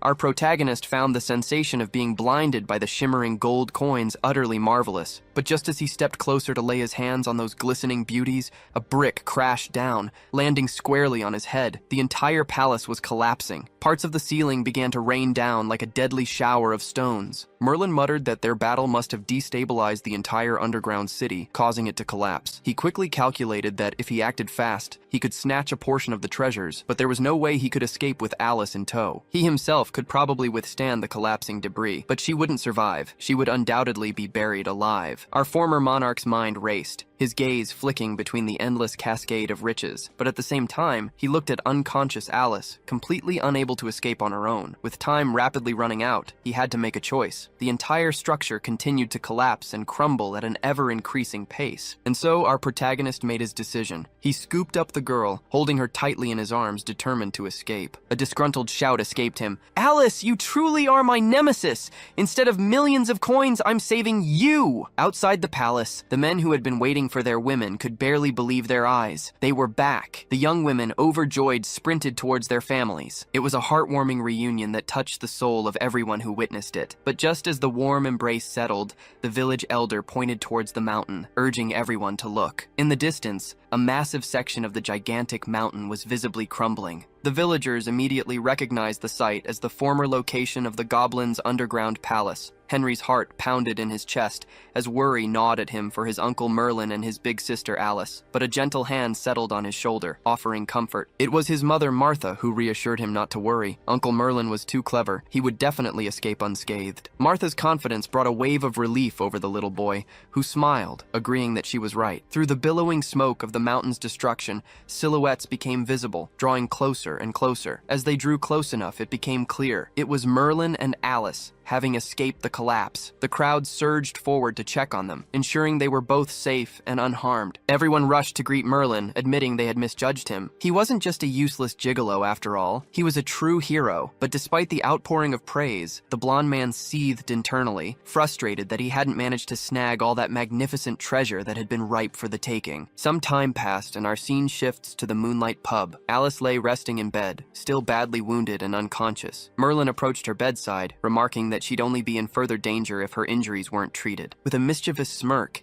he mused that she used to be so defiant and treated him terribly, but now she was defenseless, and he could do whatever he pleased. As his hand hovered near her chest, he thought that he wouldn't get another chance to mess with her quite like this. He then clarified that he wasn't taking advantage of her. He was treating her just as a true doctor would tend to a patient, with no ill intent. After a while, Alice slowly began to regain consciousness. She woke with a start, clutching the bedsheets tightly. Her hand flew to her head as she vaguely recalled being struck by the goblin's mace and the legendary swordsman of Elgin appearing. But beyond that, her memory was blank. Just then, Martha approached, carrying a basin of clean water and a cloth. She confessed that she hadn't slept a wink last night, so worried had she been, and was immensely relieved to see Alice was well. Martha added that Alice had been severely injured, and she didn't know what would have happened if Merlin hadn't gone to save her. At the mention of her nemesis's name, Alice turned pale, her eyes widening as if she'd seen a ghost. Noticing Alice's reaction, Martha, misunderstanding completely, began to offer her relationship advice as if she and Merlin were a couple. To top it off, she said she understood all the drama, but Alice was young and must just be feeling shy. With tears streaming down her face, the adventurer realized that the more they talked about it, the worse it became. Deep down, she knew that as a hero, it was utterly humiliating to be saved by a demon king. So she asked Martha to call Merlin so they could talk. After a while, Alice continued to rest, receiving visits from those who had been worried about her. Merlin climbed the stairs towards the room where Alice was resting. He then heard a familiar voice, sounding deeply emotional as it thanked Alice. The heroine, blushing,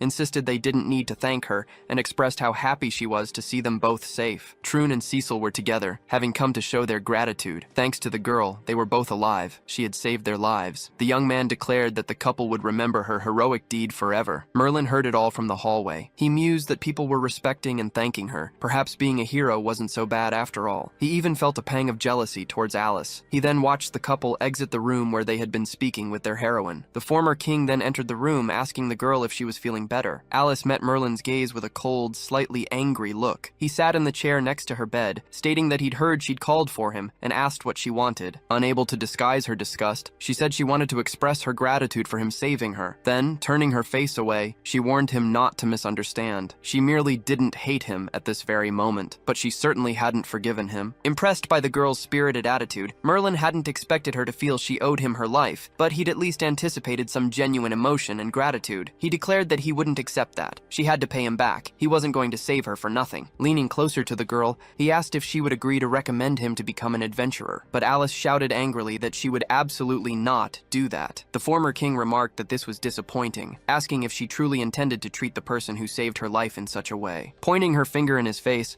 Alice declared she might have considered it if he had said he didn't want to be involved in any debts, even though he'd saved her. Merlin then threatened that he would tell every traveler who came to the PUB that the 223rd heroine was an ungrateful wretch. She retorted that she would never forgive him if he slandered her. He stood up, asking if she was threatening him now, and wondered just how important she thought she was. Merlin turned his back on the girl, stating that if that was how it was going to be, all of Great Britain would know that the former heroine Alice was a shameless, ungrateful woman. With a wicked smile, he noticed from her reaction that his threat had landed. She would become his obedient stepping stone to achieving his goals. Night fell, and our focus shifts to the collapsed Goblin Palace, now lying in ruins. Nothing remained but rubble. The palace was utterly destroyed, but suddenly, amidst the debris, an explosion shook through the ruins. Beautiful feminine legs emerged from the destruction. A young woman with long black hair holding a fan called out for her beloved. She declared that she had discovered the Saugus branch of the goblins had been hiding in the underground of Wales. As she walked through the site, she repeated herself,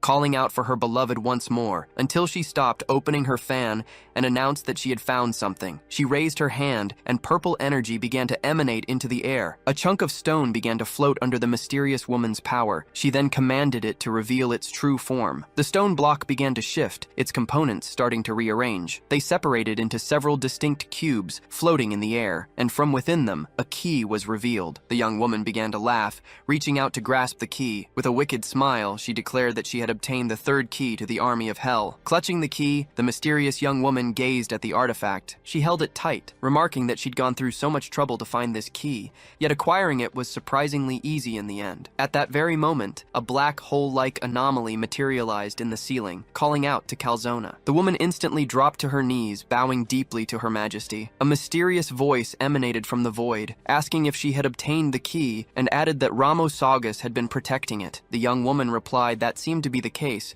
admitting she hadn't expected them to hide it so effectively. The voice then replied that the plan to revive the ancient kingdom was already scheduled. Once they secured the power of the infernal army, changing Great Britain would be simple. Calzona, in turn, pledged to offer her very soul to revive the kingdom. Far from there, in the village where Merlin and Alice had been staying, the two bid farewell to the residents, departing in a carriage. The horse galloped towards the town's exit, the town that had sheltered them for quite some time. Merlin waved to Henry, asking him to look after his mother. Henry, determined, replied that he would, and that once he gained his aura, he would head to Wrexham to find the former king. Martha shouted for Merlin to marry Alice soon so they could live happily ever after, and both were utterly shocked by her wish. As he composed himself, the boy asked if that was some kind of curse, for it was truly horrifying. Alice agreed, declaring it the worst curse she had ever heard in her entire life. A heavy, awkward silence fell between them. Then they started yelling at each other, each demanding how the other dared to scoff at their wishes. Merlin pointed a finger at Alice and retorted that at least he had people who liked him, before asking why she didn't just remove that padding. Alice scoffed, asking what was so great about being an idol for middle-aged women,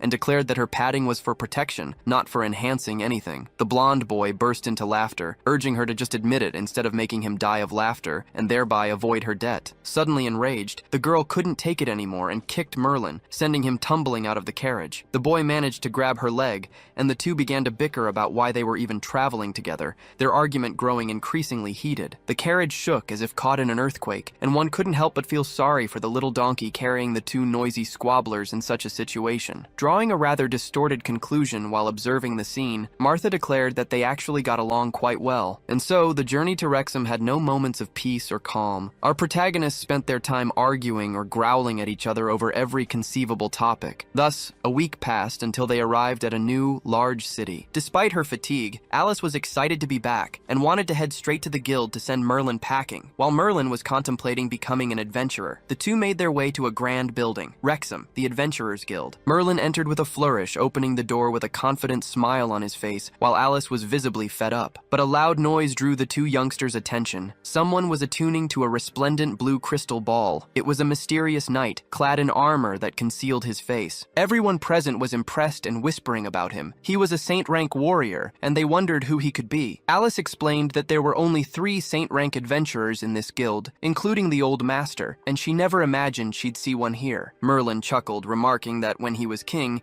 he had a multitude of saint-rank subordinates, so this guild was truly pathetic. A man approached the two young people and asked if Alice had brought back an old flame. Seeming drunk and clutching a bottle of liquor, he slurred that Arnold would be crying in the bathroom, then hugged Merlin and asked how he'd tamed this wild horse. Alice's eyes blazed with fury, and she snapped at Hobbs that they weren't in a relationship, telling him to stop spouting nonsense. Hobbs told Alice not to be so testy, citing Lugia as being much sweeter, then asked if she wasn't jealous because the young lady had received a rose. A short-haired girl with cat ears appeared, greeting Alice with a smile. Alice greeted her back, calling her Lugia. Lugia asked if the adventurer had come to pick up a new mission, and Alice replied no, she had come to make a recommendation for someone. With blatant dissatisfaction, Alice pointed to Merlin and declared he wanted to be an adventurer. Merlin then greeted Lugia, calling her a beautiful lady. Lugia's eyes widened when she saw Alice was recommending a man. Biting her own clothes in disbelief, the young woman shrieked, asking when Alice had gotten a boyfriend, and declared it couldn't be true because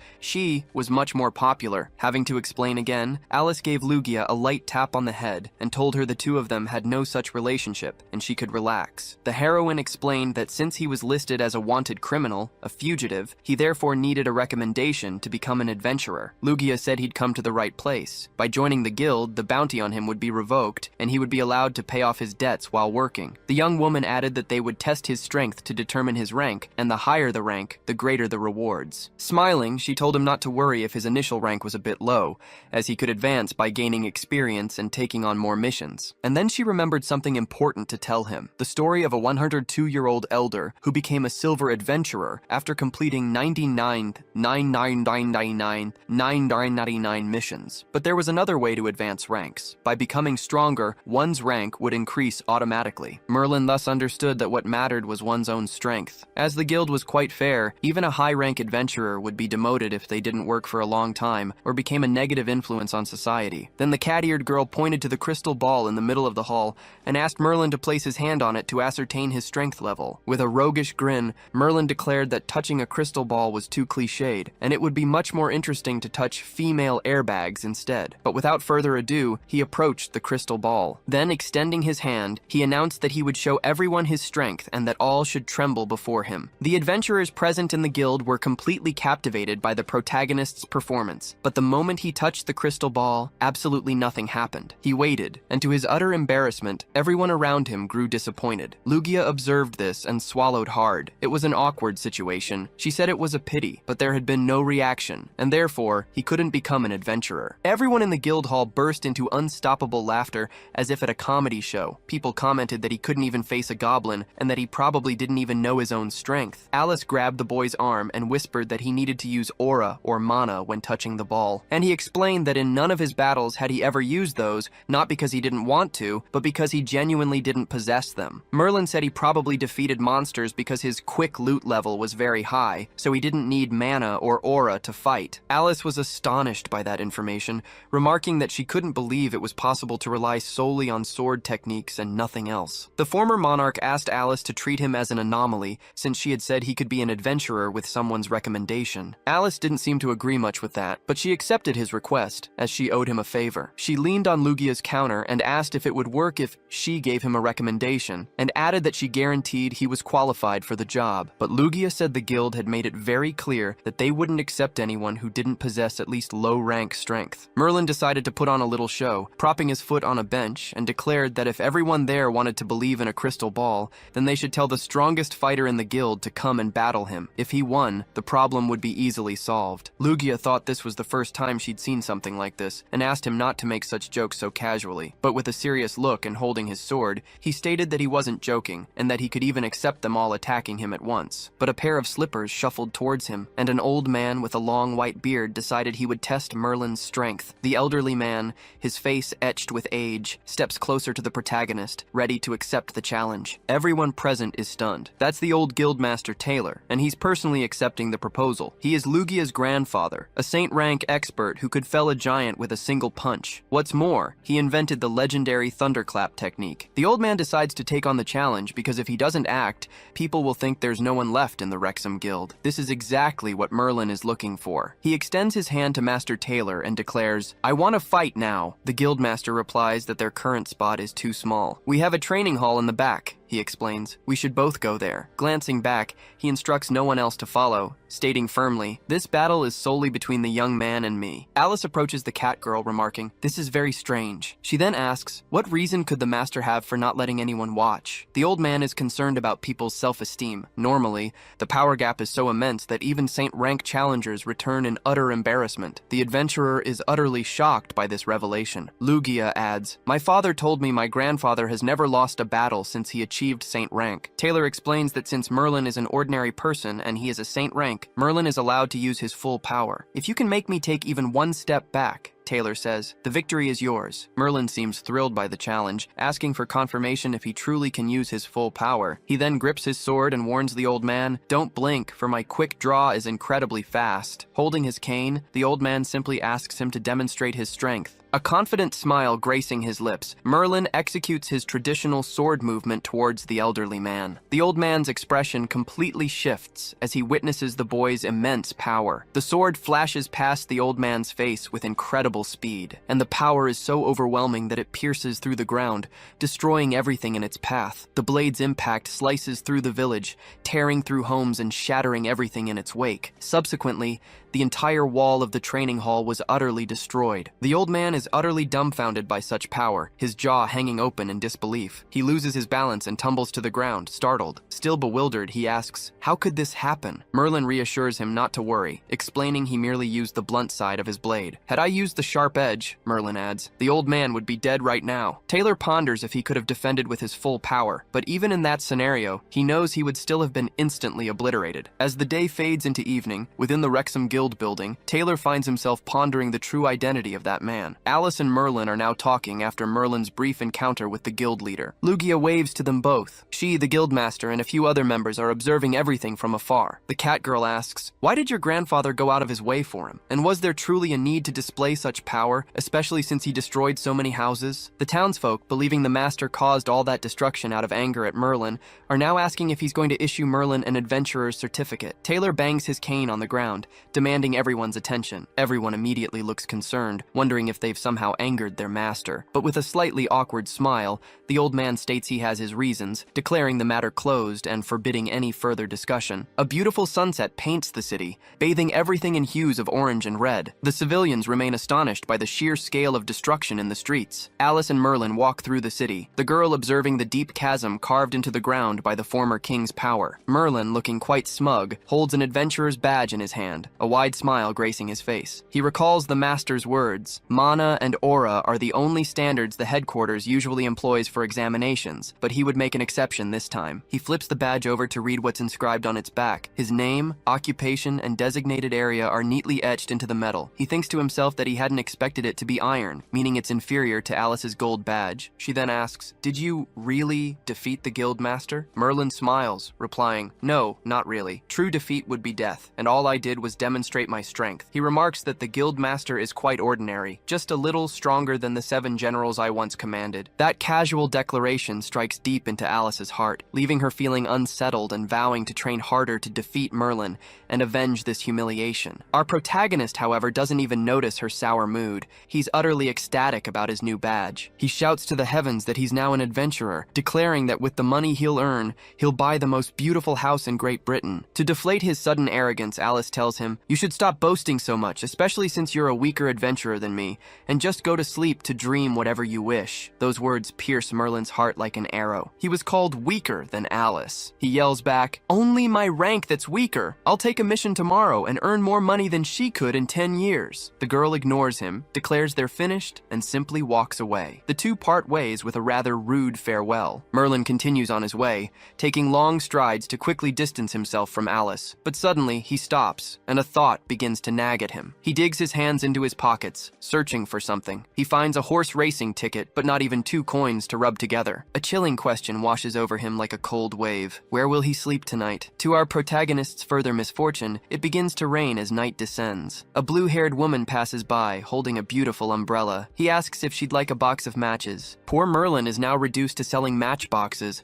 hoping to earn a few coins to survive. Using one of the matches to warm his freezing hands, he shivers with cold and hunger. He wonders if he'll end up sleeping on the streets tonight, regretting his horse race wager, wishing he'd known this would be the outcome. His match flickers out, and as he tosses it onto the street, an idea sparks in his mind. He stands up, deciding he'll just mooch a meal at Alice's house. Speaking of Alice, meanwhile, in a cozy shelter, safe from the pouring rain, our heroine is enjoying a well-deserved premium bath she sorely needed. A radiant smile on her face, the girl is immersed in a bathtub filled with delightfully warm and clean water. She muses that Merlin would never manage to get a high-rank mission, so what could he possibly use to annoy her now? Once again, she offers her prayers, this time asking God to make Merlin sleep on the streets like a beggar. It would be even better, she thinks, if he were cold and starving, and no one had bought the matches he was selling. At that exact moment, our protagonist lets out a loud sneeze. The rain kept falling relentlessly that night. For Alice, the relaxing evening she had just begun was interrupted by a noise. She assumed it was the landlady knocking in a hurry, probably just back from her adventures. Slipping into her slippers, she decided to see who was at the door. Opening it, already imagining it was the landlady, she said the woman didn't need to come so late. But then she looked closer and saw who was actually at her door at such an hour. Merlin stood there, exuding all his charm, asking if she didn't need a man on such a lonely night, offering his shoulders for comfort. The girl froze, taking a moment to fully process the bizarre situation. But Alice, being quite hostile towards Merlin, wasn't swayed by his charms. She delivered a kick so powerful it sent him spinning through the air straight towards the gate. Shouting, she told him it didn't matter how he found her, just that he shouldn't bother her again. He rubbed his face, feeling the sting of the blow right across his cheek. But as he was trying to collect himself,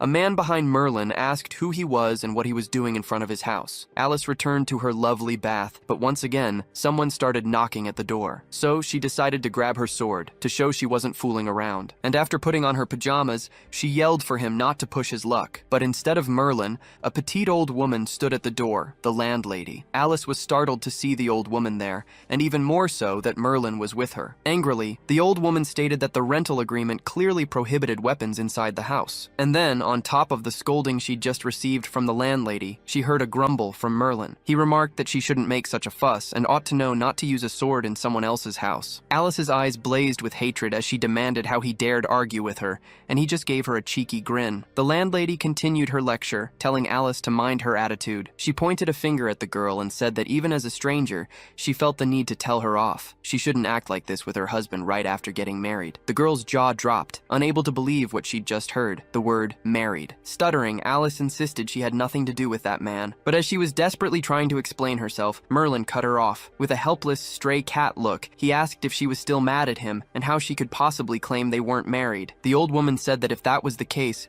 she couldn't rent her house to Alice anymore, fearing Alice might destroy it in a fit of anger. Desperately trying to clarify it was a misunderstanding, Alice explained that she normally didn't even pick up a weapon when inside the house. The old woman told her to put away her sword, let her husband in, and not make a spectacle in front of the neighbors in the middle of the night. Merlin approached the adventurer and said she wouldn't want to be evicted. Then he wrapped an arm around her waist, apologizing and telling her to control herself better in the future. The landlady's tone softened, treating them much better and saying that a day as husband and wife meant a lifetime of devotion. Enraged, Alice gave Merlin's foot a discreet stomp, trying to vent some of the hatred she felt. Then the landlady also asked her to go ahead and pay the month's rent. With a defeated expression, the girl said she'd get the money. The old woman looked at Merlin and said that despite her temper, Alice was a good girl and he should take good care of her, as she had seemed a bit depressed when she first looked for the house. For a moment, the protagonist felt a pang of guilt, wondering if perhaps he was the cause of the girl's depression. Finally, the woman handed him a copy of the key and told him to use it if Alice ever kicked him out again. After that brief and unusual commotion,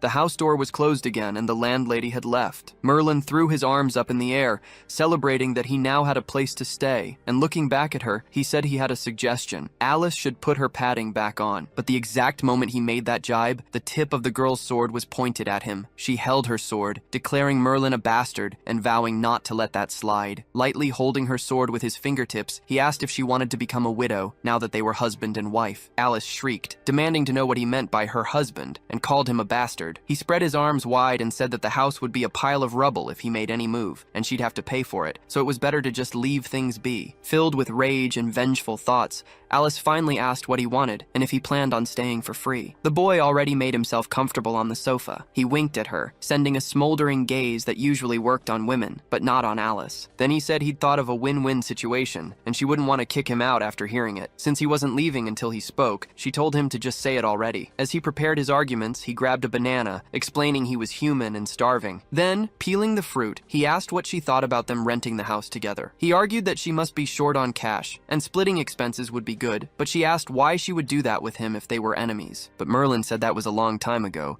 and they should have already turned that page. She grew serious, thinking that she didn't want to turn that page, but he was right about the money issue. So the girl accepted the proposal, extending her hand to him, but stated he could only sleep on the sofa and had to pay his share of the rent now. In an absurd act of defiance, he tossed the banana peel into her hand. He said he'd give her the money as soon as he started working, since SSS rank missions were easy for him and he'd get rich quickly. Furthermore, he showed her his horse racing tickets and declared them his ticket to the top of life. Time passed, and the next morning, we see the Adventurers Guild building. Adventurers were watching the horse race through a crystal ball. Merlin was desperate, having bet everything on a horse that wasn't performing well today. Lugia stood at the counter, a bouquet of beautiful red roses beside her. She was still pondering why her grandfather had given an adventurer's certificate to someone like Merlin. He had even made amends for his behavior on the streets yesterday, so she truly couldn't understand it and continued to observe his actions. Nearby, another person was holding a bouquet of roses and handing them to Alice. A handsome man with blue hair, dressed like a prince, approached her and declared that even a beautiful flower would be overshadowed by her own beauty. But, embarrassed, Alice rejected the bouquet, politely thanking him. That blue-haired boy was Arnold, who seemed quite persistent in trying to win Alice over. Hobbs approached Arnold and told him to stop wasting his efforts. He pointed at Merlin and said that he had surpassed him and won the girl over. This left the blue-haired prince aghast, but Alice tried to clear up the misunderstanding. But she was ignored, and Arnold Arnold approached Merlin, asking where he came from and what was going on between him and Alice. Without giving the protagonist much time to respond, Arnold drew his slender sword, which had a precious stone set in its hilt. He declared that he knew Merlin must have threatened Alice to be with her, but he, the eldest son of Count Austen, challenged him to a duel. With a disheartened look, Merlin said a duel wasn't necessary because he had nothing to do with Alice. Hobbs put a hand on the blonde man's shoulder and said they were living together, then asked how there could be nothing between them. Arnold's eyes became bloodshot. Such was his rage in that moment. He couldn't believe what he'd heard, and he repeated the phrase screaming, almost collapsing under the weight of his emotions. Alice approached Hobbs and told him to stop spouting nonsense,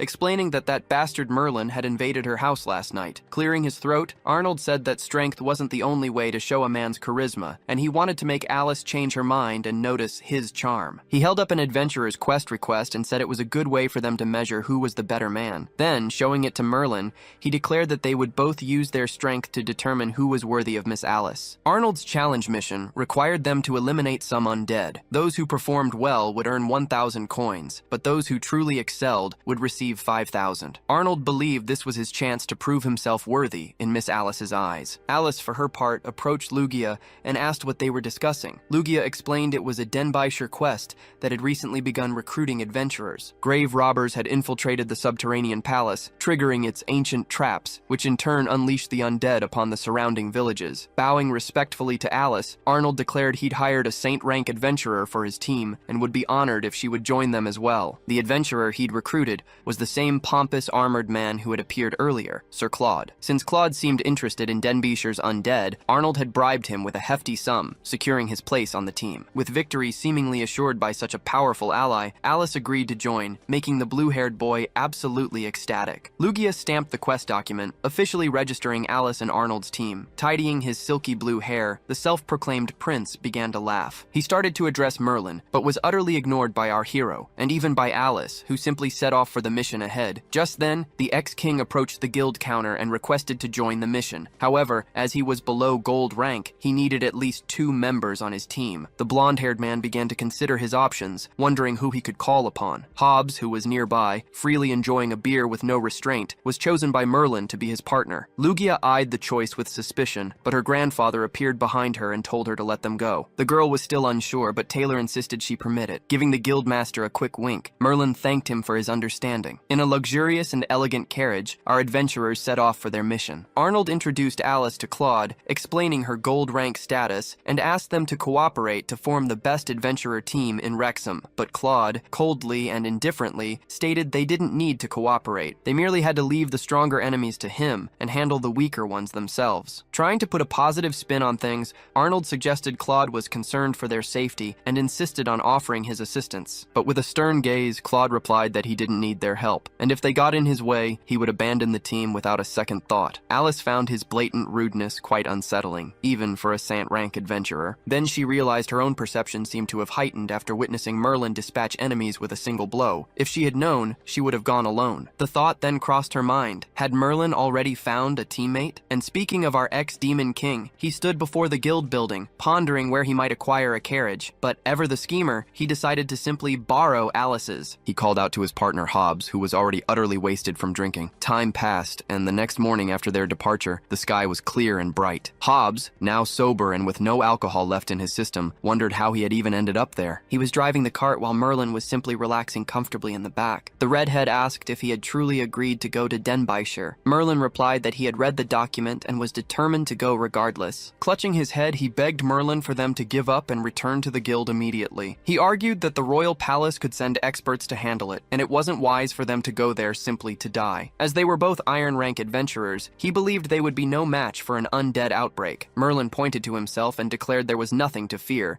suggesting that in a desperate situation, Hobbs could simply hide behind him. Hobbs stared at the blonde man, wondering if the boy was truly stupid or just incredibly conceited. Desperate, he protested that he was merely a low-rank pyromancer, and Merlin was just a martial arts enthusiast. This combination would never work. The blonde man ignored him and pointed to the carriage ahead, remarking that Alice and her team were just up ahead, and they could surely gain some experience from them. Hobbs agreed, suggesting they could just kill a few monsters alongside them and then leave, as having a saint-rank adventurer meant they wouldn't be in danger. Just then, the sound of hoofbeats could be heard right behind the adventurer duo. They watched as a contingent of cavalry approached rapidly, leading Leading them was a young man in shining armor, with blonde hair, mounted on a majestic, royal-looking horse. Hobbs immediately recognized them as Duke Rose's retinue. The Duke was the ruler of Wales, so the person in the carriage was likely a relative of his. The knight of the Duke's guard then approached the protagonist's cart. He asked the two if they knew the fastest route to Denbighshire. Hobbs explained a faster but narrower path, adding that their large carriage wouldn't fit. The royal guard, however, scoffed, asking if he was jesting. So the redhead explained they could head south, but warned it might be dangerous due to blazing rhinos. With a contemptuous sneer, the blonde knight asked if he had any idea who was in the carriage, asserting that such a person could not stoop to traverse muddy paths. Hobbs bristled at the young man's petulance, retorting that there was nothing wrong with walking a bit, if one had legs. This infuriated the prim and proper knight, who accused Hobbs of cursing his lady with ill health. But just as he was about to deliver a whiplash to the redhead, something stopped him. Merlin had caught the knight's whip with his bare hands, defending his teammate. The stuck-up blonde knight ordered him to release his whip, threatening that he would be punished too. But our protagonist paid him no mind, instead continuing to hold and pull on the weapon. Then, with a powerful yank, he pulled it back with all his might. This caused the prim knight's horse to lose its balance. Both horse and rider tumbled hard onto the ground. Merlin calmly told the young man to mind his manners, reminding him that he had asked for directions, and they had offered them amicably. Caked in mud, the prim knight was absolutely livid, still sprawled on the ground. Trembling, Hobbs crept closer, muttering that they shouldn't have done that. Those were knights of Duke Rose, and that Duke was the most powerful person in all of Wales. Merlin scoffed, declaring he didn't care if he was Duke Cabbage or Duke Radish. If someone offended him, they deserved a taste of their own medicine. The prim blonde knight scrambled to his feet, snarling that Merlin shouldn't dare to do that. This was the first time he had ever suffered such humiliation, and he challenged the two to a duel. Merlin merely taunted back, promising him a very good fight. Just then, a feminine voice could be heard shouting, demanding, "Kyle, stop!" as a young woman emerged from the royal carriage. The beautiful young woman asked if the honor of the Knights of the Rose was so cheap, and how he could possibly challenge someone so weak to a duel. The knight immediately knelt, apologizing to Lady Cecilia and claiming the adventurers had insulted her. She dismissed him, stating that commoners had never seen her before, so they shouldn't be blamed for their ignorance. Lady Cecilia then asked if they would stop if two ants blocked their path, a comparison that left the adventurers with matching looks of disgust. With a hand over her heart, she offered sincere apologies for her servant's incitement. Provocatively, Merlin retorted that it wasn't a serious apology unless she showed some cleavage, a comment that horrified Hobbs, who immediately tried to correct him. Kyle became incensed beyond belief at the protagonist's provocation and threatened to charge at him, but the young woman held out her arm, bidding him to wait. She declared there was no need to waste time getting angry with a low-rank warrior, then imperiously ordered them to continue on their way. His eyes blazing with hatred, Kyle glared at the two adventurers once more. Merlin, however, maintained his arrogant air, completely unintimidated by the scowl. The royal carriage moved on ahead, leaving the two adventurers in its dust. Our protagonist muttered that he didn't understand why all these royals were so annoying, and that they'd better pray they never met again. Alice, Arnold, and Claude's carriage rolled on, making steady progress towards Denbighshire. Albert, ever the showman, continued to put on a theatrical display, flaunting his immense wealth and lavish lifestyle for Alice. Alice, however, remained entirely unimpressed, inwardly scoffing at his assumption that her poverty had limited her imagination. Arnold then spoke up, professing that Alice was the one who had reignited his hopes in life. He recounted the day he'd been traveling to Elgin to visit his uncle on his father's behalf. He'd gazed out the carriage window and glimpsed a truly wondrous sight. It was Alice herself, locked in battle with a colossal wild boar that was wreaking havoc upon the farmlands. The young man, witnessing her heroic resolve, instantly understood the meaning of love at first sight. He had already proposed to her once, only to be rejected. Since then, he'd joined the guild, determined to relentlessly pursue Alice. According to Arnold, it was divine providence that had brought them together to witness the birth of Elgin's master swordsman. Now, he simply needed Alice to do him the favor of falling in love with him. Their conversation was abruptly cut short by Claude, who calmly asked, "Who is this legendary master swordsman of Elgin?" Arnold looked utterly flabbergasted. "How can you not know the legendary swordsman?" he exclaimed. Claude simply explained that he had been training relentlessly, hearing whispers of the name but never delving deeper into the details. Alice, a fervent admirer of the Elgin swordsman, then understood. Claude's intense training had evidently kept him from truly learning about her future husband, the famed swordsman of Elgin. Arnold proudly elaborated elaborated. The swordsmen of Elgin defeated the Redbeard brothers. They were two infamous saint-rank pirates who terrorized the seas for years. Completely unimpressed, Claude merely raised an eyebrow. He became famous just for killing two saint ranks? Both Alice and Arnold were stunned into silence by the warrior's casual dismissal. Claude continued, even within the saint rank, there are the strong, the weak, and even the false. To my eyes, those pirates were nothing but fodder. True experts are becoming increasingly rare in this era. The royalty is truly incompetent for letting their people place their hopes in an unknown quantity. Alice found herself growing increasingly irked by the man, who sounded as if he were an ancient sage passing judgment. Arnold chuckled, challenging him. If the swordsman of Elgin isn't considered a hero, then who in all of Great Britain could be? Claude then spoke of the 4 heroes of the previous kingdom, asking if they were familiar with them. Alice seemed to find the names vaguely familiar, but Arnold appeared entirely clueless. He listed them: Calzona, the Dragon Tamer, the Sword Masters Zoe and Joey, and Bernard, the Storm Warrior. According to Claude, those 4 were truly worthy of being called the strongest. The rest, he scoffed, were nothing but riffraff. Alice, however, pointed out that those 4 were renowned figures, meritorious statesmen who had shaped the previous kingdom. Arnold, stunned, then questioned, aren't they from over 400 years ago? Suddenly, the carriage lurched to a halt, stopping them in the middle of the road. The coachman called out, explaining that they had traveled for a long time, and the horses were in dire need of rest. Arnold readily agreed, declaring he wished to step down and breathe some fresh air. Alice called out, Mr. Claude? He responded with a terse, yes? She conceded that the names of those 4 heroes resonated with the force of thunder in her mind, but since they were all long dead, it made no sense to compare them to the living. Claude merely fixed her with a cold, calculating gaze, offering no reply. Alice was the first to descend from the carriage, with Arnold calling after her, wait for me. Claude, however, chose to remain seated, alone in the carriage. The sun was already setting, painting the sky in a breathtaking shade of orange. Inside the carriage, Claude quietly repeated Alice's earlier words, it makes no sense. Outside,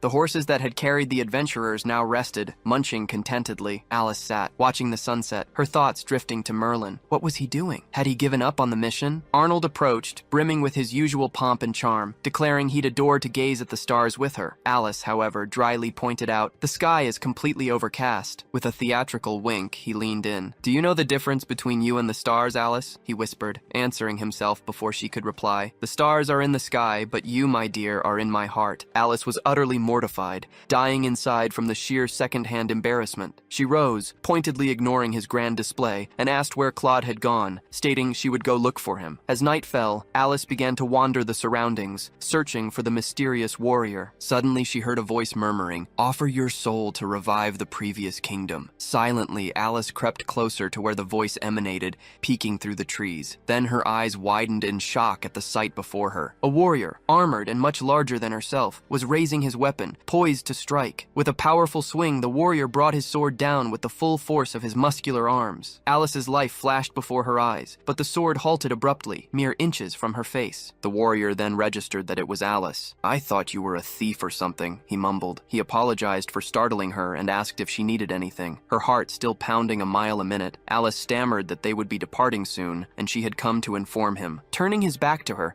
Claude thanked her for the warning, but then he looked into her eyes asking, did you hear anything just now? Feigning ignorance, Alice replied that she hadn't heard a thing, then asked him if Had had said something. Claude ignored her question, instead telling her to get back to the carriage. With luck, he added, they might still reach Denbighshire that very day. But the cryptic words Alice had overheard continued to echo in her mind, leaving her to wonder what exactly Claude had meant. Arnold was already standing by the carriage when another vehicle approached them. It was Lady Cecilia, who greeted Arnold, expressing her surprise at finding him there. He returned her greeting with a charming smile, asking what brought her to this road. He inquired if the seminary was in recess, and why she'd chosen to travel instead of enjoying her time at home. Lady Cecilia replied that she was there to resolve the crisis in Denbighshire, taking her father's place. The blue-haired young man declared it a fortunate coincidence, as he was traveling with the very same intention, accompanied by a Saint-rank warrior no less. This information visibly surprised the lady. Their conversation was cut short as their coachman let out a panicked yell, urging Arnold to look in a specific direction. The pompous young man turned his head towards the indicated direction, and there, a flaming herd of creatures was rapidly bearing down on them. They were blazeflame rhinos, gregarious mid-rank magical beasts known to migrate south in the autumn. The monstrous beasts appeared enraged, spewing fire from vents along their backs and showed no signs of stopping. Arnold screamed desperately, "It's a horde of blazeflame rhinos!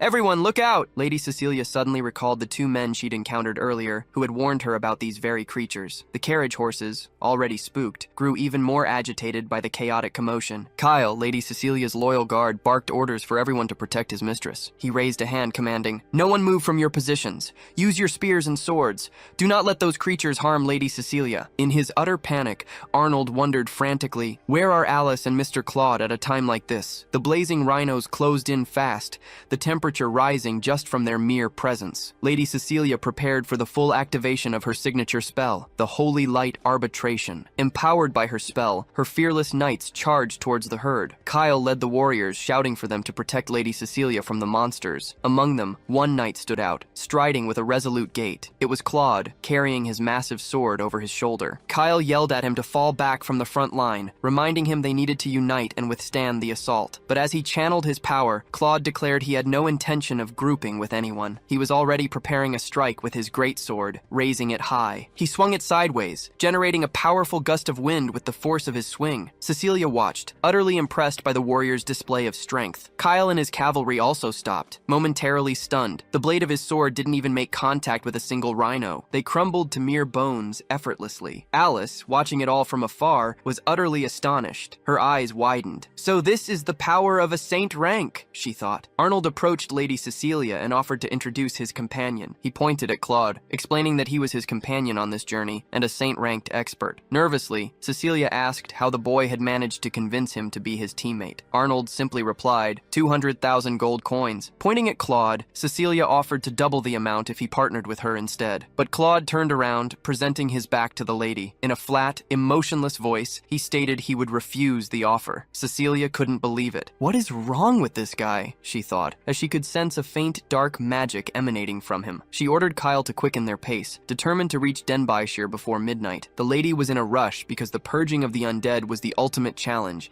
and she needed to resolve it alone to prove herself to her father. Kyle bowed to the lady, assuring her they would depart immediately. Later, in Denbighshire, at the permanent army camp, a bearded man hoisted a tankard of ale, proclaiming they should cherish the fate that had brought them to this mission. The other men nearby raised their drinks as he continued to thank them for accepting the mission, announcing that a grand feast awaited them that night. Alice stood near the celebrating men, holding a small cup and feeling a little awkward. Claude told Alice she could go enjoy herself. He would be resting. He then walked away from her, heading towards the camp's tents. The girl was highly suspicious of that man. She wondered if he might be a highly dangerous criminal, and if it was safe to partner with someone like him. The Adventurers Guild was known for its lax rules, meaning many adventurers harbored dark pasts, far worse than even Merlin's. Arnold interrupted the adventurer's thoughts with his usual romantic advances, pointing out that the two of them were all alone. But she shut down his advance, reminding him that they hadn't gathered any information yet, and were there to kill monsters, not to have fun. Looking like a dejected puppy, Arnold lamented the girl's serious demeanor. Alice distanced herself, thinking how great it would be if Hobbs were here, as he was an intelligence expert. And speaking of the devil, she ran right into Merlin's crew and Hobbs, chatting and drinking at a nearby table. She couldn't understand how they were already here, especially since they had departed after her. Arnold, meanwhile, recognized Merlin, calling him the rival who had stolen Alice's chastity. But the heroine punched the boy in the face, denying his claim and adding that enemies were destined to meet anyway. A dark-haired girl approached Merlin with a touch of familiarity, and soon other girls gathered around him as well. As always, he played the charmer. That irritated Alice, who thought Merlin was nothing but a cheap heartthrob for older women. She marched up to their table and demanded everyone's attention. She told all the girls to clear out. She needed to discuss something with Merlin. The girls obeyed, though they clearly thought Alice was conceited. Merlin, meanwhile, greeted her with a casual wink. The heroine explained they encountered some setbacks on their journey, which was why they were delayed, and then asked how Merlin had managed to get here so fast. He said it was all thanks to Hobbs, who was like a living map and found a shortcut. "But I didn't expect you to make it here with your stubborn little donkey," he added, smirking. Alice fumed at the insult to her beloved steed and promptly flew at Merlin, yelling insults. But the two were interrupted by a male voice that declared he knew Merlin would appear. Arnold appeared, bits of cloth stuffed into his nose from Alice's punch, and proclaimed that the protagonist was very brave. He then pointed at his adversary, declaring he would never lose to him when it came to Alice's love. Merlin, however, merely asked what happened to his nose. With a respectful bow, Arnold announced it was the mark of love. In a passionate outburst, he clarified it was the mark of Lady Alice's love. Merlin asked if the guy had a screw loose, while Alice questioned if he'd only just realized that, calling him slow. Provocatively,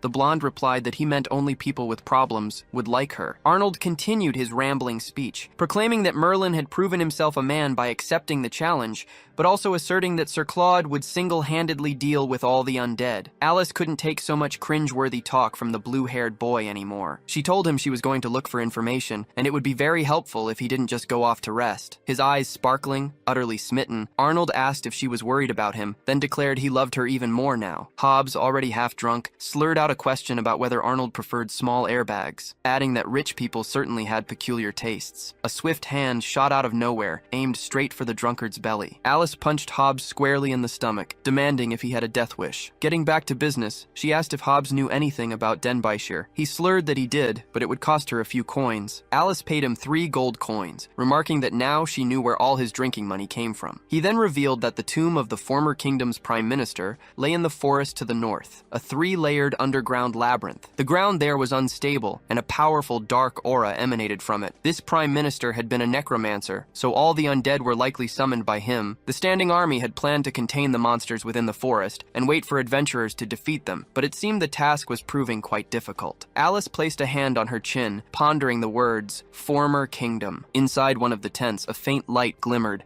indicating someone was within. It was Claude, sitting on a sleeping mat, his gigantic weapon resting beside him. He looked tense, clenching his hand as he remained in silent contemplation. Then he uttered a few words, "For the revival of the former kingdom." It was late in the night at the camp. After so much revelry, only overturned mugs and scattered debris remained on the ground. A figure clad in heavy iron armor moved silently between the tents. It was Claude, who had risen in the dead of night, his actions immediately raising suspicion. He approached the camp gates, unlatched them, and slipped out. Alice, who had harbored suspicions about the warrior for a long time, also stirred awake. She peered through the flap of her tent, observing his movements. She caught sight of Claude as he left the encampment. Slipping from her hiding spot, she sprinted after him, a triumphant, "I knew it," echoing in her mind. Hobbs was also awake, taking that obligatory late-night nature break after indulging a bit too much. That's when he spotted a girl's silhouette slipping into the camp. The redhead quickly recognized the figure as Alice. He found it extremely odd, especially at this hour, and wondered if his eyes were playing tricks on him. Claude and Alice eventually arrived at a hill topped with what appeared to be an ancient temple. The warrior approached the temple structure, his steps slow and deliberate. Alice followed close behind,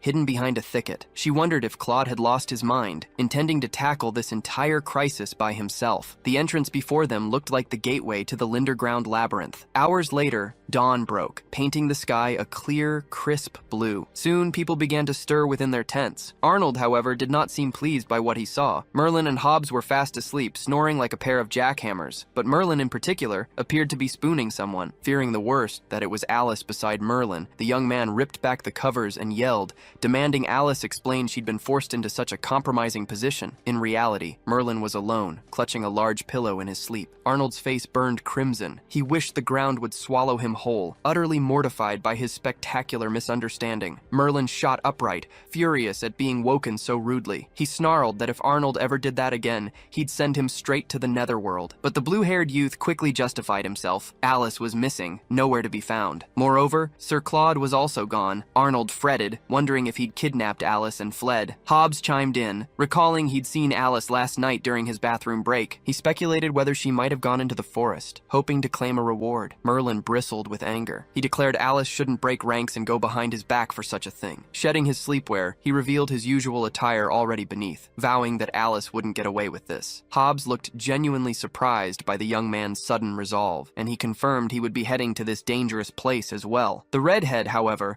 cautioned that it would be reckless for someone of his iron rank to venture into such a place alone. It would be far better if they all went together to claim the reward. But the former king stated that money was not his primary objective. This time the enemies were the undead, and as such, he couldn't simply use them to prolong his life. Therefore, he was pursuing a substantial reward. Arnold stroked his chin, musing that Merlin seemed to be taking Alice quite seriously now. But Hobbs, ever practical, simply told the young master to get to work. Deep within the subterranean labyrinth, on its second layer, an oppressive darkness reigned. Claude continued his calm, steady march through the gloom. Alice trailed behind him, hidden in the shadows. She knew she'd never find the right path without following Claude, but it struck her as profoundly odd how well he seemed to know this place. Had he been here before? Did he possess a map? Or did this somehow tie into the former kingdom's prime minister? Lost in thought, something curious suddenly caught her eye. The traces of battle were fresh, indicating someone had passed through here very recently. The oppressive silence of the labyrinth was shattered by the clatter of galloping hooves, skeletal hooves. Claude came face to face with two enemies, skeletal warriors, one of them them mounted on a spectral steed. Without hesitation, both surged forward, attacking the armored warrior. He gripped his greatsword firmly,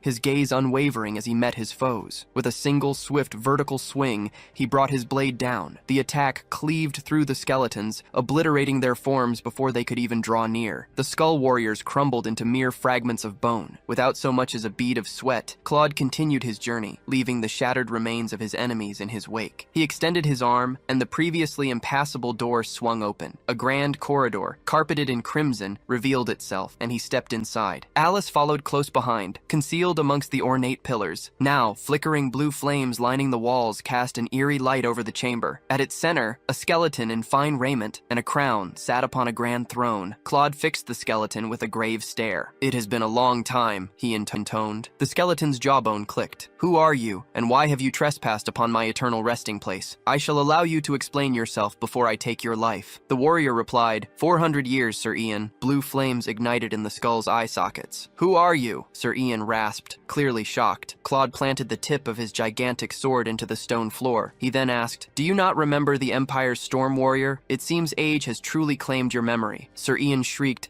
"Bernard, but you should have perished ages ago." He explained that the four heroes had been revived by the prince using dark magic, and now served as undead. The prince had been fortunate enough to escape the destruction of the former kingdom, and ever since, he'd used dark magic to drain the life force from elves, prolonging his own existence. Sir Ian appeared confused, asking what Bernard intended to do. Bernard pointed a finger at the skeletal king. "We require a stronger power to unlock and revive the former kingdom." He then demanded that Sir Ian surrender the key he guarded. Sir Ian's voice turned grave. "So, you came for the key?" He asserted that if the old king hadn't signed a pact with a demon, their kingdom would still stand. "Why do you insist on treading this misguided path?" he questioned. Bernard roared, "Power demands sacrifice. I have no desire to fight you, so hand over the key." Rising from his throne and adopting a hostile stance, Sir Ian declared, "I refuse." Drawing his sword, Bernard said, "Forgive my rudeness then, Sir Ian." Sir Ian scoffed, "The greatest honor for a warrior is to die on the battlefield. You must have forgotten your oath." Ignoring the skeleton's words, Bernard pressed his advance, sword held high. As he prepared a powerful downward strike, he declared, "Now the revival of the kingdom is all that matters." The two adversaries met in a devastating clash, unleashing a tremendous explosion of light and sound. Hidden, Alice watched the entire spectacle from her perfect vantage point, utterly awestruck. A figure moves through the underground labyrinth, navigating its first layer. It's Merlin, hurrying through the gloomy passage. He appears visibly anxious, beads of sweat tracing paths down his face. Finally reaching a chamber littered with skeletal remains, he muttered, "I'm lost." He fretted that his struggle to find the way meant someone else might snatch the reward he sought. But then, a memory of Hobbes's words surfaced. The labyrinth had multiple layers. His gaze dropped to the ground. An impulsive idea sparked in his mind. For Alice, he'd do anything. He reeled back a fist, preparing to punch through the floor and descend to the next layer. He slammed his fist down, a surge of energy crackling around it. With a resounding crack, Merlin ripped a hole through the floor, but on the layer beneath, skeletons stirred. Not satisfied with merely breaking through one layer, he extended the punch, tearing through the next floor as well, obliterating the enemies that lay beneath. Merlin had carved a gaping maw, a direct path down to the labyrinth's deeper levels. Dusting off his hands, he couldn't deny it. This was undeniably the quickest route. Elsewhere in the underground labyrinth, on the second layer, a radiant light pierced the oppressive gloom. Lady Cecilia, her staff held aloft, channeled her divine power, invoking the holy light to banish the encroaching evil. The sacred blast proved incredibly effective, skeletal forms crumbling to dust wherever it touched. Her accompanying knights, emboldened, charged forward to engage the remaining foes. But Lady Cecilia inwardly admitted their predicament. They were lost. Their informant had failed to provide any real details about the monster's strength. Her warriors, worn from incessant battle, were nearing their limits. All she truly wanted was her father's approval. But why did it feel so impossibly difficult to attain? Kyle tried to warn her of something, but she cut him off, sharply telling him to quiet down as she continued to declare they would escape. But he insisted that they had already circled back on the same path they'd taken earlier. Lady Cecilia held 2 spells ready, her voice firm as she ordered her knights to keep pressing forward. "We can escape," she cried, "as long as we figure out the labyrinth's structure. Trust me." But she also knew that even if the sacred light could burn these creatures, her mana was far from infinite. She began to pray, her lips moving silently. The moment her foot touched the ground, she felt it suddenly give way beneath her. A jolt of alarm shot through her. She looked down, her eyes widening. To her horror, a skeletal hand burst from the crumbling earth. It clamped around her robes, pulling her down with a sickening jerk. Her staff tumbled from her grasp, clattering uselessly on on the stone, leaving her defenseless. The holy light vanished, plunging them into deeper darkness, and the monsters began to surge forward, encroaching upon her warriors. Fallen and utterly defenseless on the cold stone,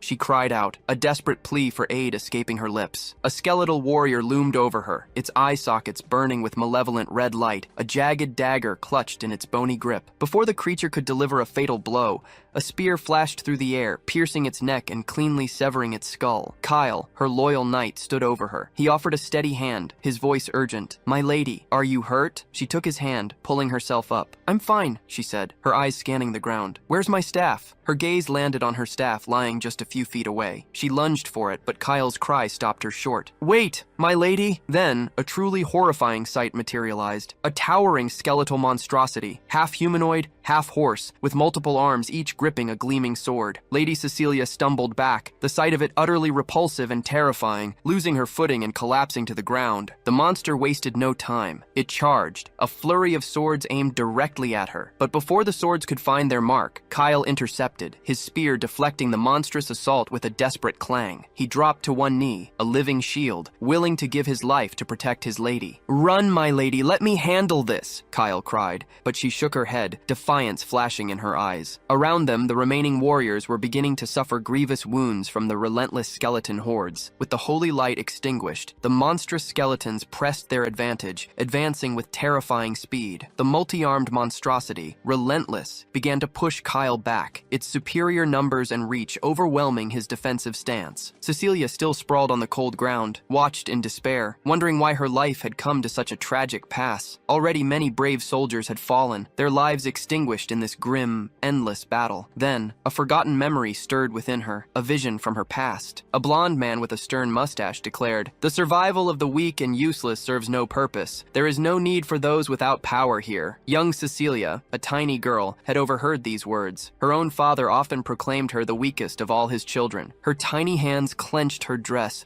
those cruel words piercing her young heart. Outside the grand mansion, a vast courtyard stretched out. There, Cecilia was often tormented by the other children, pushed and ridiculed. Her younger sister, in particular, would sneer, claiming she had surpassed Cecilia with effortless grace, adding that no matter how much Cecilia trained, she would never grow stronger. She would even declare that she no longer wished to acknowledge Cecilia as her older sister. Lady Cecilia's heart ached, and her tears flowed freely, unable to hold back the pain of such words from her own family. As she wept, a small boy approached her, asking softly, "How was your trip?" He extended a small hand towards her, his gaze full of concern. "Are you all right?" She took his offered hand, letting him help her up, and for a moment, they simply held hands. Later, in the training grounds for new recruits, various intimidating training apparatus stood. The same small boy was tied to a thick wooden post, enduring a barrage of blows. A bald, cruel instructor, brandishing a wooden stick, beat him mercilessly, roaring that anyone who failed to complete their exercises would suffer the same fate. Cecilia rushed forward,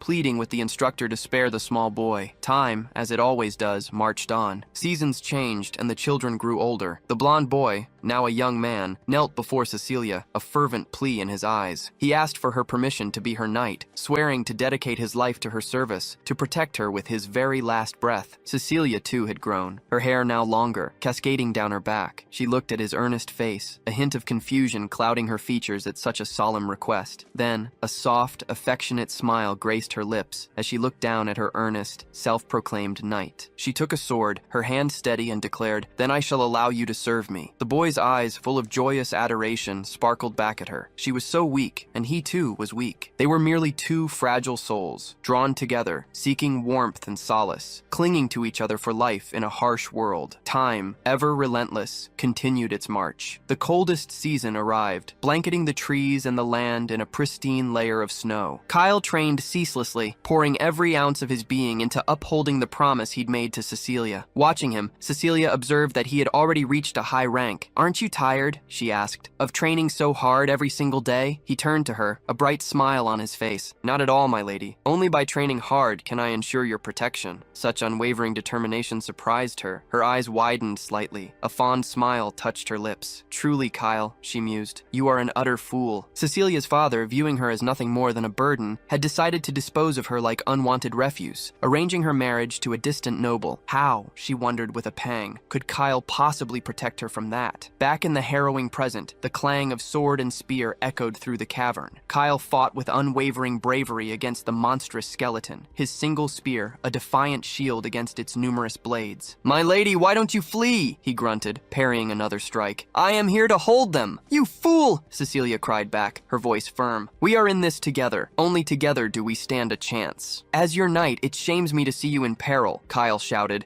but Cecilia snapped, "This is no time for chivalry." The monstrous skeletons were closing in, a wave of death ready to engulf them both. Just as they were about to strike, a blinding yellow light erupted, slicing through the approaching horde. Kyle, unwavering, stepped forward, shielding Cecilia. "It is my greatest glory," he proclaimed, "to fight until my last breath for the one I love." The monstrous three-headed cavalryman, though wounded, lunged at the brave knight once more. He gripped his spear, letting out a defiant yell. "This is the final confrontation. I will be loyal until my last breath." With those words, he lunged, unleashing a flurry of thousands of spear thrusts into the monster's grotesque form. One of those strikes found its mark, piercing directly into the enemy's central head. A flicker of pride touched Kyle's lips. He allowed a small, triumphant smile. His spear was now deeply lodged between the two remaining heads. To his horror, the two heads began to stir again, and a malevolent third eye flared open between them. With a gasp, Kyle's grip slackened, and his spear clattered to the ground. He staggered, a dark crimson liquid gushing from his mouth. He was wounded, gravely. Despair clawed at Cecilia's throat as she realized her knight, her protector, had been grievously injured. Her horrified gaze finally focused, and she saw it. His body was riddled with wounds. Blood streamed from the poor warrior Kyle's body, struck by a devastating blow. The cruel monster lifted his body even higher, raising the very swords that had pierced him. Then, with a brutal sideways flick, it flung the boy away. Kyle crashed to the ground, his injuries worsening from the impact. Desperate, Cecilia screamed her knight's name and rushed to his side. She pleaded for him to get up, to protect her, demanding to know what he was doing. Tears streaming down her face, the girl reminded him of the oath he'd sworn. The skeletal monster's footsteps drew closer. It had no mercy, nor time for pathetic wails. Soon, the creature raised its swords once more,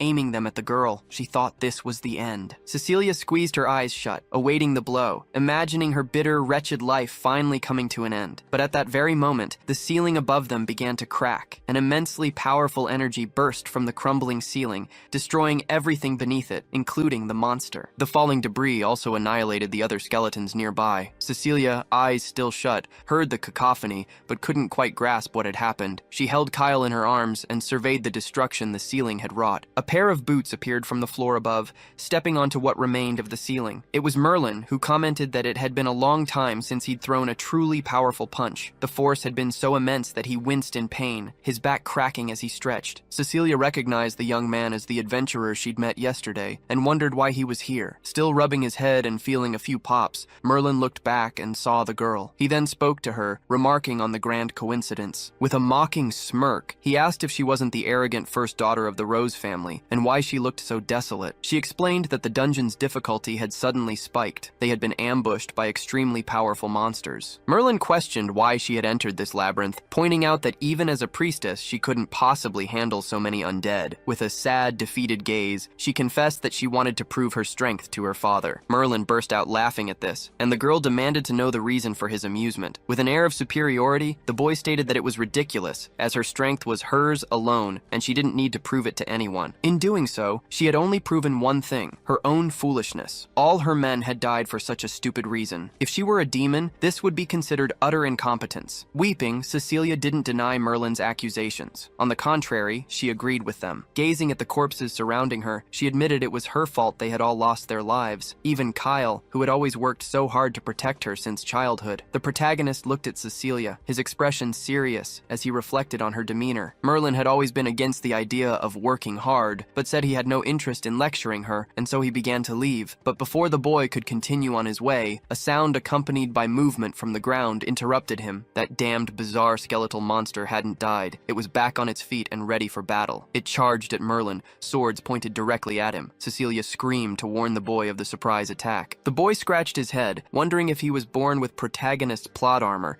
just to mess with everyone since someone was always causing trouble for him. And with an incredibly swift movement, he snatched his sword and performed his quick draw, a move that instantly blew the stubborn beast into 1,000 tiny pieces. A confident smile on his face, he questioned how a monster that had already already died could insist on challenging him again. According to him, the undead were truly annoying. No matter how many times they died, they just wouldn't stay dead. Cecilia watched, utterly impressed by such power in a single movement. She doubted he was merely an iron rank adventurer. She knew that if she didn't ask for his help, both she and Kyle would surely die here. With a pleading gaze, she begged Merlin not to leave, but to rescue them. Merlin turned to her and asked why he should help her. The girl then offered a reward, which immediately piqued the greedy protagonist's interest. He mused that a noblewoman was likely wealthy, and he could probably fleece her for a hefty sum, perhaps around 5,000 gold coins. With a sarcastic smirk, he said, "What's the harm if the payment's good, if you catch my drift?" The young woman, thinking that such a powerful being wouldn't be interested in fame or money, concluded there was only one thing he could possibly want. The girl's face flushed crimson, and she squeezed her eyes shut tightly. She thought of Kyle, and how he had always fought to defend her, even confessing his feelings. But with tears in her eyes, she knew he had been willing to die for her, so she couldn't hesitate. Stammering, she said she knew what kind of reward he was talking about. Her face still scarlet, the young woman lowered her blouse to her shoulders, revealing her décolletage. She thought this would please him. Merlin scoffed. "I don't need that kind of reward. I'd prefer 5,000 gold coins." She stammered that she had nothing there but her body, to which he replied, "You can pay me later." A little annoyed, he gripped his sword and declared that this was utterly irritating. Even Alice's ironing board would be better. Cecilia gasped in alarm, crying out, "What are you planning to do?" The protagonist then gripped his sword firmly with both hands, just as he did for his quick draw. He swiftly moved his blade in a single arc around Cecilia,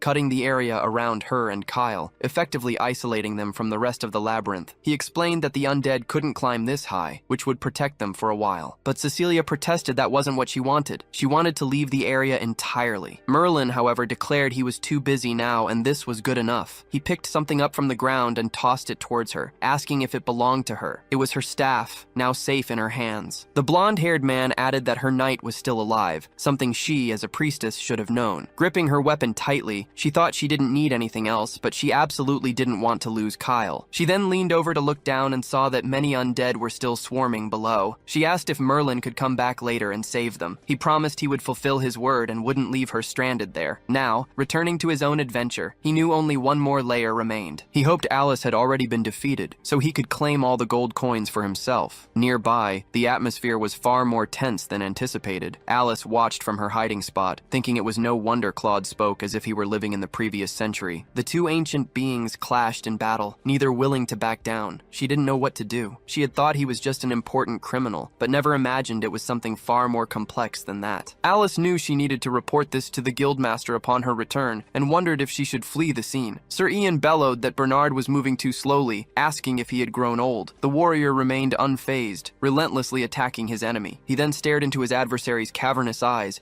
and demanded to know how long he would maintain his arrogance. Bernard spun his sword with force, conjuring a splendid energy. That move created several trails of energy that shot towards the skeleton, but Sir Ian continued to smile, calling it utter foolishness. A giant skeletal arm emerged behind him, and he bellowed that he would reveal his secret art, calling upon the king of skeletons. And it seemed that this display of power was enough to frighten even the Empire's storm warrior. A gigantic skeletal hand prepares to strike, but Bernard, undeterred, charges forward. His eyes glowing crimson, Sir Ian shouts that Bernard won't be able to dodge it. Sure enough, he is struck by the colossal fist's powerful blow. Bernard now finds himself slammed into the wall, reeling from the impact. The colossal creature's other hand begins to emerge from the ground, and then an enormous skull starts to appear as well. The skeletal being is now fully summoned, its master raising his arms to welcome his monstrous creation. Sir Ian shouts, demanding to know what happened to Bernard, and if he still dares to underestimate him. Bernard's strength, stagnant for 400 years, meant he had no chance of victory. The warrior plants his sword, its tip aimed at the ground,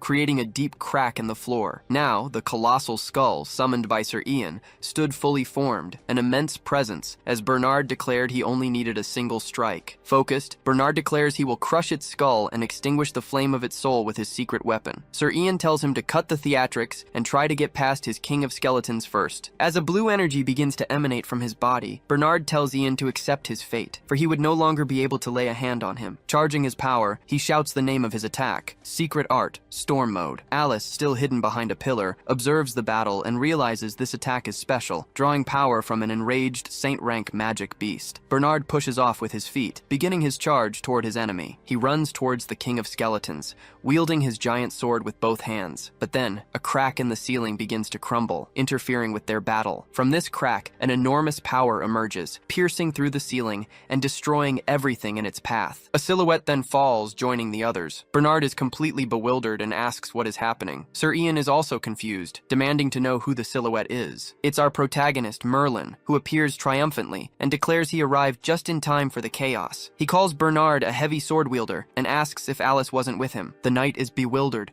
wondering if the undead in the first and second layers hadn't been enough to stop this Iron Rank boy. Alice further conceals herself, marveling at how Merlin managed to traverse 2 layers of the labyrinth and how he had the audacity to be so reckless. Bernard knows that to keep the kingdom's revitalization a secret, he will have to eliminate all witnesses. He grips his heavy sword firmly, tightening his fist around it. The King of Skeletons approaches Merlin, and Sir Ian demands to know who he is and how he dares enter his eternal resting place. He then points a skeletal finger towards the protagonist, launching several ghosts at him and commanding him to be reduced to dust. The ghosts rapidly approach the ex-king, who remains in the same spot, unmoving. A golden energy shields him from all incoming blows. This impresses the King of Skeletons, who cannot believe his eyes. Bernard's eyes also widen at the sight. Sir Ian realizes his magic cannot even touch the boy. The armored knight, Bernard, quickly understands that this boy cannot be underestimated in any way. Alice thinks Merlin's anti-magic is truly useful, remembering when the church suffered a great loss during an expedition because of it. Merlin asks why the skeleton attacked him when he hadn't even done anything, while Sir Ian demands to know who he is and what he did to defend himself. With a mocking smirk,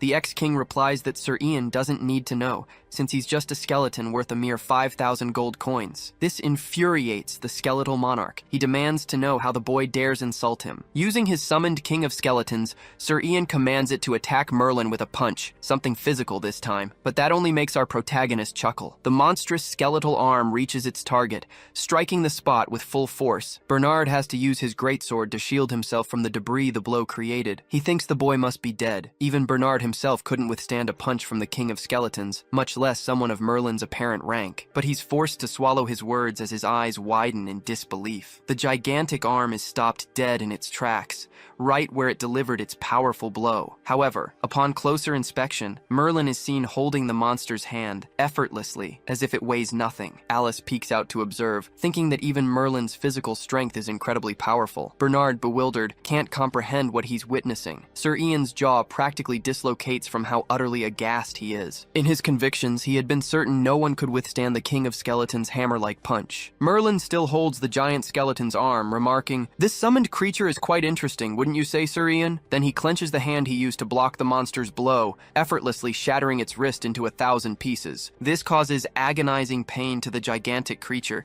which begins to scream in desperation. Sir Ian is utterly terrified by the sight. As he draws his sword from its sheath, Merlin declares that a useless undead like Sir Ian deserves to go straight to hell. He delivers a powerful blow towards the King of Skeletons, unleashing a gigantic golden light that illuminates the entire area. And before he can even utter the word monster, Sir Ian begins to dissolve. Only his crown and a few remnants of his clothes are left behind on the ground, along with a few scattered bones, once imbued with such immense power and wealth. Alice had expected this enemy to be a challenge for Merlin, not for him to dispatch it with a single attack, again. Then she pauses, reflecting on that very word, again. He had indeed killed his enemies with a single blow countless times now. With a proud expression, the boy sheathes his sword once more. Bernard watches the boy, thinking that probably none of the legendary 4 heroes could compare to this menacing individual. Malicious thoughts begin to brew in the knight's mind as he wonders what it would be like to have someone this strong in his majesty's service. Merlin boasts about his newly acquired 5,000 gold coins and proceeds to check if there's anything else of value on Sir Ian's remains. As he begins to walk around the area, his foot touches something that makes a peculiar metallic clinking sound. It's something small and metallic, and he shifts his attention to it. A key, likely fallen from Sir Ian, lies on the ground. But Merlin isn't the only one who noticed the key. Bernard saw it too and begins to move towards it. Merlin picks up the large golden key that fell to the ground after his battle, finding it quite interesting. Bernard recognizes the key, knowing it's absolutely essential for the kingdom's revitalization, which is why it absolutely cannot fall into anyone else's hands. So he politely calls out to Lord Merlin, who glances back with a mischievous smirk. Bernard Bernard pleads with him to hand over the key. As he spins the key in his hands, the blonde man asks why he'd give up his trophy so easily. The knight tries another tactic, offering 200,000 gold coins in exchange and asking what he thinks of the deal. Merlin's mouth waters at the thought of this seemingly insignificant key being worth 200,000 coins. With that much, he could hit the racetrack and bet it all on Richard. Still practically drooling, he's about to accept the deal when a female voice interrupts the negotiation. Alice extends her hand, asking Merlin not to hand the key over to the armored warrior. Bernard notices the intrusion and turns to face the girl. The protagonist remarks that he knew Alice was there, accusing her of selfishly abandoning them for the reward. But she quickly denies it, explaining she had merely gone to investigate. She points a finger at Bernard, ready to expose his secret. Then she spills the beans,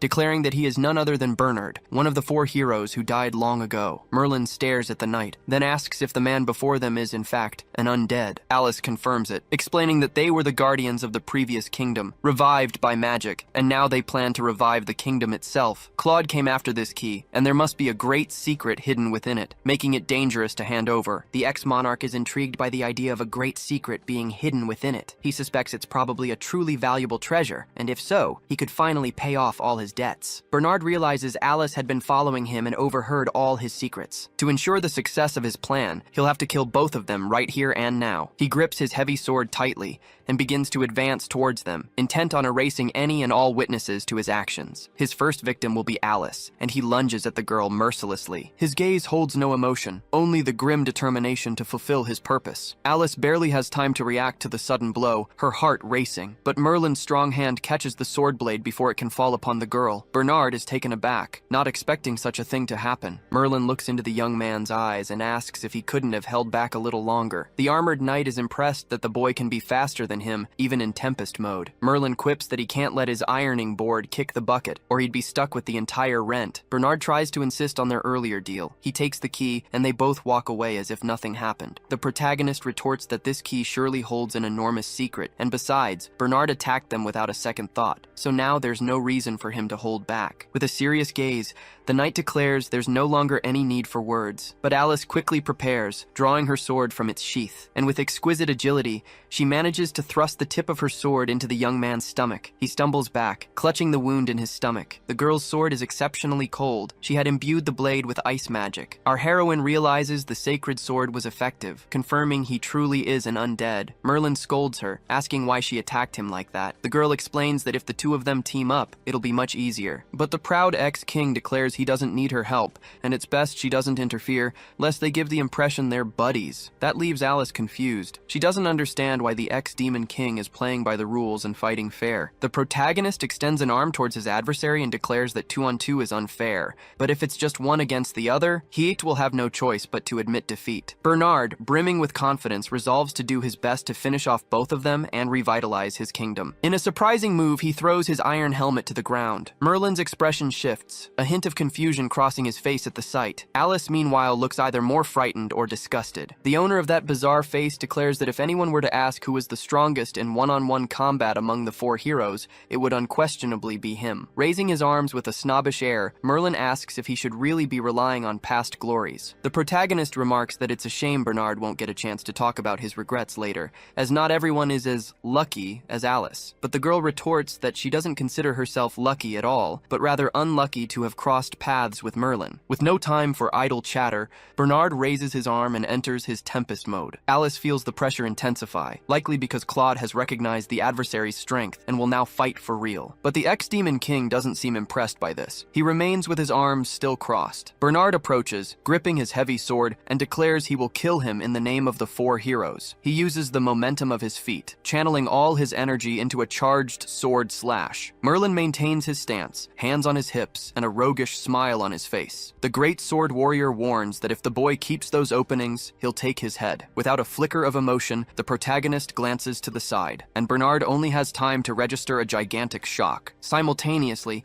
a devastating wind sweeps across the battlefield, clearing debris and everything in its path. Arms still crossed, Merlin asks if the guy wasn't going to take his head, and what happened that made him suddenly dodge. The knight's face is etched with extreme fear, and he's breathing heavily. His senses are exceptionally sharp in Tempest mode, allowing him to perceive that this man is far stronger than a saint rank. So Bernard admits, yes, he is indeed afraid, but being afraid in this situation makes him immensely happy, because because it means an enemy has finally appeared who can force him to use his full power, and he believes Merlin can understand his feelings in that moment. The blonde man says he understands that loneliness must be truly horrible, and Bernard must be quite happy to have found an adversary of his level. But he adds, unfortunately, that feeling isn't mutual, because Bernard doesn't make Merlin happy. Bernard raises his gigantic sword with just one hand and points it at the protagonist. He challenges Merlin to come at him, or admit that he is a worthy adversary. Scratching his chin, Merlin says that being considered comparable to him is quite a sad insult. A heavy energy begins to emanate from Bernard's body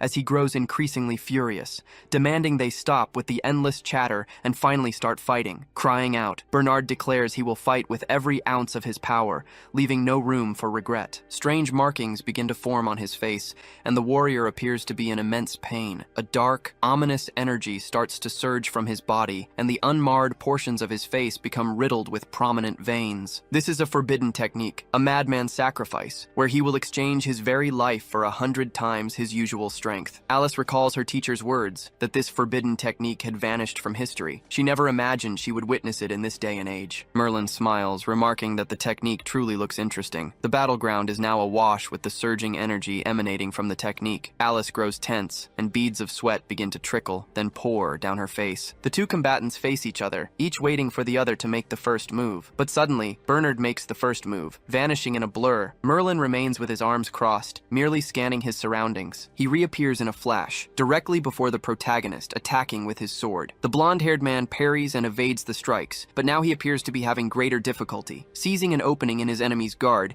he attempts to land a kick, but Bernard's senses are unnaturally sharp, and he manages to dodge. Immediately after, he lifts his sword with full force, preparing for a next strike while Merlin attempts to reposition himself. A bolt of lightning flashes past Bernard's face, nearly striking him. Merlin still hasn't secured a favorable stance. He remains suspended in the air. The warrior of the heavy sword wastes no time and lunges to strike him, but the protagonist manages to dodge at the last second, pulling back a bit further. He now grips his sword firmly, his gaze fixed on the battle. With a nimble thrust, Bernard jams his hand against the protagonist's sword hilt, preventing him from drawing it from its scabbard. Now, with his adversary cornered and unable to draw his sword, Bernard finds a perfect opening to exploit. He swings his sword horizontally, slashing across the former monarch's body. Every sign points to him having landed the strike, the boy's face obscured from view. Bernard remains focused, gripping his sword firmly. A tiny drop of sweat falls from Alice's face, almost reaching the ground. And as it finally touches the ground at that exact moment, an explosion of wind and smoke erupts at the battle site of the two swordsmen. Trying to shield her face, the girl watches, bewildered, wondering what just transpired. Visibility is poor in the environment, as a thick cloud of dust has been kicked up by the explosion. Fragments of the ceiling and walls rain down as well, adding to the cacophony. As the dust begins to clear, Bernard can be seen, utterly dumbfounded, believing he had killed Merlin, only to find him standing there, completely unharmed. As he sheathes his weapon, he remarks that the fellow is fast, but not as fast as his blade. With his strength rapidly draining, the warrior wielding the heavy sword casts a look back, fixing his gaze on Merlin. Then his memories rush back. He sees a blonde-haired silhouette as well, but one unlike the boy he just fought. With a soft chuckle, the man remarks that he truly is getting old, for even having experienced this sword before, he hadn't recognized it. Uttering his last words, the warrior slumps, losing consciousness, muttering that it was precisely as he'd expect from the strongest demon, the monarch of pride, Lucifer. The protagonist is slightly bewildered by those words. He explains that he's a discreet individual who rarely travels, so there's no logical reason for Bernard to know him. He then concludes that Bernard must have simply misunderstood. Alice remains in shock, captivated by the battle. Merlin calls out to her, but she doesn't respond. To rouse her, he claps his hands sharply in front of her face, and the girl snaps back to reality. With a smirk, he suggests she still has time to properly revere him now, but the young woman replies that it was nothing out of the ordinary. As for the key he possesses, it holds some very important secrets, so they must hand it over to the proper authorities. Merlin decides to flick the meddlesome girl right on the nose. He then asks her if she would hand it over so easily if this key opened a magnificent treasure. He places a hand on Alice's shoulder and asks what she thinks about sharing the treasure, since both of them fought, but she points out that perhaps this treasure isn't monetary. The protagonist questions how something coveted by a saint-ranked individual could possibly have no value. Like a true sly tempter, he begins to persuade her, mentioning her immense debt and how this could pay it off. She eventually relents. relents. Feeling victorious, the young man lets out a laugh, while Alice feels utterly swindled. Merlin then raises the key in his hand and observes it with careful scrutiny. The only problem now is to uncover the secret of this enigmatic key. Alice mentions she has a friend who possesses vast knowledge and is also an adventurer in Wrexham, suggesting they could ask her. But as the two converse, a commotion can be heard coming from the hall. The protagonist wonders if it could be the undead, but the girl replies that it couldn't be, as the necromancer had been eliminated. But just as he suspected, a horde of undead begins to shamble towards them. The remaining undead troops are being drawn by the key's mana. Merlin tells Alice not to get in his way, and that he will protect her. Proudly, the girl declares she doesn't need his protection, and tells him to stop acting so high and mighty. The two adventurers will once again unite to defeat the imminent danger posed by the undead. Outside that labyrinth, just moments before, a bearded man roared, asking if everyone was ready to send those undead back to hell. The group of warriors responded in unison, a resounding yes, standing in formation, ready for battle. The undead gripped their weapons and began to close in on the hero's group. Arnold stood among the warriors, though he seemed far less enthusiastic than those around him. Hobbs quipped, asking if Arnold was so desperate for coin he'd agreed to fight. Arnold replied that many officials were eagerly awaiting his performance today. The redhead concluded that Arnold was there under duress and questioned why his family tolerated a loser like him. Arnold retorted that Hobbs simply didn't understand his reincarnation ability. They chatted about Alice and Merlin, but Arnold was confident they were fine, assured by Claude's formidable presence. Hobbs declared he'd bolt if the battle turned south, but then sheepishly added that his noble spirit compelled him to stay and fight. Arnold's hand rested on Hobbs's sturdy shoulder in a gesture of consolation. He mentioned that he'd heard of the redhead's substantial debts at Helena's secret cabin, and knowing Hobbs was reputed to be quite wealthy, offered to help. Completely changing his tune, the burly man declared himself a truly noble person who would never abandon his allies and vowed to protect Arnold. A soldier at the front of the platoon blew a horn, signaling the start of the attack. The battalion charged forward, every soldier brimming with courage and determination to defeat the enemy. Hobbs saw the approaching horde of undead and wet his pants with fear, bolting away while Arnold desperately tried to hold him back. A violent battle erupted under the moonlight, with countless warriors and undead clashing. Suddenly, a familiar monster emerged from among the skeletons, the centaur-bodied skeleton. Arnold clung to Hobbs in desperation, screaming that he was going to die a pathetic death. The skeleton showed no mercy to the two cowards, advancing and brandishing its weapons. The two clasped hands, their faces so white with fear they resembled hospital sheets. The sinister nine-eyed skull glowed, fixing its gaze on the boys, who wondered if this would be their last sight. Trying to shield themselves, the cowards threw their hands over their heads and faces, but then something curious began to happen. The enemy began to evaporate into the air as if it were flour being blown away. Warriors who had been fighting bravely stood bewildered, staring at the peculiar scene. They slowly regained their composure, realizing they had, inexplicably, won the battle. As if they hadn't just soiled their pants, the two smug men stood up, gloating like heroes. What remained of a small skull nearby seemed to nod in agreement, adding a comedic flourish to the scene. But time marches on, and before anyone knew it, morning had arrived. A bearded warrior handed over a sack overflowing with coins, stating it was the reward for resolving the crisis in the capital. Alice was receiving the prize, but the girl waved her hands, insisting she had already explained. Pointing to Merlin, she declared he was the one who deserved the money, for he had slain 2 Saint-class warriors. The bearded man stroked his chin, incredulous, saying an iron-class warrior, devoid of mana or aura, couldn't possibly achieve such a feat. It was unbelievable. Alice grew frustrated. No matter how much she explained, no one took her seriously. Declaring the investigation complete, he instructed a soldier to deliver a letter to Her Majesty the Queen. The letter explained that Ian and Claude had fought to the death, but when both were weakened, the warrior Alice delivered the final blow, and Merlin witnessed it. Night fell once more, the moon shining brightly in the sky. A carriage continued its journey, the adorable donkey trotting alongside it. Arnold, sipping wine, mused that he hadn't expected Claude to be that kind of person. The guildmaster would be surprised. But since the powers of the former kingdom hadn't truly died, the queen would dispatch the Redbud Knights to investigate. These knights were the king's personal guardians, 12 specialists, each one equivalent to an entire army, obeying only the queen. After dealing with someone like Claude, Arnold admitted he was wary of not knowing the true past of the adventurers he encountered. Casually, Merlin remarked that he would just confess to them that he was was the former demon king of the first palace. Hobbs lumbered closer, reeking of alcohol, and asked how much Merlin had drunk to start spouting such boastful nonsense again. He then added that he found demons quite terrifying, as they frequently routed the church's expeditionary army, and it would be impossible to stop them if they decided to attack here. Merlin, suspicious, asked who told Hobbs that demons intended to invade human territory. The redhead replied it was the church. The protagonist countered that demons would never invade human territory. It was the church that constantly provoked them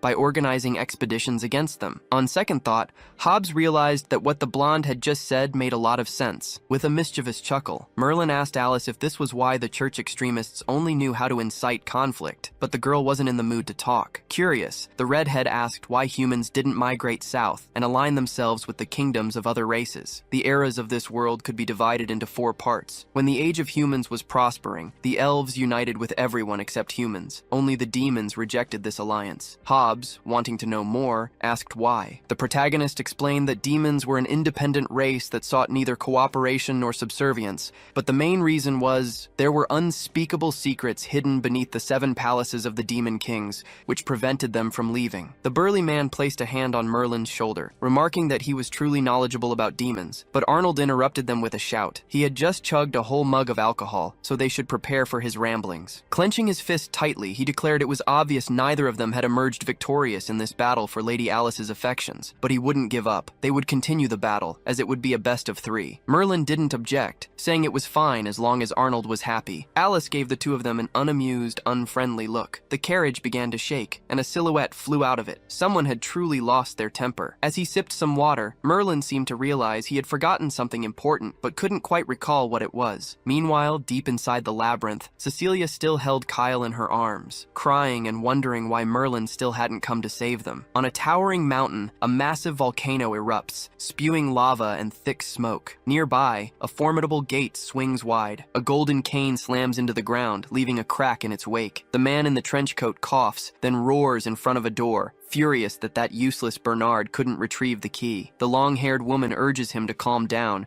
reminding him he needs to take care of his health. The sinister bald man tells Calzona she should investigate Bernard's death and the key's whereabouts, then asks if she has any new information. The woman replies that unfortunately, Bernard and the necromancer battled, and a gold-ranked adventurer delivered the final blow. In disbelief, the bald man declares he doesn't believe it happened. Calzona adds that the key is most likely with the adventurer. He states that if that's the case, they'd better speed things up to prevent their plan from being exposed. Calling out to Zoe and Joey, the bald man tells them they'll stay behind to protect the sanctuary and stop anyone who tries to interfere. The 2 henchmen declare they will not allow a single enemy near the sanctuary. Turning his gaze to Calzona, the bald man ponders her next moves. He orders her to go to Wrexham immediately and retrieve the adventurer's key, no matter the cost. The woman accepts her mission, vowing that those who took what was hers will pay with their own blood. Back at the Adventurers Guild, the sky is a brilliant blue, a truly beautiful day. Lugia animatedly shows off a newspaper featuring news about Alice, exclaiming that the young woman is becoming quite famous. Alice grimaces, commenting that the news is spreading far too quickly for her liking. Merlin playfully jabs at her, pointing out she only became famous for delivering the final blow. Alice retorts that she never wanted this kind of fame. The guildmaster appears, leaning on his cane, and congratulates the adventurers on their safe return. Alice asks if he'd heard about what happened with Claude, and he confirms he has. According to him, headquarters has begun assisting the capital in its investigation, and has also dispatched Redbud Knights to aid them. Merlin tunes out Alice and the guildmaster's conversation and approaches Lugia. With a charming wink, he asks for his reward from the previous mission. Lugia hands him a pouch containing 1,800 gold coins. They had earned 6,000, but a percentage was deducted to cover their existing debts. The protagonist's eyes practically turn into piles of gold,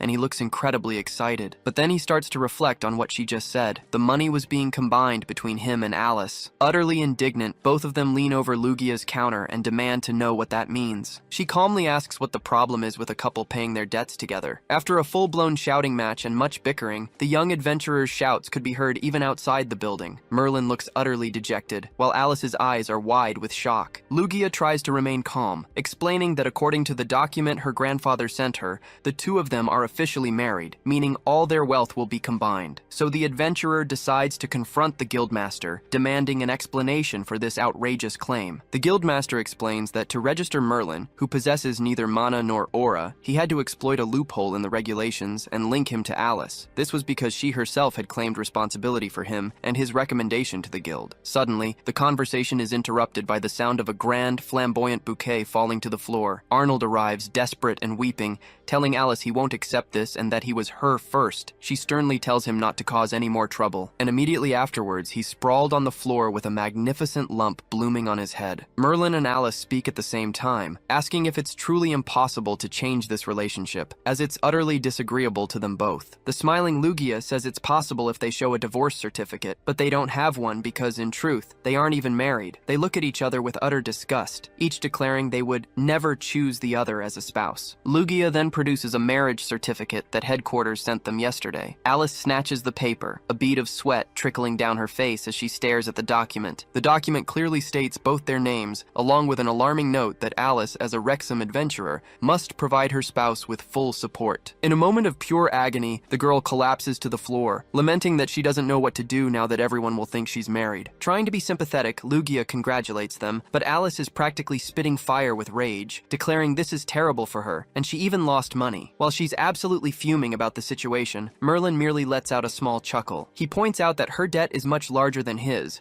so in the end, he's actually the one getting the raw deal in this combined sum. This realization provides a sadistic thrill for Alice, who understands that karma has finally caught up to him, and he will have to deal with this problem. Merlin slams the document he's holding onto the table. He then declares he's giving up being an adventurer, but Alice grabs his cloak, insisting he must take responsibility. Lugia adds that the guild has a rule. Adventurer couples must undertake missions together, or they won't be approved. Utterly bewildered, the two stare at Lugia in surprise. Merlin becomes outraged, declaring it a ridiculous rule. Alice wholeheartedly agrees, stating it shouldn't be necessary at all. Lugia explains that the rule was implemented because a betrayal once caused a massive uproar within the guild. Arnold slowly approaches Alice, calling her name in a soft, sugary voice. He suggests she marry him instead. That way he'll pay off all her debt, even if he has to sell his own house to do it. Despite her gratitude, the girl refuses, stating she doesn't need that kind of pity. Those cold words strike Arnold's poor, smitten heart like a blizzard, but Alice was quite irritated by his posture, as it made it seem like she was willing to sell herself to pay off her debt. Before she could withdraw, Merlin asks if she hadn't forgotten something important. He reminds her about the reward for Denbighshire, and she flares up, demanding if he's planning to extort her savings. But Merlin denies it, stating that the rewards are combined, and he's simply demanding his rightful share. According to him, that's not extortion. Thoughtfully, Alice concedes, then asks if they hadn't decided to rent a house together. The girl then gets carried away, launching into a rapid-fire list of cohabitation rules for their shared home, including bills and household chores. After her lengthy discourse, she finally hands him what he deserves, and it was a measly single gold coin. Shouting, our protagonist laments having worked for so long, only to earn a single gold coin. Hobbs comments that this is what happens to henpecked husbands. The sun was already setting as we made our way to Alice's rented home, a beautiful two-story residence. Merlin's hand tapped gently on the door, 3 distinct knocks. Alice answered, a sour expression on her face, demanding to know why he was here. Arms crossed, he declared it was time to move back into his house, seeing as he'd paid for it too. She urged him to come in quickly, stating it wouldn't do for her neighbors to see a vagabond at her door every single day. He scoffed at her accusation, retorting that he was no vagabond and would instead set an example as a proper, decent man in their shared abode. A delicious light salad, complete with egg and various cuts of meat, was already laid out on the table. Alice then questioned him about his plans regarding their combined debt. Merlin, already digging into his egg, suggested they simply leave it be. Since they couldn't possibly pay it all off, it was best to just learn to live with it, he reasoned. She bristled at his resignation, declaring that she could take on SS-class missions once she achieved Saint rank. Merlin, however, scoffed, stating no such missions existed at the guild. Moreover, she couldn't ignore the glaring fact that she wasn't yet a Saint rank adventurer. Forced to swallow the bitter truth, Alice could only take a deep, shaky breath. Suddenly, an idea sparked in her mind, and she slammed her hand down on the table with a resounding thud. With newfound resolve, she declared she would become a Saint rank one day. Merlin, ever the cynic, offered little inspiration, merely pointing out how many had died attempting to reach that very rank. He urged them to put that discussion aside for now, given the scarcity of SS missions anyway. But Alice countered,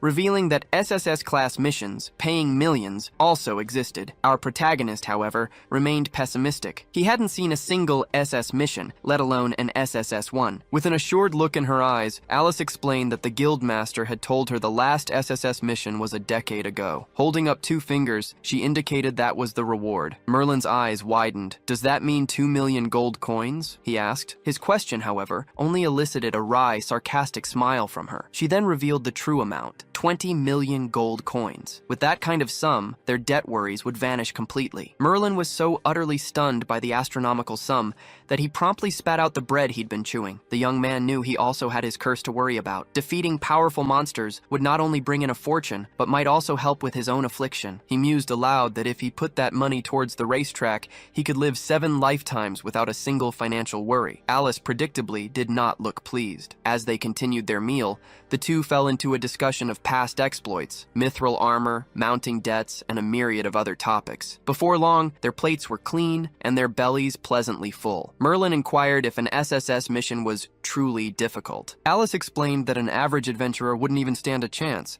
and even those of advanced rank would struggle immensely. She recounted that the last SSS mission involved a horrifying sea monster, one that had claimed the lives of numerous adventurers before the church finally dispatched a hero to assist. The tale immediately captivated the young man, who pressed for more details. The hero sent by the church, it turned out, was none other than Alice's senior, the legendary spear hero. Merlin seemed to recognize the name, a few fragmented memories of the spear hero surfacing in his mind. This very hero had led a successful crusade against Lucifer II, Merlin's own mother, and the memory of it was painfully clear. Our protagonist realized that he might be able to rid his heart of the curse by confronting this hero, so he eagerly pressed for more information. Alice, however, didn't know much beyond rumors that he was one of the 10 legendary heroes. The former monarch was impressed that so many heroes capable of such feats existed, and he questioned if they were still alive. She had no idea, though. She recalled a drunken bishop rambling nonsense about how the legendary heroes had simply vanished. As they spoke, Alice meticulously cleaned the floor of the house. To provoke her rival, she taunted that these heroes could crush him like an insect. He simply retorted that he was quite glad he hadn't encountered them then. Merlin maintained his belief that he could potentially rid himself of his curse with the help of one of these heroes. He then pressed Alice for details on the crusade against the giant sea monster. She believed the giant monster had been wounded by the hero, sinking back into the depths of the ocean. The ambitious protagonist then began to ponder. If he could slay the sea monster, it would mean he was stronger than this fabled hero. A smirk spreading across his face, the young man declared that they wouldn't need to actively seek an SSS-class mission. They could simply sit back and wait. Alice, however, reminded him that they had a monthly debt payment due, meaning they would have to work diligently while awaiting an SSS mission. Merlin felt a familiar weight beneath his clothes, near his shoulder. He then retrieved his key, a thought solidifying in his mind. Waiting for Alice to reach Saint Rank wasn't the best option. Instead, he'd rather hunt for treasure and truly save her life. The blonde-haired man then asked if she truly had that friend she'd mentioned, the one so knowledgeable about secrets, and if she was indeed trustworthy. According to Alice, this friend was indeed reliable and exceptionally intelligent, so they should seek her out as soon as she returned from her mission. The very next day, in the crisp hours of early morning, the sun was already shining beautifully. One of the windows in our adventurer's humble abode stood open, inviting the gentle morning breeze inside. Merlin was engrossed in a newspaper article proclaiming that the church had declared Elgin's swordmaster as the fabled Knight of Redemption within the Holy Scriptures. The church had urgently appointed Sir Sahaddin as the new Knight of the Redbud, and he had vowed to eradicate the rebels of the former kingdom. Our protagonist idly scratched his chin, pondering just how formidable this knight might be. Then, an insistent pounding on the door shattered the young man's thoughts. Alice's voice, desperate and shrill, rang out. She was demanding entry to the bathroom, yelling that they had agreed she would be the first to answer nature's call. From within, the young man's voice, soft and sing-song, drifted out. Everyone had to answer nature's call, he proclaimed, and he simply had been the first to arrive. Swallowing her pride, Alice pleaded that she was truly desperate and begged him to come out quickly. Like a true scoundrel, he proceeded to take even more time, slowly folding his newspaper. He then stretched languidly, clearly savoring the prolonged moment, until at last he opened the door, freeing the impatiently awaited lavatory. Alice, absolutely fuming, vowed that she would remember this transgression and would never let him bring a newspaper into the bathroom again. Merlin retorted that a newspaper and the bathroom were a match made in heaven, as perfectly paired as beer and fried chicken. She slammed the door shut, declaring it was his turn for meal duty and that he should go prepare breakfast. The blonde-haired man trudged towards the kitchen, grumbling grumbling internally about how utterly irritating Alice could be. Before he could even begin, an insistent knock sounded at the front door. Our protagonist wondered who could possibly be calling so early. He made his way to the door and opened it slowly. Lugia stood there inquiring if Miss Alice was at home. The young lady was indeed at home, Merlin replied, but was currently occupied with something only she could tend to herself. Lugia explained with a note of urgency that both of them needed to come to the guild immediately, as the Red Bud Knights from the capital had sent representatives to see them. Merlin pondered aloud what the Red Bud Knights could possibly want with them. Meanwhile, at the Wrexham army camp, a burly blonde soldier questioned if that wasn't the beautiful and clever Lady Alice, finally among them. The girl seemed rather unmoved by his flattery as he formally welcomed her. He then nudged her with an all-too-familiar wandering hand, gesturing the way. The touch left Alice feeling both embarrassed and utterly enraged. She delivered a sharp, well-aimed elbow to his face, demanding to know where he thought he was putting his hands. Yet, despite the painful mark the elbow left, the lecherous man seemed more delighted than hurt. Merlin, meanwhile, watched, utterly bewildered by the scene unfolding before him. Alice explained that this was Captain Price of the army, a man who, oddly enough, enjoyed being punished by a beautiful woman. It was only then that Sir Price seemed to notice the other blonde man in the room. He mused aloud that this must be the love rival Arnold had mentioned, this Merlin. He declared that the former Demon King was merely taking advantage of how incredible his wife was, but Alice quickly cut him off, reminding him not to forget the reason for their summons. The captain then opened a door, asking them to wait a moment while he informed the Red Bud Knights of their arrival. Merlin placed his hands on his hips, a flicker of suspicion in his eyes regarding the unfolding situation. He then pulled out the key they had acquired during their last adventure. He called out to Alice, who was standing a little ahead of him. Merlin asked her not to mention anything about the key, and the girl nodded in agreement. Footsteps could be heard approaching them. Merlin quickly tucked the key away, carefully concealing it within his clothes. A group of knights clad in ornate and impeccably presented uniforms drew closer. One of the blonde knights approached the adventurers and confirmed their identities. He then pulled up a chair and settled in to speak with the two. The man introduced himself as Brent Chapman, explaining that he had been specifically assigned to investigate them, acting under the direct orders of Sir Sahaddin. At this revelation, Merlin's heart quickened, and a wave of apprehension washed over him. Brent urged them to remain calm and simply recount their encounter with the guardian of the previous kingdom. The knights held Master Taylor's disciples in high regard, and since he had previously offered them combat tips, they considered themselves his students too. Without further ado, the blonde knight produced a list of questions, beginning by asking if they had overheard any crucial information from the conversation between the two saint-ranked beings. Alice recounted that they had spoken of reviving the former kingdom by acquiring a new power. Merlin subtly kicked Alice's leg under the table, a silent warning for her not to overshare. She quickly covered up, claiming she had been too far away at the time to hear clearly. Brent moved to the next question, asking if she knew anything about the survivor, Bernard. Slightly nervous, Alice replied that he was likely the prince of the former kingdom and had survived until now by draining the life force from other elves. This was crucial information, as the elf population in Great Britain was severely depleted, and it could be vital for their investigation. Meeting her gaze steadily, the knight asked if she knew anything more, urging her not to conceal it, but Alice adamantly denied knowing anything further. Brent stated that, to his knowledge, even a saint-ranked individual on the verge of death was incredibly difficult for an ordinary warrior to harm, and it made no sense for her to have delivered the final blow. Alice, flustered and extremely nervous, didn't know where to hide her face as she stammered out excuses. Then, her expression suddenly shifted, and she adopted a suspicious look. She then confessed that she hadn't killed him, but rather the man beside her. Merlin confirmed it, admitting it was indeed his doing. The knight standing beside Brent burst into laughter. The blonde knight remarked that he understood they might get along well as a couple, but they needed to be serious when speaking with the Red Bud Knights. Alice's eyes welled with tears, and she bit her lip, holding back a sob as she fell silent for a few seconds. Raising her voice, the girl pleaded for him to demonstrate his quick draw now, otherwise they wouldn't believe them, but Merlin merely stated he didn't want to. Brent then urged Alice to be sincere and truthfully answer how strong Bernard had truly been. He imagined she must know that the knights present were personally assigned by Queen Elizabeth, and therefore she was aware of the consequences of not cooperating. But the young woman was in despair. She didn't know what more she could possibly say if she had already spoken the truth. Merlin decided to intervene, stating he hated being threatened by others, and sarcastically asked if the Queen's knights were truly so incredible. Crossing his arms, Brent demanded if Merlin was daring to question the authority of the Red Bud Knights. A terrible tension filled the room, followed by an agonizingly uncomfortable silence. Alice, already desperate, became even more distressed,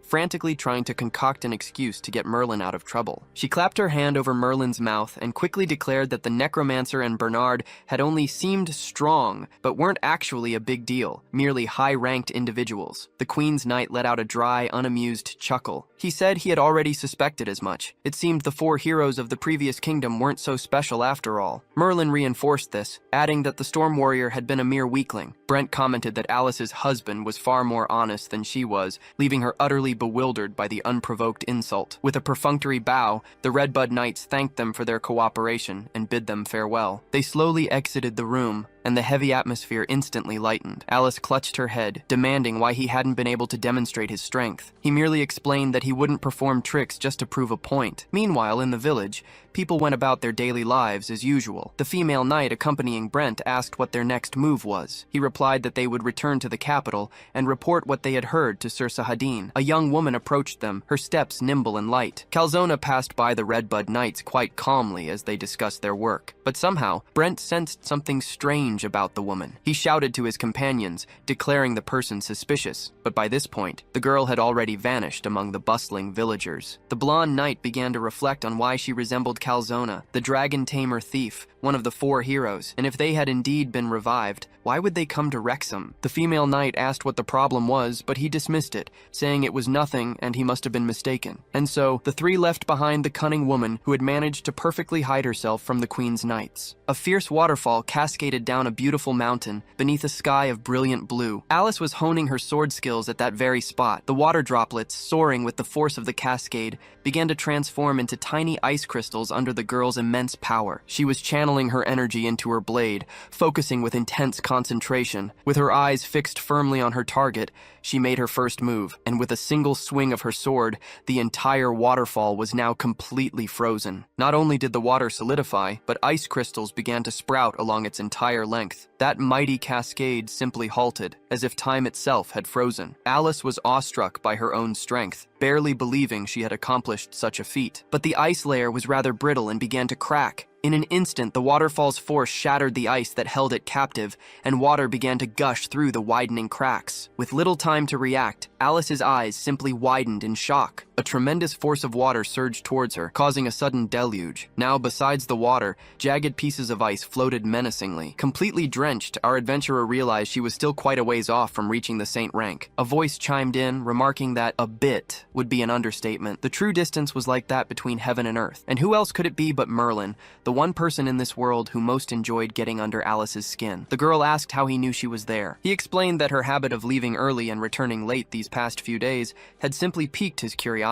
He then questioned if her method was truly effective, or if it was merely a waste of time. With an angry expression, she glared at the boy, asserting that this was precisely how she had always trained. He then recalled her asking him how he became so strong, and his practical examples of monsters he'd defeated. He explained that this was the answer to true strength. Facing near-death situations made it much easier to unleash one's true potential. The heroine began to recall how significantly her aura and mana had improved after her near-fatal encounter with the Goblin King. But taking that advice literally presented a significant problem. After all, who just seeks out near-death situations? Merlin, of course, offered to be her training partner, ensuring she would always be close to death. He claimed he would do it to settle a debt, and that she should feel honored, seeing as he had refused to teach Beelzebub's own sister when asked. Suspicious, the girl feared she'd be in grave danger if he truly harbored ill intentions. Turning his back on her, Merlin simply stated she was truly annoying. He picked up a stray stick from the ground, and declared there was nothing to worry about, as it made no sense to fear a mere twig. Challenging her, he dared her to attack him with everything she had. He delivered a perfectly aimed taunt,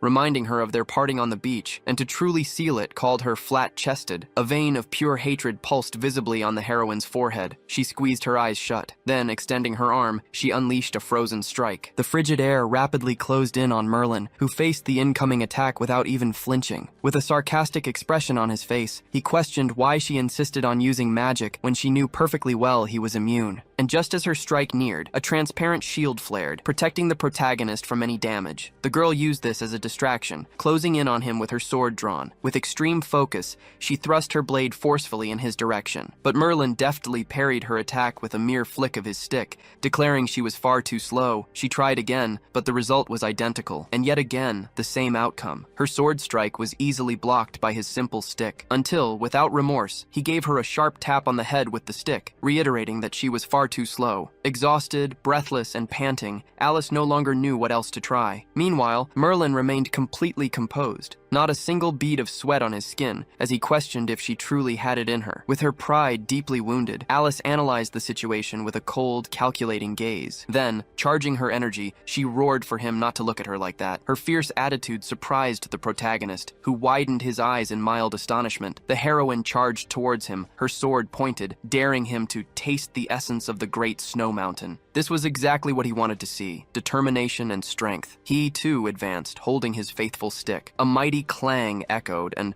though only silhouettes were visible, it was clear Merlin had landed a direct hit on Alice, forcing her to drop her sword. Some time later, the two were back at their home. Alice's head was bandaged, and she wore a thoroughly sulky expression, like a child who'd had their favorite toy snatched away. In a watery voice, she asked why he was so powerful, even with just a stick. He offered a vague apology, claiming his hand had slipped. Besides, he insisted, he was only doing this to help her reach the saint rank sooner. Alice, still hurt, rattled off several arguments about how good she had been to him thus far. He tried to justify himself, insisting it wasn't on purpose and urging her not to hold a grudge. Then he placed a meticulously prepared plate of food on the table, inviting her to eat. Her mouth instantly watered as the delicious aroma wafted up, keenly sharpening her appetite. She took a generous spoonful and brought it to her lips. In that exact moment, an explosion of sensations overwhelmed her taste buds. It was like a dream, bursting with flavors and pure pleasure, leaving her feeling utterly complete and fulfilled. But then a wave of indignation washed over her. Not only was he a better fighter, he was also a better cook. This infuriated her. So, after scraping clean her plate of the delicious meal, she declared that she would handle all the housework, as long as he took charge of the cooking. It's a golden afternoon, the sun already dipping below the horizon as we gaze upon the Adventurers Guild. Inside a crystal ball, people watch a horse race, and a triumphant jockey celebrates his victory. The money wagered on that race lies piled on the table, more coins clinking down. Merlin looks utterly crestfallen. He bet on Richard and lost everything. Hobbs reassures him, saying,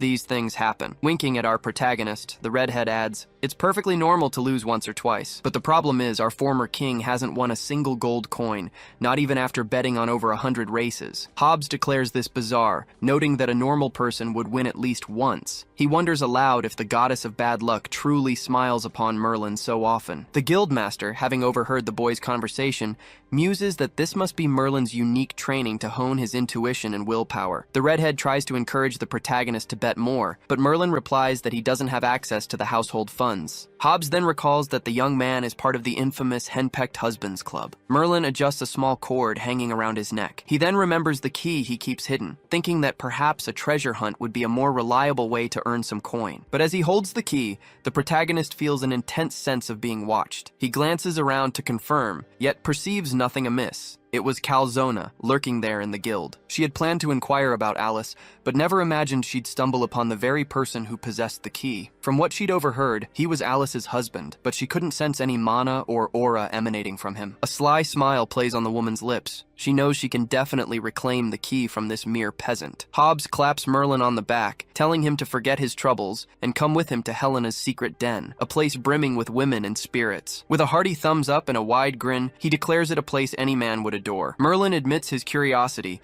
but laments his lack of funds. The redhead promptly offers to pay for him and says he'll call Price along as well. Night falls, and the two adventurers walk until they reach a secluded alleyway. This is the adventurers' secret hideout. A beautiful woman with long blue hair greets them. Hobbs and Price practically drool, declaring it Wrexham Men's Paradise. The protagonist observes the woman and remarks, "Now, that's a woman. Alice should come here and learn a thing or two." The woman notices a new member among the group of lads. Hobbs introduces him as Merlin Lucifer, the guild's newest adventurer, though not quite as strong as me, he adds with a boast. But upon hearing the young man's name, the woman appears to be struck by the information. Growing serious, the blonde protagonist notices her reaction and wonders what could be amiss. Hobbs, too, notices her strange behavior and asks if she's feeling unwell. She dismisses his concern, asks them all to come inside, and assures them the usual fare will be served. They enter and head towards a VIP room within the establishment. From the corridor outside, a chorus of laughter can be heard spilling from the room. Hobbs is busy trying out a cheesy pickup line on a woman with bunny ears. Meanwhile, Price indulges his peculiar tastes with a woman wielding a whip. Merlin merely sips his drink, observing the scene, and thinks, "These city folks certainly know how to have a good time."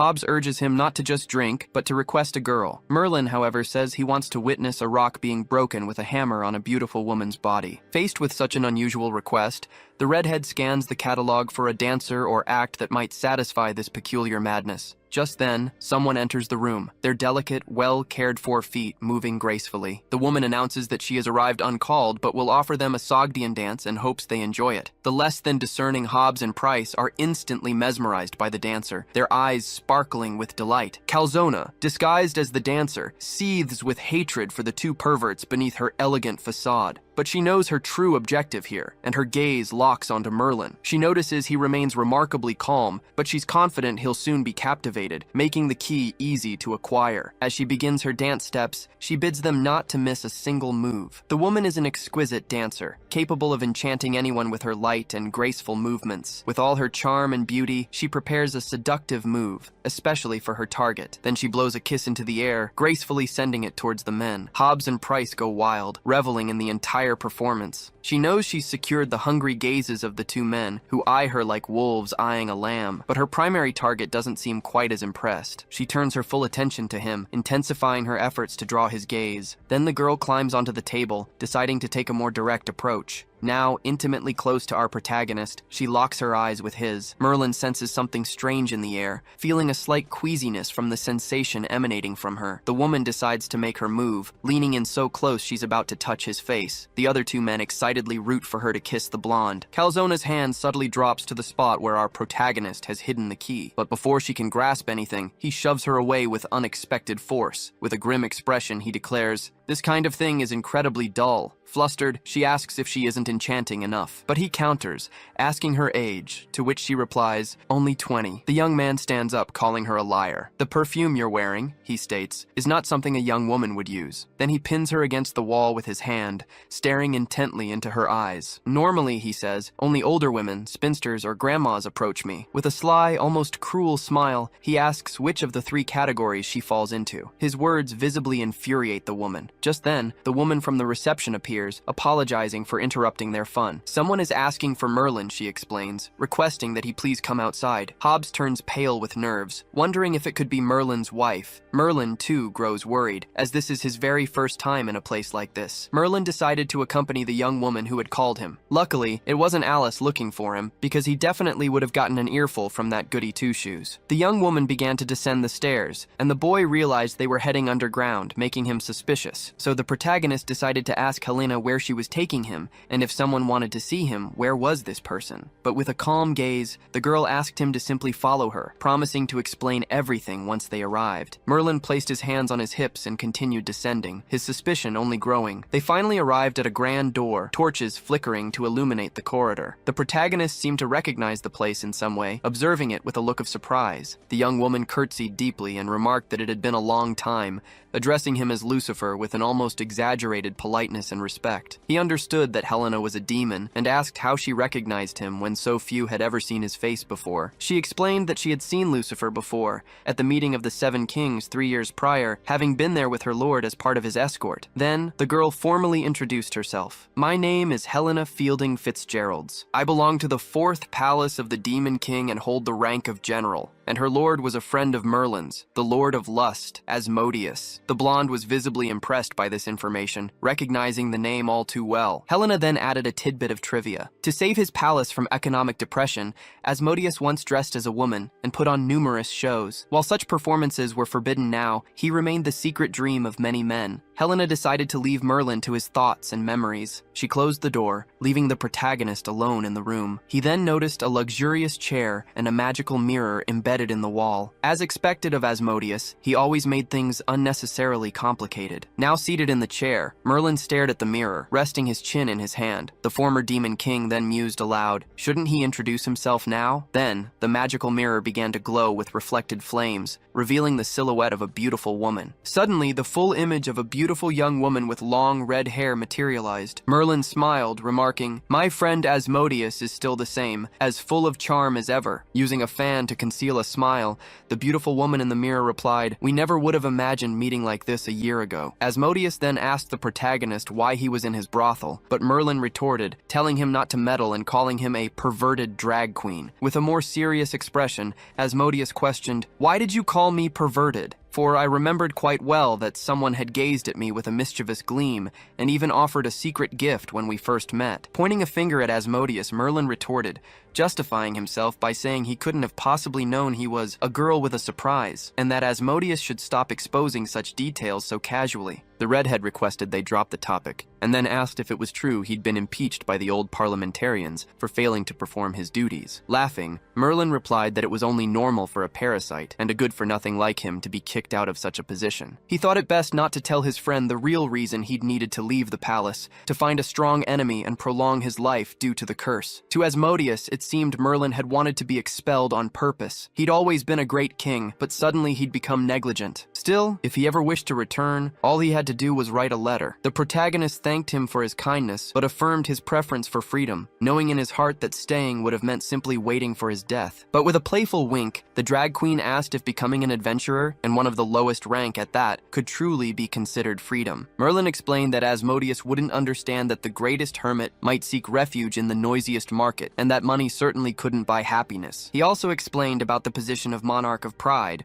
stating that his 7 generals were highly capable and held the potential to be his successors. Asmodeus countered, stating that strength was a crucial measure for that position, and since the generals couldn't even defeat him, perhaps the parliamentarians would ask him to return. In Merlin's opinion, the conversation with his friend was taking a rather dull turn. With an awkward smile, he asked if he'd been summoned just for this, but Asmodeus replied, "Of course not," adding that he wanted to extend a very special invitation. The protagonist's eyes widened, curious about this surprise. Asmodeus then declared his desire to elevate the demon race and invited Merlin to a dazzling drag queen parade. The protagonist, however, refused on the spot. Our former king was practically ready to grab the chair and hurl it at the mirror, but the redhead quickly added that it was all a joke, and he didn't need to take it so seriously. A little more serious now, Asmodeus changed the subject, warning Merlin that there were traces of Hell's envoys in Great Britain, and he should be extremely careful. The blonde merely smiled, telling Asmodeus not to worry, as he could easily kill even Satan, the Lord of Hell, if he truly wished to. The two friends shared a genuine laugh, agreeing that they were still the same as ever,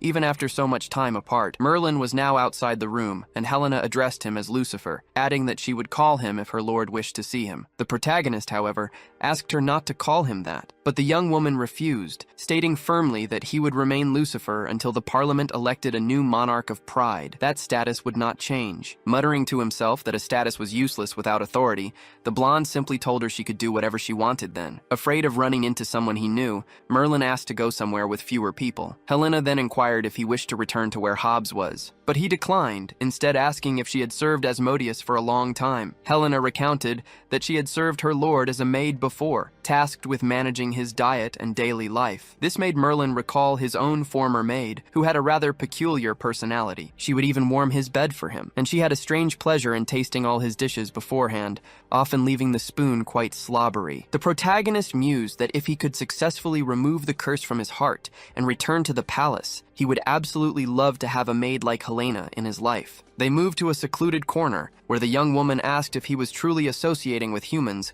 as an ordinary adventurer to spearhead some secret plan. The girl believed he was undertaking this whole adventurer charade to infiltrate the enemy's inner circles and aid the demon race. Merlin said nothing, merely placing his hand on the girl's shoulder. He decided to play along with her idea, confirming that, yes, he was indeed devising a secret plan, and therefore, she must keep everything in utmost secrecy. Taking advantage of her enthusiasm, he then mentioned he would only need help settling some debts that were putting the plan at risk. She immediately declared her willingness to pay if it would help. Smiling, the boy reassured her it wasn't much, a mere few million gold coins. Helena's eyes widened, utterly speechless. As the door of the establishment slowly began to close, she still wore the same look of utter terror. Then, she quickly advised him to rest and return whenever he wanted to have fun again. The boy shouted back, protesting that she hadn't let him finish and hadn't even confirmed she would help him. Our protagonist scratched his head, feeling utterly bewildered. But while he remained lost in thought over his questionable actions, someone was was lurking on a nearby rooftop. Calzona observed everything under the moonlight, keeping herself hidden in the shadows. Since he had complicated things, she would simply have to kill him to retrieve the key. As he headed home, Merlin casually wondered what he would have for dinner, but a sinister purple shadow stretched behind him, almost reaching his heel. From that shadow, Calzona began to emerge furtively, without attracting a single glance. With 2 daggers in hand, she prepared for a surprise attack. Like a viper striking from behind, the woman prepared to slay him with her daggers.